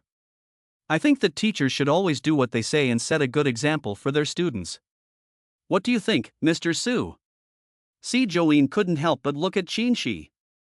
Again, appreciatively raising an eyebrow. Su Dizhong was so angry that he was breathing out smoke from his 7 orifices. He stared at Si Joeen with a ferocious expression. I'm not apologizing today. What can you do about it? Si Joeen narrowed her eyes, her fair cheeks showing a hint of displeasure. She was about to speak when a cold voice suddenly rang out. If you don't admit it, tomorrow the news that you bullied a freshman and lost your moral integrity will spread throughout Shanghai, and even the internet. Su Dizhong looked up and saw that the person speaking was the little tyrant of Shanghai. The Bo family is the richest family in the capital, and they hold a pivotal position in business and politics. Especially the eldest son of the Bo family, Bo Shiyan, is ruthless. He can't afford to mess with him. Bo Shiza was standing on the flowerbed, staring at him with a half-smile on his face. How about it? Are you going to admit it? Su Dizhong turned away with a gloomy face, unwillingly, and said with clenched teeth, I'm sorry, is that okay? Si Joeen raised her eyebrows and said in a lazy tone, what did you say? Chapter 30 Sisterine really refreshes my understanding time and time again. Si Joeen, don't go too far. Su Dizhong's teeth were about to break. Si Joeen smiled coldly. Teacher Su is a famous teacher, can't you even apologize sincerely? Pop. There was a low chuckle from the surrounding area. Serves him right. Let him be a snob. He's unlucky to have met Si Joeen, a little brat who's not afraid of anything. Su Dizhong's anger had burned from the soles of his feet to the top of his head, almost spilling out. He looked at the cell phone in Bo Shiza's hand, clenched his fingers, and said in a single sentence, Classmate Si Joeen, I wronged you today, and I sincerely apologize to you. Si Joeen raised the corner of her lips, a cold smile appeared on her face, and she said nothing. Seeing that the situation was getting out of hand, Qin Shi stepped forward in time. Classmate Si Joeen, Mr. Su has apologized, so let's just forget about it. Okay, Miss Qin is very pretty. If she says she forgives you, then I forgive you. Qin Shi's cheeks turned slightly red. This brat. Su Zhizhong's face turned pale with anger, glaring at Si Joeen viciously and threatening him coldly, you're lucky this time. Remember, I'll make you leave Shanghai sooner or later. After saying that, he turned his gaze back to Qin Shi and sneered, Miss Qin, you will pay the price for your decision today sooner or later. Qin Shi pursed her lips and said, I'm just doing what a teacher should do. Very well. I look forward to seeing how this student with poor grades and a corrupt moral character will drag down your class average and the school's college entrance rate. After he finished speaking, Su Dizhong left in a panic amid the mocking stares of the others. Staring at his back, Song Qiqi felt a chill down her spine and whispered, Joeen, you have to be careful with Teacher Su in the future. Yes. Joeen nodded and said, it's almost time for class. You should go back to class. If he dares to target you, remember to tell me. Song Qiqi was a little nervous. What do you want? Si Joeen's lips curled up slightly, looking like a good student, trying to reason with him. Reasoning? Song Qiqi pursed her lips and looked at Si Joeen's expression. Why did she not believe it? The story of Si Joeen versus Di Zhongsu, and her complete victory, spread throughout Shanghai. The students in the class looked at Si Joeen like a hero. They took the initiative to talk to her and reminded her that she had an exam in the afternoon. Si Joeen did not take a nap, and with the insufficient amount of medicine, her head was dizzy all afternoon. When she finally recovered, the bell rang for recess. Stop writing, you can't write anymore. Looking at the test paper that had been collected, the girl pursed her lips, leaned wearily over her desk, and closed her eyes slightly. Her thick eyelashes curled like a beautiful butterfly. At this moment, Bo Shiza was thinking of the scene where she walked past him with a snake in her hand. Her eyes gradually brightened. She suddenly looked up, sensing the scorching gaze. The little tyrant's eyes flashed violently, and she smiled with a hooked lip. "I really can't tell, you're awesome." Si Join stood up and nodded to him with no expression. "Thanks for what just happened." He never thought that Si Join would say thank you, and Bo Shiza's cheeks blushed involuntarily. Before he could say anything else, the girl had grabbed her bag and left in a flash. Looking at her back, Su Yifei kept shaking his head. "Sisterine really refreshes my understanding time and time again." In the evening, Si Join returned home. As soon as she entered the door, she gave her boss, Ting Shan, an angry look. Seeing Si Qianxue standing next to her, Si Join understood everything. "I heard that you caused trouble at school today and made teacher Su lose face." Si Ting Shan stood up and walked to Si Join, staring at her with displeasure. The principal said, "You were introduced to the school by a well-known professor. You have lived in the countryside for many years, so how would you know any professors? What did you do to get into Shangao?" Si Tingshan became more and more angry as he spoke, and his mind was filled with the idea that Si Join would stop at nothing to achieve her goal, even going as far as to sell her body, just like she did in the past. The more she thought about it, the angrier she became. "After all these years in the countryside, I thought you had learned your lesson. I never thought you would still be so self-indulgent." Seeing Si Tingshan's furious look, Si Joyin's eyes did not change much, and a sneer came from the corner of her mouth, and she spoke indifferently. "Are you trying to teach me a lesson?" Si Tingshan's voice choked. "I am your father, can't I educate you?" "My father?" Si Joyin's lips curved, and a chill ran down her exquisite and beautiful face. "I'm sorry, I thought my father died 5 years ago." "That's right. I saw her being humiliated, but I didn't help her. Let her be taken away by the car of the mental hospital, and did not stop. He sent her to the countryside to fend for herself, and 5 years later, in her heart, he had already died." When he mentioned the 5 years ago, Si Tingshan's guilt welled up again. "Inin, if you really say that, you are heartless. Your father went gray because of you." Seeing this, Mrs. C came forward and scolded Si Join. This immediately dispelled the last vestiges of guilt in Si Tingshan's heart. This daughter is really heartless. She thinks only of herself and doesn't know how to be grateful. If you're so concerned about what happened back then, we should take some time to figure it out. Si Join looked at Mrs. C, her eyes were dark and cold, and just one glance was enough to take one's breath away, making people tremble with fear. The incident back then had something to do with her. All the evidence points to Si Join, proving that she initiated the seduction. How can she overturn the case? You don't feel ashamed of what happened to Inin back then, and the Si family has no face to be pointed at anymore. With herself? Si Join glanced at the claws on her arm, her eyes cold, and her elbow lifted slightly. A powerful force suddenly struck, and Mrs. C completely lost her balance and fell onto the sofa. Si Join.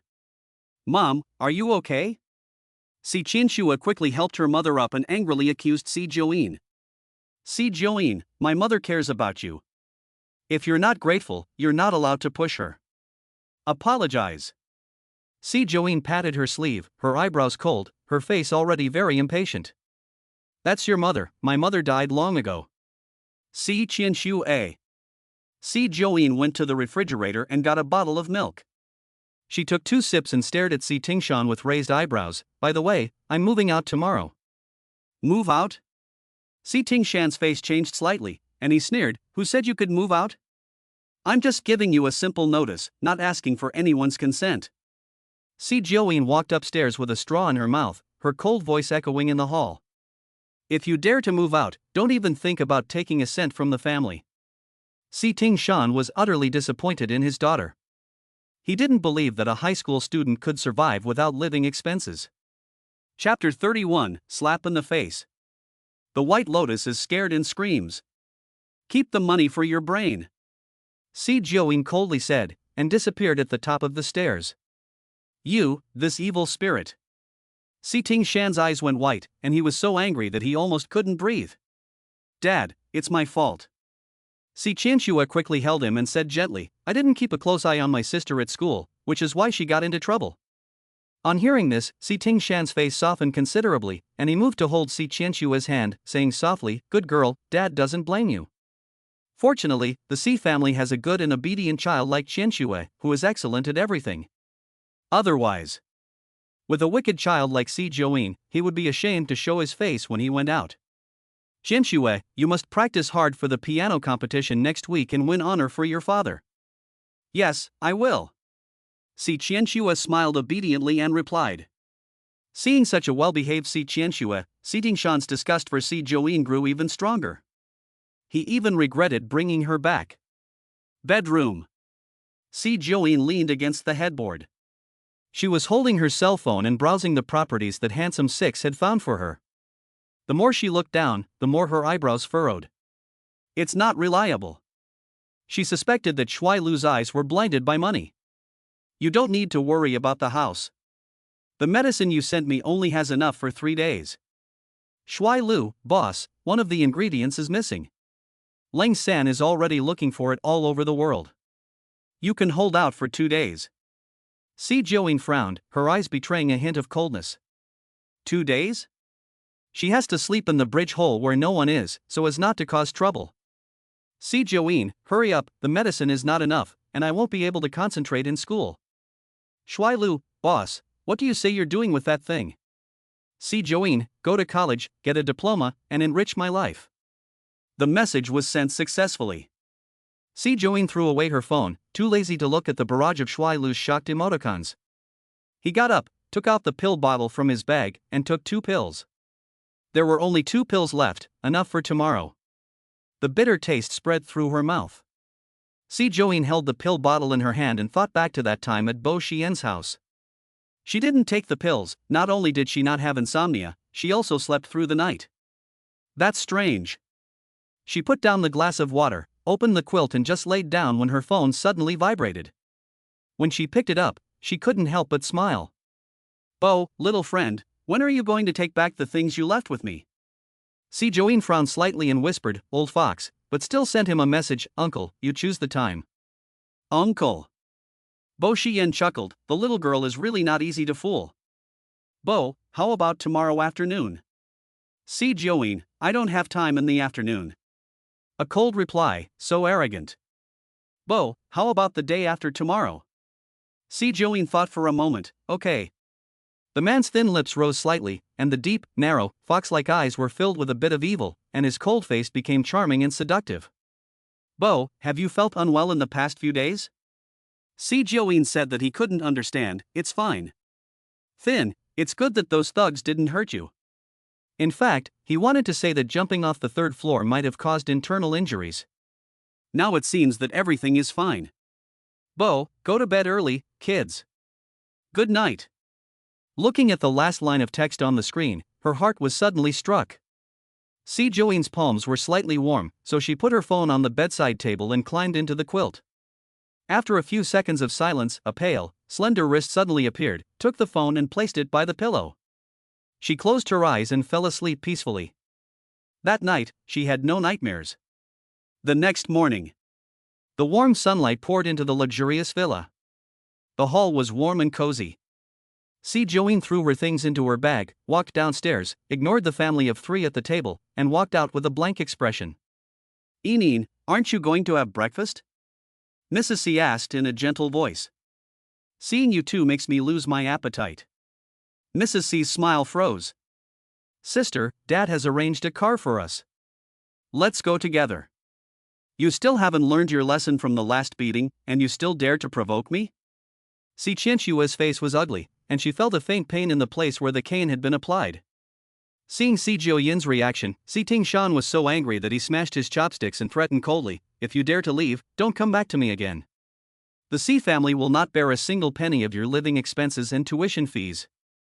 Hearing this, Si Jiuyin's footsteps suddenly stopped. He thought she was scared and had given in. Si Tingshan's tense expression relaxed a little.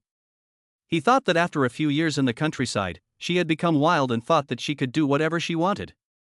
Si Jiuyin turned around with a sardonic smile on her lips. If I remember correctly, the Si family's money has nothing to do with you, right? Si Tingshan's eyes darkened and he looked surprised. It was indeed his mother who gave him the money to start his business. The success of the Si group today is also related to her mother. But she was only 5 years old when her mother passed away. How could she possibly know about these things? What do you mean by that, sister? The money in the Si family isn't dad's, so it can't be yours, right? Si Qianxue held a glass of lemonade and retorted with a cold smile, I think you are thinking about the Si family's wealth and wishing that dad would die sooner. Si Tingshan's face changed drastically. Si Join's red lips curled up in a smile, if I wanted the Si family's money, I wouldn't have to wait for him to die. The tone was so arrogant that it was amazing. Si Tingshan slammed the table and stood up, his expression hideous. I don't have a daughter like you. Get out. Si Join's beautiful eyebrows lifted slightly, and her delicate face revealed a hint of arrogance. She said coldly, who recognizes me as a grandson? Si Tingshan covered his chest and was so angry that he almost vomited his dinner. Si Qianxue and her mother looked at each other, and on the surface, they comforted Si Tingshan. In fact, they were overjoyed. From now on, there will be no more eyesores like Si Join in this family. But before the mother and daughter could be happy for a few seconds, the maid's scream suddenly came from upstairs. Ah! What's wrong? Why are you screaming like that? Mrs. Si frowned and said in a displeased voice. In the young lady's room, there are. The maid swallowed and said in a trembling voice, there are cockroaches everywhere. Si Qianxue took a look and screamed in fright, backing away. There were not just one or two, but at least 1,000 of them, on the floor, on the walls, in the closet and in the air conditioner. They were so dense that it made your scalp tingle. Ah! Si Join, that psychopath, must have done it on purpose. Si Qianxue was so angry that she stomped her feet. Looking at the disgusting bugs all over the floor, she suddenly lost the desire to move them back. Chapter 32, The Penultimate Consolation, the Antepenultimate Consolation. Yesterday, Su Dijong and Si Join made a bet, and he willingly apologized to her in a video. It was wildly forwarded on the school forum. From the moment Si Join stepped into the school, she was greeted with all kinds of stares. There was admiration, shock, and it seemed like some boys were secretly taking pictures of her. Si Join frowned, walked into the classroom. Suddenly, the class, which had been in a mess, suddenly became quiet. All the students' eyes were fixed on this person, who looked indifferent and had an extraordinary temperament. Good morning, Sister Een. Sui Fei threw a bottle of milk at her, please drink it. Si Join glanced at it and threw the milk back. Thanks, I don't like milk. Sui Fei? He's blind. Yesterday afternoon, I saw a bottle of pure milk on the boss's desk. Si Join threw her bag into the drawer and looked down to see a test paper on the desk. The physics exam from yesterday. He was in a daze, and he had planned to take a break, but who knew? When I opened my eyes again, it was time for class to end. Who knew that I would really get an 8 for the 4-choice question?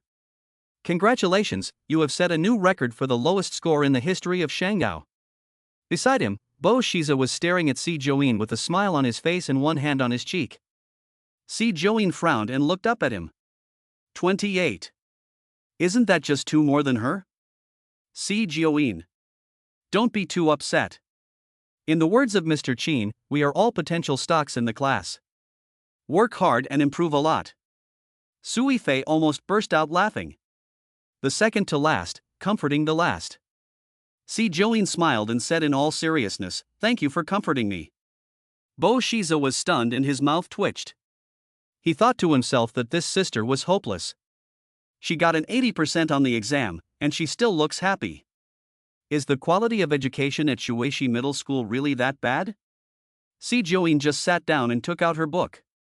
The monitor came in with a frown and a dejected look, and whispered, Si Join, Teacher Qin wants to see you in the office. Si Join frowned and stood up. Seeing her casual expression, the monitor couldn't help but remind her that the director of education and Su Dijong were also there, probably because of the record-breaking physics exam. Su Dijong is also here? It seems that he has caught him doing something wrong again and is deliberately making things difficult for Teacher Qin. If I had known, I would have tried harder and done more. At least, I can beat Bo Shiza. Before Si Join had taken 2 steps, the monitor's voice rang out. That's right, Bo Shiza, the teacher also called you. If it weren't for Si Join's 8 points, he would have broken the record. A few minutes later, the two of them stood in the office, one on each side. Shiza was leaning against the wall, his posture lazy. After so many years of coming to the office, it was like coming home, and he was not flustered. Si Join's long legs were together, and her hands were behind her back, a very standard posture for being lectured, but her demeanor looked like a leader. Do you know why I called you here? Before Qin could even speak, Su Dijong started talking proudly, his mouth curling back to reveal his yellow teeth. I don't know. Bo Shiza shook his body and looked sloppy. Su Dijong gave him a look, and there was no need to rescue him. He then turned his gaze to Si Join. What about you? Si Join raised his head, and his fair little face, in the light of the dim lighting, was so clean that even the capillaries could be seen. It doesn't look like a bad student. I know. Si Join spoke slowly, her voice clear and pleasant. Director Chen, Teacher Su. Si Join has just transferred from another school and has not been exposed to the knowledge of this exam. It is understandable that he failed this time. She spoke softly.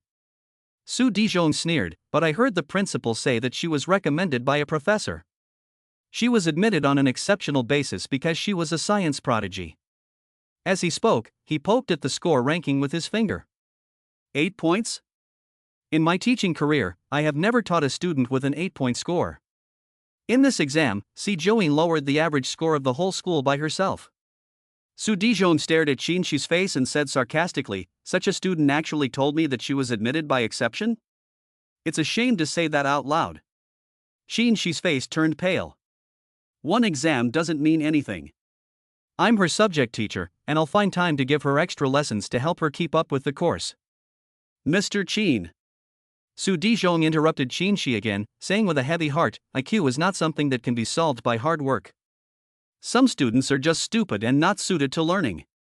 No matter how hard you try to teach them, it's useless. Qin disagreed with this statement. Diligence can compensate for stupidity, and students who have a lot of knowledge and can perform well under pressure are not uncommon. Why should a student be rejected because of one exam, or even be physically attacked? Ms. Su, we are all new to Si Join. We can't deny her because of one score. She angrily bit her lip and coldly retorted, moreover, I don't agree with the educational method of attacking students personally. Su Dijong sat up straight in his chair and glared at the new teacher who had repeatedly antagonized him. He said angrily, I just want to ask Teacher Qin, how much can a student who only got a few points improve if they don't have a foundation? 20, 30, or 40? Su Dijong was aggressive. I'm not attacking her, but it's obvious that she got in here because of her connections, and her IQ is at this level. Not to mention giving her extra lessons, even if she were to study for a few more years, she still might not be able to pass the exam. She was speechless, and felt sorry for Si Join, but the results were there. These words made Bo Shiza angry. He wanted to comfort Si Join, but she didn't even bat an eye, and she kicked her toes in boredom. Damn it! He was a grown man being scolded in front of his face, and he was a little embarrassed. Unexpectedly, Si Join's face was even thicker than his. Su Zhizhong looked at the director of the teaching department. Director, you can see the scores. This student has problems with her moral character. The next exam. If Si Join can get second place, I will broadcast myself eating shit to entertain everyone. 5th floor, screenshot of the 4th floor. 6th floor, I think Miss Si Join looks very smart. Maybe she's saving her strength and can really get second place? 7th floor, you're Si Join's trumpet, right? How about you try speaking in a bigger voice? 8th floor, Si Join has mental illness and delusions, do you have them too? The floors behind are also beginning to question and speak out. Psychosis? Seeing those ugly words, Song Chi-Chi's fingers trembled slightly in the corner, and her face turned red. It's too much, they actually said such nasty things. Song Chi-Chi clenched her teeth and was about to stand up for Si Join when she looked up and saw a dark shadow standing next to her. Chapter 34, A Precious Treasure, Can't You Keep a Closer Eye on It? Si Join stood aside. Her right foot was against the wall, and her black and white uniform made her slender figure even more dazzling.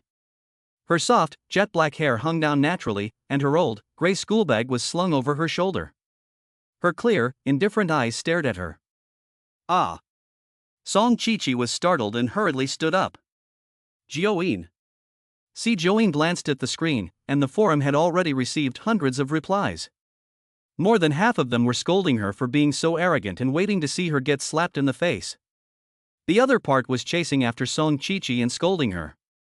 Joeen, I believe you, you can get second place. Don't pay any attention to what people say on the forum. Song Chi-chi walked up to Joeen, her eyes sincere. Joeen curved her lips, not at all affected by those words, and said lightly, I came here today to ask for your help. Ah? Song Chi-chi was at a loss. She stared at Joeen like a little fangirl, her cheeks flushed slightly, embarrassed. Is there anything I can help you with? She can't do anything except study. I'm looking for a physics tutor recently, and I want you to help me. Joeen took out 1,000 yuan from her bag and handed it to Song Chi-chi. The outside teacher charges 500 yuan per lesson, and I estimate that I will need to take several lessons. We are friends, so I'll give you a discount. Is 1,000 yuan okay? Song Chi-chi was dumbfounded. Joeen said, You want me to help you with physics? Aren't you afraid that I'm the worst at physics? Do you want to make up for it? Joeen interrupted Song Chi-chi. The person who won the national physics competition would be the last in Class A at St. George's?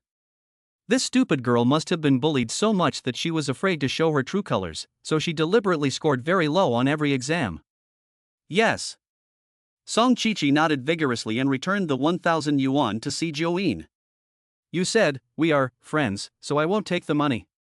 We're like brothers, so we're clear about the deal. Joeen took the money back and said sincerely, If you don't take the money, I can only find a tutor outside. At that time, a class is 500 yuan, how can I have that much money? You can help me with my studies for 1,000 yuan, and I can take several lessons. In that case, I'm taking advantage of you. Song Chi-chi was confused. Could it really be calculated like that? But... Joeen frowned and gave him a displeased look, and Song Chi-chi was suddenly too scared to say anything. Then I will definitely give you a good lesson. I will teach you everything I know. Joeen took out her phone and added Song Chi-chi as a friend. After looking at the time, she said in a low voice, I have something to do today. Let's make it up tomorrow afternoon. Joeen. Song Chi-chi still wanted to say something, but Joeen had already disappeared. With only a week left until the exam, isn't she at all worried? After thinking about it, Song Chi-chi opened her phone and clicked on Joeen's WeChat. After hesitating for a few seconds, she sent a physics exam paper.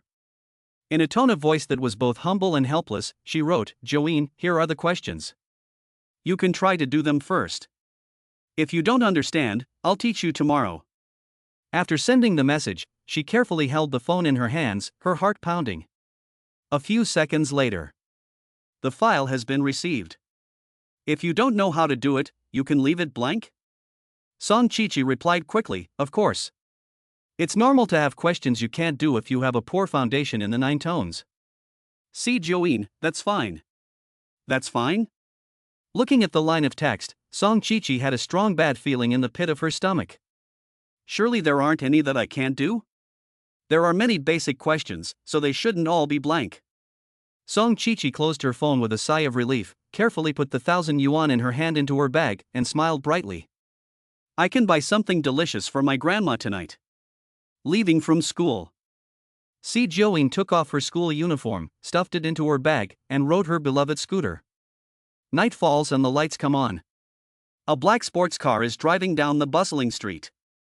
Bei is holding a cell phone to his ear, with a faint smile on his lips, talking to Bo Xian. What's the big deal about a woman? On the other end of the phone, the man laughed, his voice full of affection. A precious treasure like her, how could he not keep a close eye on her? Bei. He's seen all kinds of beautiful women, but why hide her like this? Just as Bei sneered. A loud rumbling sound was heard, and a cool red motorcycle suddenly stopped next to him. Bei casually looked up and saw the girl's beautiful side face under the handsome helmet, and his pupils suddenly contracted. This face. Good night. Free updates, free gifts, and watching short videos are the greatest support for Huahua. Heart. Chapter 35. The little girl still has many surprises that he doesn't know about. This face, how does it look so much like Auntie Nien? Drip, drip. Hua Beijian lowered the window, took off his sunglasses, placed his left hand on the car door, and excitedly honked the horn a few times.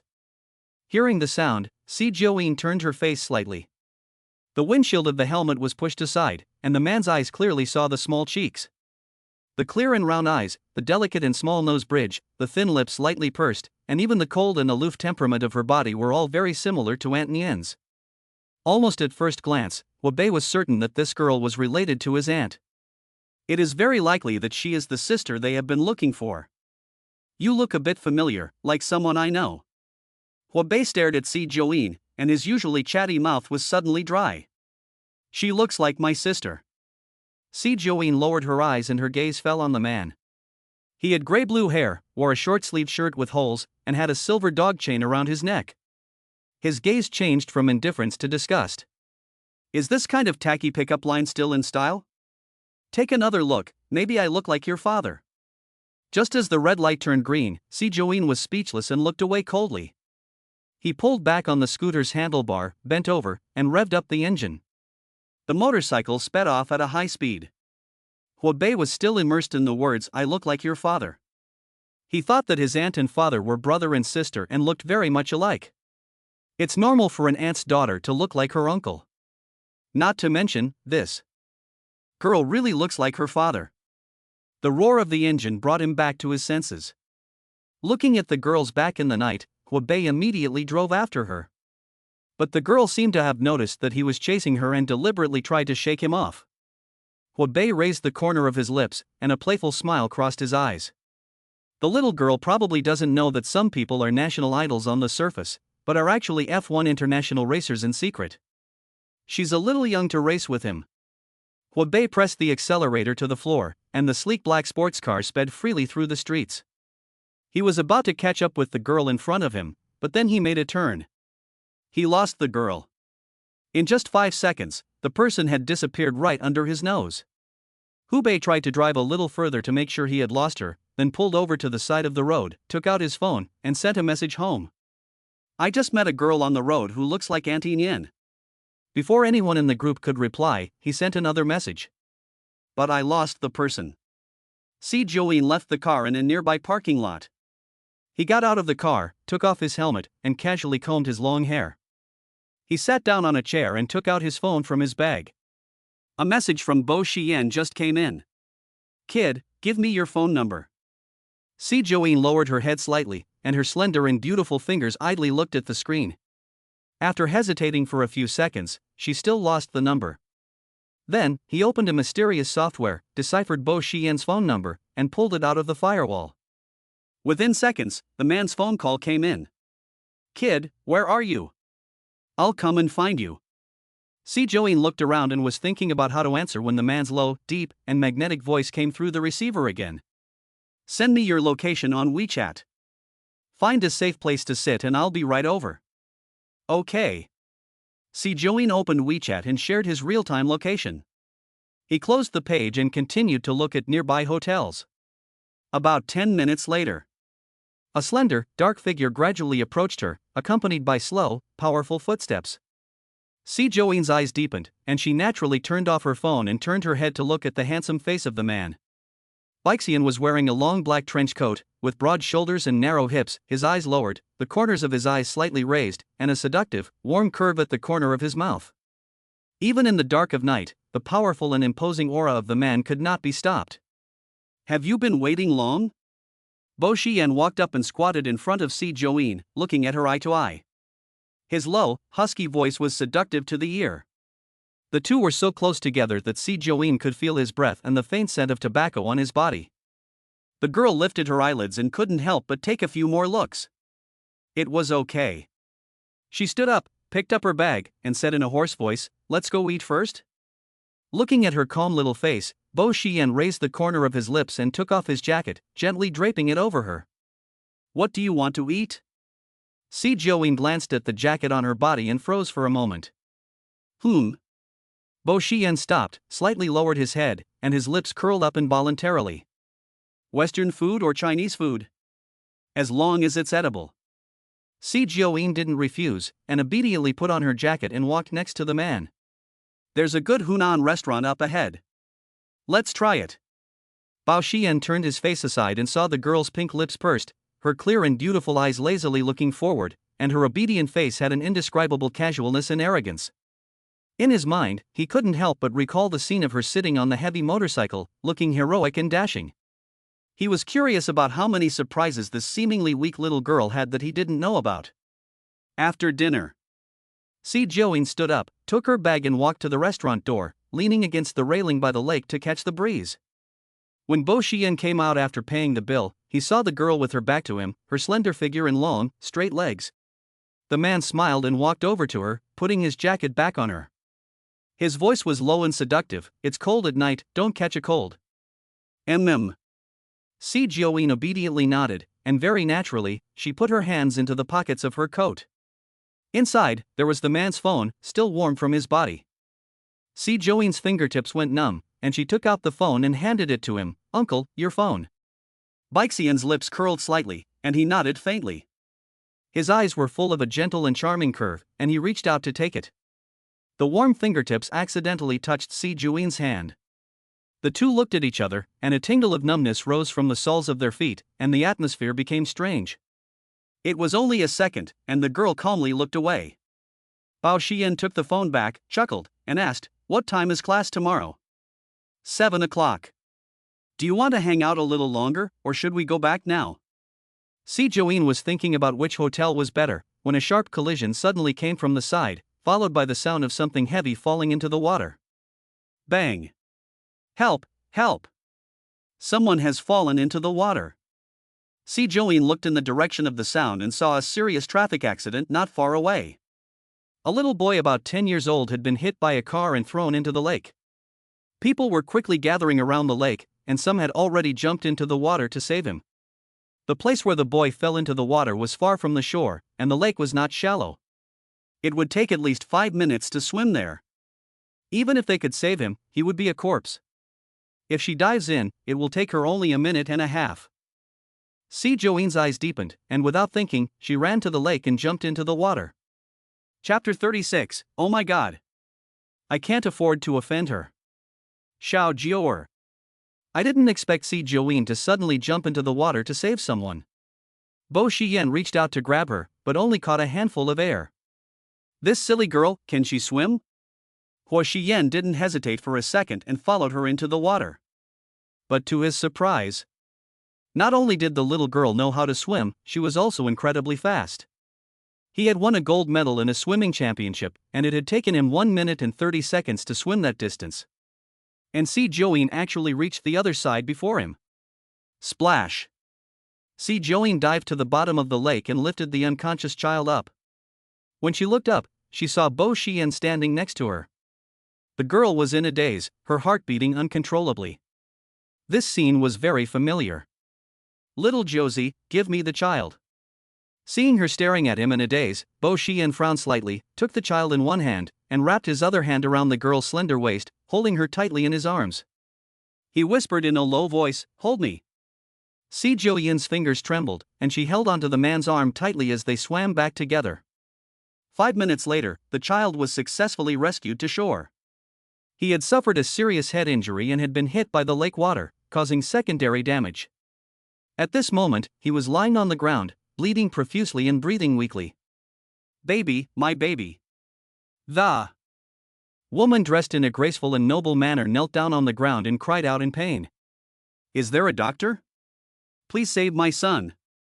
It was rush hour, and the ambulance was stuck in traffic and couldn't get there for a while. The people present were all talking, but none of them dared to help. The skull is broken. Is there any hope? I saw him fly into the air and fall into the water. There was so much blood, even if a doctor had been there, there was no way to save him. Hearing the sound, Si Jiaoyin, who had taken off her jacket, blinked her eyes. She took off the black hair band on her wrist, tied up her dark, wet hair, rolled it up high into a circle, and revealed her fair and beautiful neck. Then, she knelt down, opened the wet bag, and emptied everything out. An old tablet, a set of school uniforms, a few bottles, and a box made of sandalwood. Xian's eyes narrowed, and her expression became complicated. She actually knows how to use needles. Seeing Si Join's actions, someone around her suddenly asked, "Little girl, what are you doing?" "Saving lives," Si Join said coldly, quickly disinfecting the golden needles. "Save people?" A passerby muttered, "Are you a doctor or a medical student? You still have a St. George uniform in your bag, so you're not still a high school student, are you?" Hearing this, the others started to talk. "A high school student? That means you have no medical knowledge. How dare you save someone without any medical training? Little girl, we know you mean well, but don't do anything rash." "That's right, you can't be responsible for the death of a child." As soon as this was said, the others all agreed. Si Join paid no attention to the commotion and carefully placed the golden needles one by one. When she reached out to touch the child's hand, the noblewoman suddenly pushed her hand away, her emotions running high. "What are you doing to my son?" The force was too great, and Si Join stumbled. Fortunately, she was caught by Bo Xian. The man looked up, coldly glancing at the people around him who were making snide remarks, and said in a stern voice, "If you can save someone, come up. If not, shut up." Wei. Some people still wanted to argue, but when they saw the cold and sinister face of Bo Xian, they suddenly became silent. "Oh my god, this man is so scary.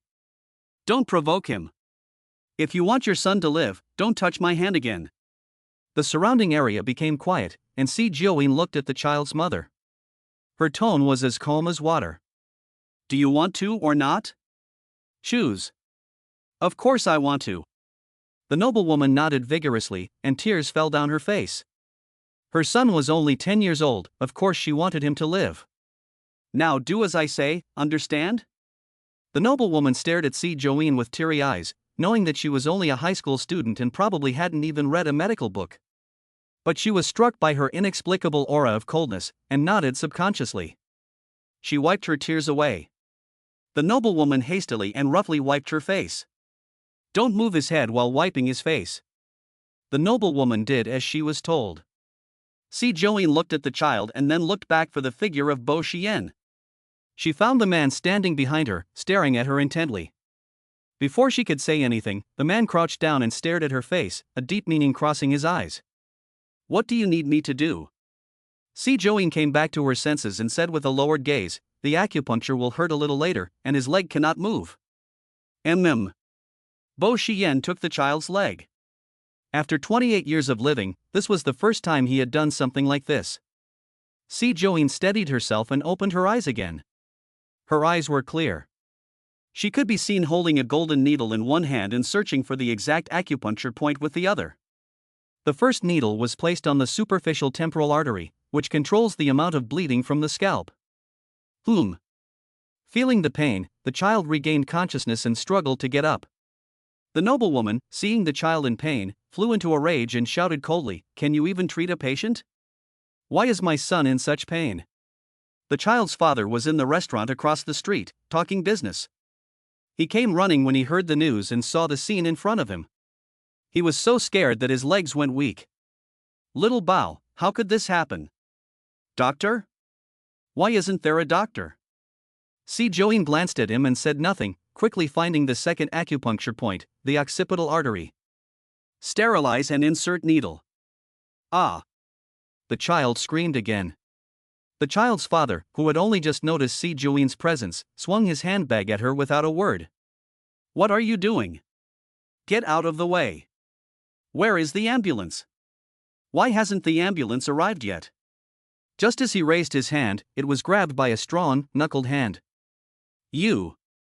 The man looked up, ready to yell at him, but his face suddenly changed when he saw the man in front of him. "Is this the president of the Bo Group, Bo Xian?" Thinking he had made a mistake, the man rubbed his eyes and saw more clearly. He had the good fortune to meet him at a party and was very impressed. He would never mistake him for anyone else. The third needle was dropped, and the child no longer moaned in pain. The noblewoman exclaimed excitedly, "The bleeding has stopped." The man, who had been distracted, looked up with a look of relief. He happened to see Bo Xian, who was carefully putting a jacket on the girl and speaking softly to her with his back bent. His movements, words, and expressions all showed his affection for the girl. The man's breath caught in his throat, and a wave of panic washed over him. What is the relationship between this girl and Master Bo? He almost attacked her just now. Will Master Bo be angry? Just as the man was hesitating how to apologize and salvage the situation, an ambulance arrived at the scene. After examining the boy, the doctor suddenly looked up in surprise and asked, "Who stopped the bleeding?" Chapter 37, Master Bo, there are too many people here. I'm afraid you'll get lost. A passerby kindly pointed to see Joeen. When he saw the girl in front of him, the doctor froze in place, his eyes filled with shock. Did you perform emergency treatment on the wound? This is a cerebral hemorrhage. Without surgical equipment, it is impossible to stop the bleeding in a short time. How could a young girl like you stop it with just a few needles? Joeen nodded casually. The doctor stared at her in awe and sighed. It's a good thing the bleeding was stopped in time, otherwise the consequences would have been unimaginable. Little girl, who taught you to do this? When the doctor said this, the people around him looked at Joeen in surprise. This little girl is amazing. She's done both diving and acupuncture, saving the child twice. This child is lucky to have met this young girl, otherwise, geez. But seeing that this little girl is quite young, how does she know so much? Joeen looked down at the ground and stuffed the things into her bag. She looked up at Bo Xian and asked, "Shall we go?" Bo Xian stared at her face, his dark eyes deep and unfathomable, lightly flirting with his lips nonchalantly, and smiling meaningfully. Joeen's heart skipped a beat, and she looked at him without the slightest hint of guilt. Yes, let's go. Bok Xian smiled helplessly, lifted her jacket and wrapped it around her, and then very naturally held the girl's slender wrist. His voice was low and muffled, and he said, "There are too many people here. I'm afraid you'll get lost." Joeen stood still, her eyes fixed on the place where the two had touched, and her pretty, pale face crumpled. The girl's eyelashes fluttered, and she didn't say anything. She quietly let him hold her hand, behaving like a good girl. Bao Xian's lips curled slightly, and the smile on his lips gradually melted away. As the two were about to leave, "Miss, please wait." The man who had just been so fierce immediately pulled his wife to see Joeen, and the couple bowed to her at a standard 90-degree angle. "Thank you for saving my son. I was too impulsive just now. I hope you can forgive me. Miss, can you leave your contact information and address? My husband and I will definitely come to your house to thank you in person for saving our son." Baxian remained silent, staring at the young girl with a blank expression. "No need." Joeen raised her eyes and said lightly. The man paused for a moment, and then hurriedly took out a business card from his bag and handed it to Joeen. "This is my business card. If you need any help in the future, I will do my best." Joeen looked down and took a look at the business card. Chang Group President, Chang Daxiong, phone number. After memorizing all the information, Joeen looked away lightly and did not take the business card. She left with Bo Xian. Looking at Joeen's back, the couple looked at each other with very complicated expressions. Husband, our savior, seems to be no ordinary person. How could someone who was related to the president of the Bo family, Bo Xian, be simple? Cheng Daxiong wiped the cold sweat off his forehead. Over the years, he had never heard of a woman appearing by Bo Xian's side. Thinking of the two of them holding hands intimately, Cheng still felt a chill down his spine and his legs went weak. Luckily, the bag didn't hit her, or else, his hand would have been broken into several pieces. Bo Xian took Joeen to the car and turned on the heater.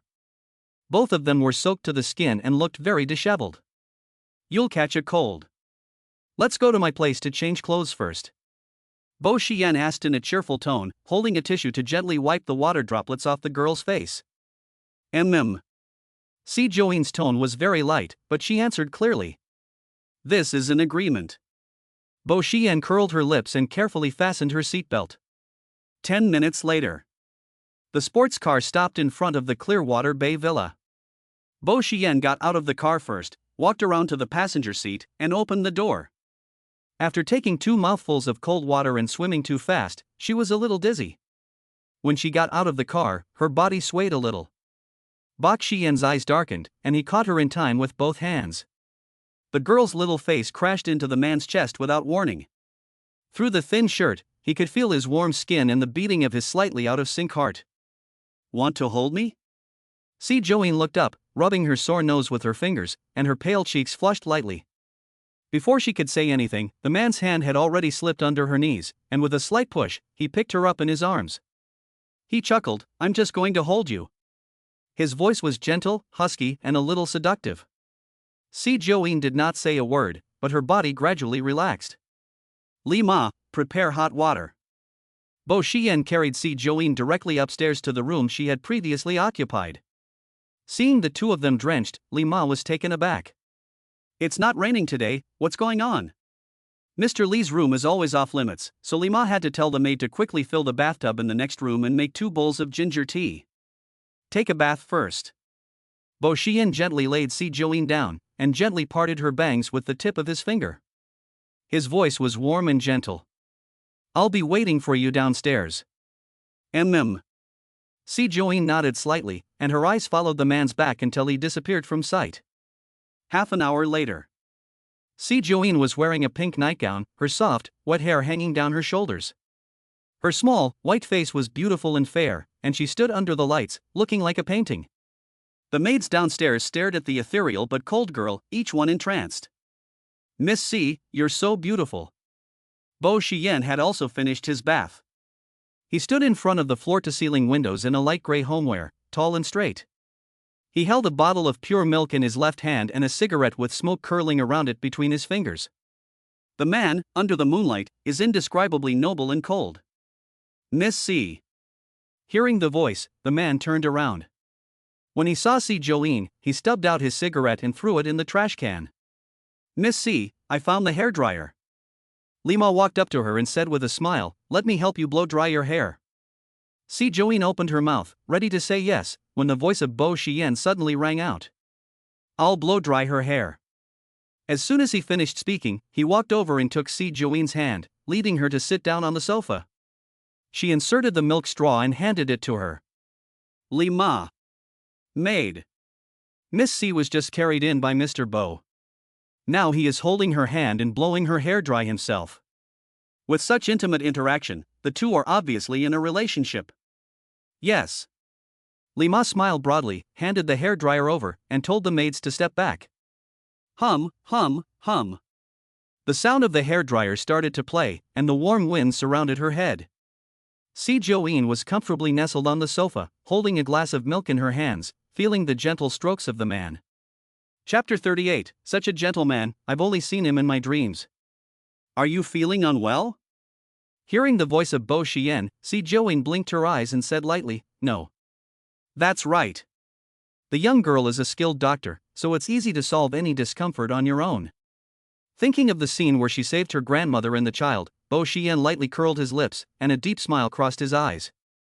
"And she said she wasn't a miracle doctor." Little liar.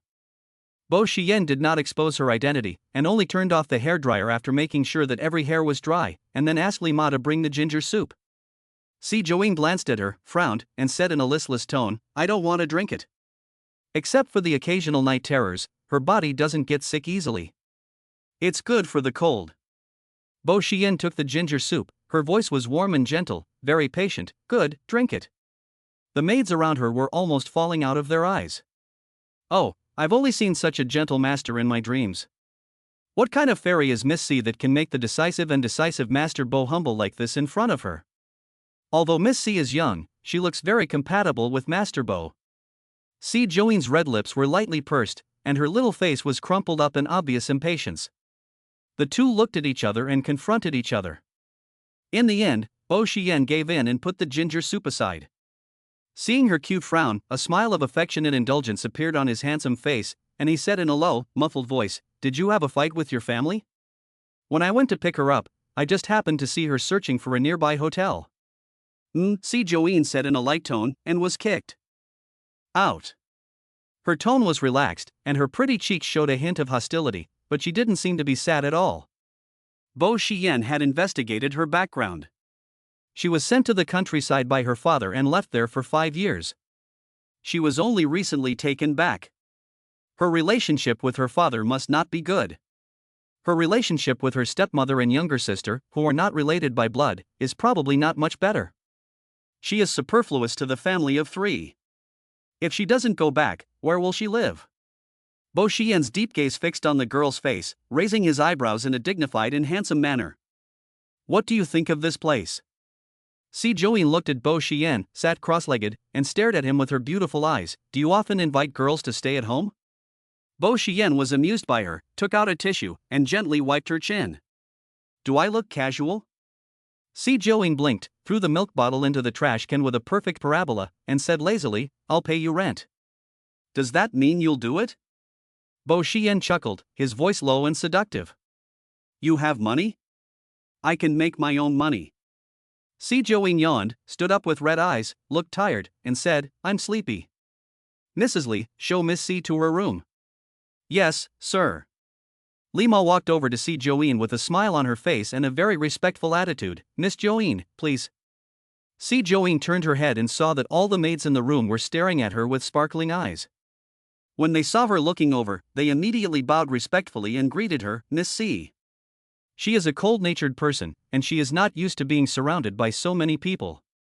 Si Joeen pursed her lips and glanced back at the man before following Lima to the 3rd floor. Miss Joeen, if you need anything, just call me. Good evening, miss. After saying that, Lima bowed slightly, closed the door gently and left.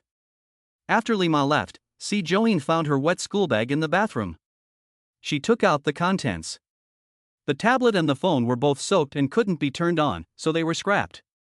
Si Joeen frowned and looked for the bottle she wanted among the pile of medicines.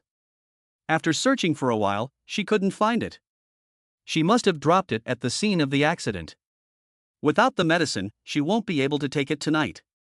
If she loses control and does something unbelievable. Just thinking about it makes the picture quite bloody.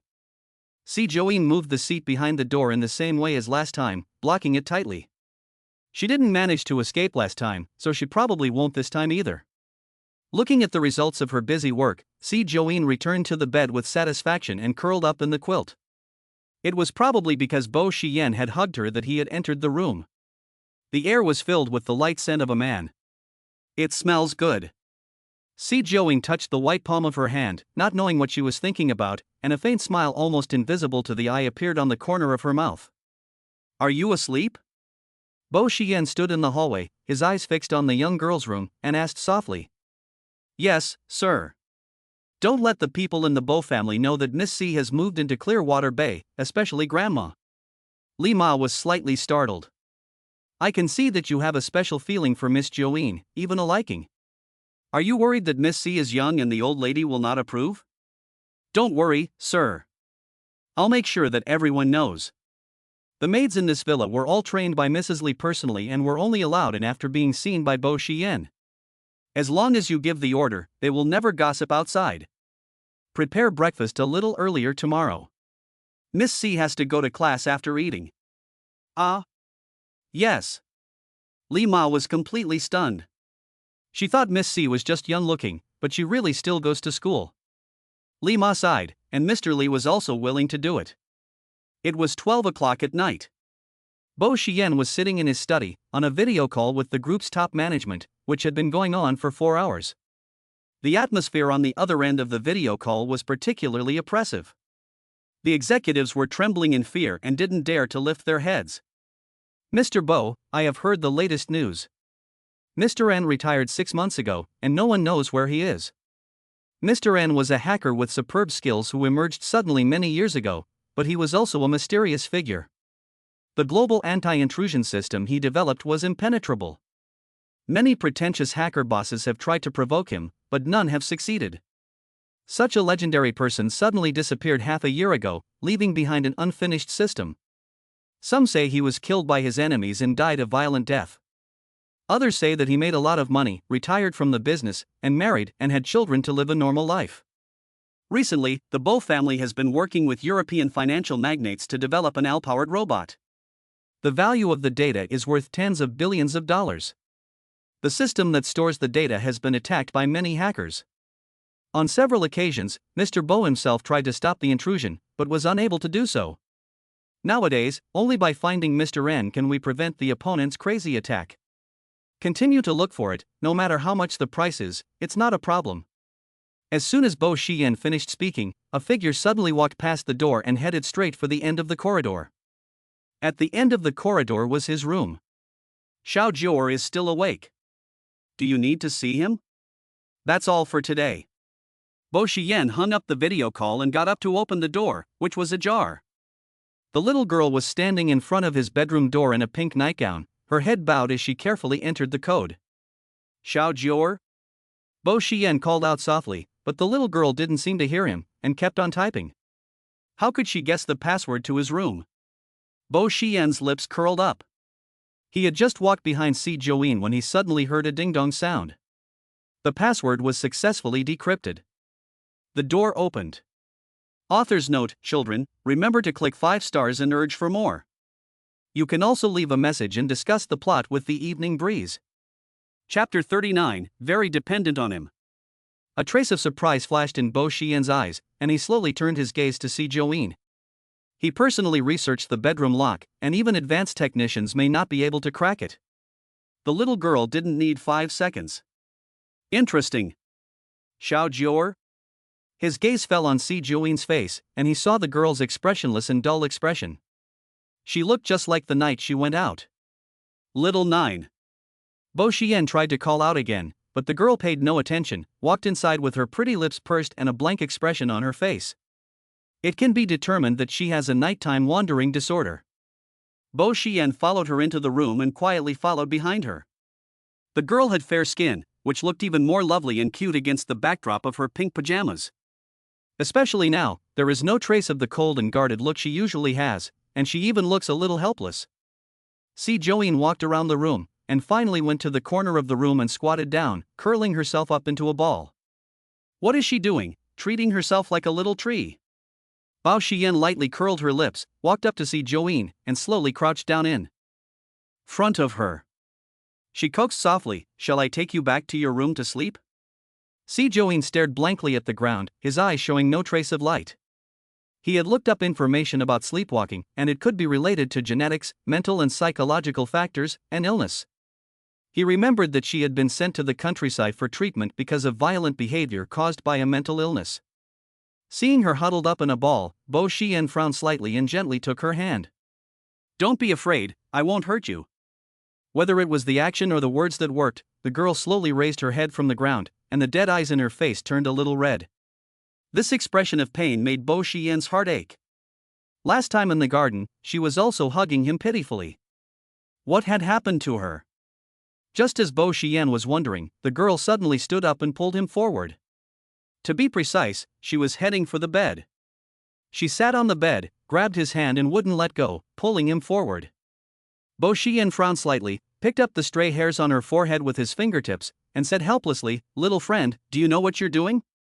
She really is two different people before and after her nighttime wanderings. Si Join didn't hear what he said, and tugged again.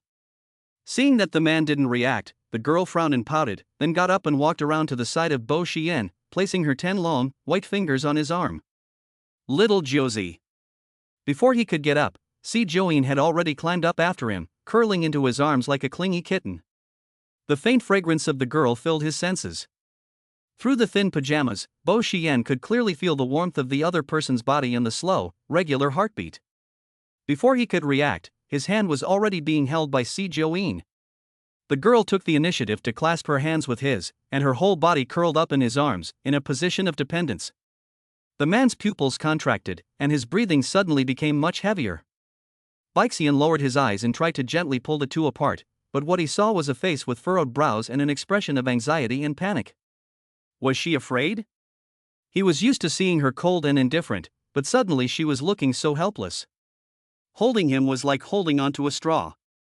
Bao Xian's heart softened instantly, and he couldn't bear to push her away again. He pulled the quilt over the two of them and patted the girl on the head to show that he was comforting her. "It's okay." Sure enough. The girl's furrowed brows relaxed, and she relaxed as well. She rubbed her cheek against his arm and whispered unconsciously, "Xiao Jior." "I know, your name is Little 9. Bo Xian smiled helplessly, staring at her small cheeks. "Why do you have to tell me your nickname every time?" Si Joing stared at him quietly, her gentle breath spraying on her chest, and her emotions in her eyes were very low, as if she had been abandoned by the whole world. Bao Xian's heart felt as if it was being filled with something, and it was a little stuffy. I won't bother you anymore. Go to sleep. With his gentle words of comfort, Si Joing slowly closed her eyes. After a while, her breathing became slow and regular, and she fell asleep. After Si Joing fell asleep, Bo Xian took the blanket and wrapped her body tightly, then picked her up and carried her to the side. As before, the front door was blocked. Bo Xian frowned. If she didn't come out through the front door, and she didn't fall off the balcony, then she. Without hesitation, Bo Xian carried the person to the position of another door. Sure enough, the very hidden door was already open. Bo Xian. He found the room's security door, effortlessly unlocked it, and in the evening, he used his superb medical skills to save the child. Bo Xian gently placed Si Join on the bed, gazing at her peaceful sleeping face. Her thin lips curved into a seductive arc, and her voice was hoarse. My little Join, it turns out to be a mysterious treasure trove. The next day, 6 a.m. Si Join's biological clock is very punctual. She opened her eyes blearily and saw the soft sunlight coming into the room. She suddenly became alert and sat up in bed. She was still in her own room, and the door had not changed in any way. It was strange that she had slept through the night without taking her medicine for the first time and the second time. Si Join looked around the clean room, slightly frowning and thinking, why was it so special? Could it be because of the room? Or is it because there is a thin Xian in the next room? But no matter what, it's good that nothing happened. Si Join let out a sigh of relief and went to the living room after washing up. A steaming breakfast was already on the table. Looking around, she didn't see the man's figure, and a hint of disappointment flashed in the girl's crystal clear eyes. What are you looking at? At that moment, a familiar, deep voice suddenly came from behind her, languid and long, which was particularly comfortable in this quiet morning. Si Join suddenly turned around and saw the handsome man in a suit, who was tying his tie with a dignified gesture. When she saw him, he raised his eyebrows slightly and smiled, sit down and have breakfast. Si Join obediently sat across from him, picked up a piece of bread, and looked up at him with her eyelids half open. She opened her mouth and then closed it. His brows furrowed, and he hesitated to speak. What's wrong? Do you have something to say? Bo Xian took a sip of coffee and raised his thin lips. Si Join saw that he looked normal, thinking that she probably hadn't done anything out of the ordinary last night, and her expression became indifferent. No. Bo Xian looked at her with a raised eyebrow, with a hint of a smile in his eyes. The little girl really doesn't remember anything after waking up. There is one more chapter, 2,000 words. Chapter 40, The Little Girl is Not Easy to Provoke. It's just that. She looked so nervous, as if she knew she would sleepwalk and didn't want anyone to know. After thinking about it, Bo Xian still didn't mention last night's incident. I have to give the little girl some face. After breakfast, Bo Xian placed a dark blue box next to Si Join. Open it and take a look. Si Join opened the box without knowing what to expect. Inside lay a white cell phone and an iPad of the same brand. This is a reward for Xiao Zhouer's bravery. Bo Xian cooed, turned to look at Li Ma, and asked her to bring Miss Si's bag. A new school bag. It was similar to the one she had used before. Si Join pinched the phone and looked at Bo Xian. His figure was reflected in her clear eyes. For a moment, she forgot to speak. The man carried her bag, his arm hanging from a women's trench coat, and looked at her with raised eyebrows. Little friend, if you keep staring at your uncle like that, you'll be late. The maids on the side laughed and blushed. Si Join blinked, lazily withdrew her gaze, and was about to get up when the man suddenly grabbed her delicate wrist and walked away, saying, I'll take you to class. The narrow, deep eyes were filled with a smile, like a fox with bad intentions, the kind that specializes in seducing people.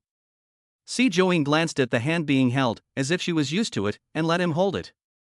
The two walked out of the gate side by side. As soon as they reached the garden, they heard the excited howling of 98K not far away. Woof woof woof. The huge, snow-white body jumped up and down in the direction of Si Join, trying to attract her attention. Woof woof woof. Look at the dog. Si Join stopped and looked up. From her angle, she could only see a big snowball bouncing around so much that she couldn't even see its face. 98K, come here. Upon hearing Bo Xian's order, 98K dared to bite the chain around its neck and ran towards Si Join like a happy dog. Woof woof woof. The dog is coming. Seeing the Alaskan Malamute, which had broken free from its cage, returned to nature, and released its natural instincts, Si Join only frowned and stood still. He looks good, but he looks a little silly. Woof woof woof. Catch the dog. Just as 98K was about to pounce on Si Join, a large hand suddenly reached out and grabbed its head. The dog missed its target and was held up by Bo Xian, flailing its limbs in the air. Wah wah wah. It was a very aggrieved cry. Bok Xian stared at 98K and warned him in a stern voice, "Don't hurt her, or I'll break your legs." 98K's head drooped instantly, its ears flapping softly, and its expression was very submissive. The moment he was released, he immediately ran to Si Join's feet, wagging his tail around her and spinning in circles in delight. Seeing that Si Join didn't pay any attention to him, 98K jumped up and carefully placed his front paws on her body, offering his head to her. Wah! Please pet me, please pet me. Si Join lowered her eyelids, stuck out a finger, poked 98K's head, and whispered, "Lie down." 98K immediately lay down, resting his head on Si Join's shoe, and sticking out his tongue to please her. Shake hands. 98K extended his left paw and gently placed it on Si Join's palm. Wrong, the other one. 98K immediately changed to the right leg. Not bad. Si Join smiled approvingly, crouched down, and cupped 98K's head in both hands, rubbing its snow-white fur. This intimate action made Bo Xian frown and grumble, "Little Nine, it hasn't been bathed in a long time, it's dirty." 98K felt very wronged. It had clearly been bathed only last night. It was white and smelled good. We're going to be late for class. We'll play again tonight when we get back. Bo Xian gently rubbed the top of Si Join's head and cooed softly. Then he glanced at the dog lying at her feet, enjoying himself, and kicked it lightly, ordering it coldly, "Go back." 98K grunted and refused to move. Bo Xian. Si Join's lips curved up, and she pinched 98K's soft ears, pointing to the kennel not far away. Without a word, 98K obediently ran back, picked up the chain on the ground and put it around his neck. Ha! Bo Xian felt both angry and helpless. Whose dog food is it eating? Let's go. Si Join lazily looked away and walked forward. After taking a few steps, she suddenly stopped, looked at her empty hands, and frowned lightly. Bo Xian looked sideways, just catching the girl's lost expression in his eyes. He curled his lips and held her hand in his palm again. She's young, she really needs to be coaxed. The door. Lao Bai had already driven over and was waiting outside. When he saw the girl next to Bo Xian, he rubbed his eyes in shock. Is that Miss C? Did Miss C go home with Master Bo last night? Today, they were even holding hands. They're moving faster than a rocket.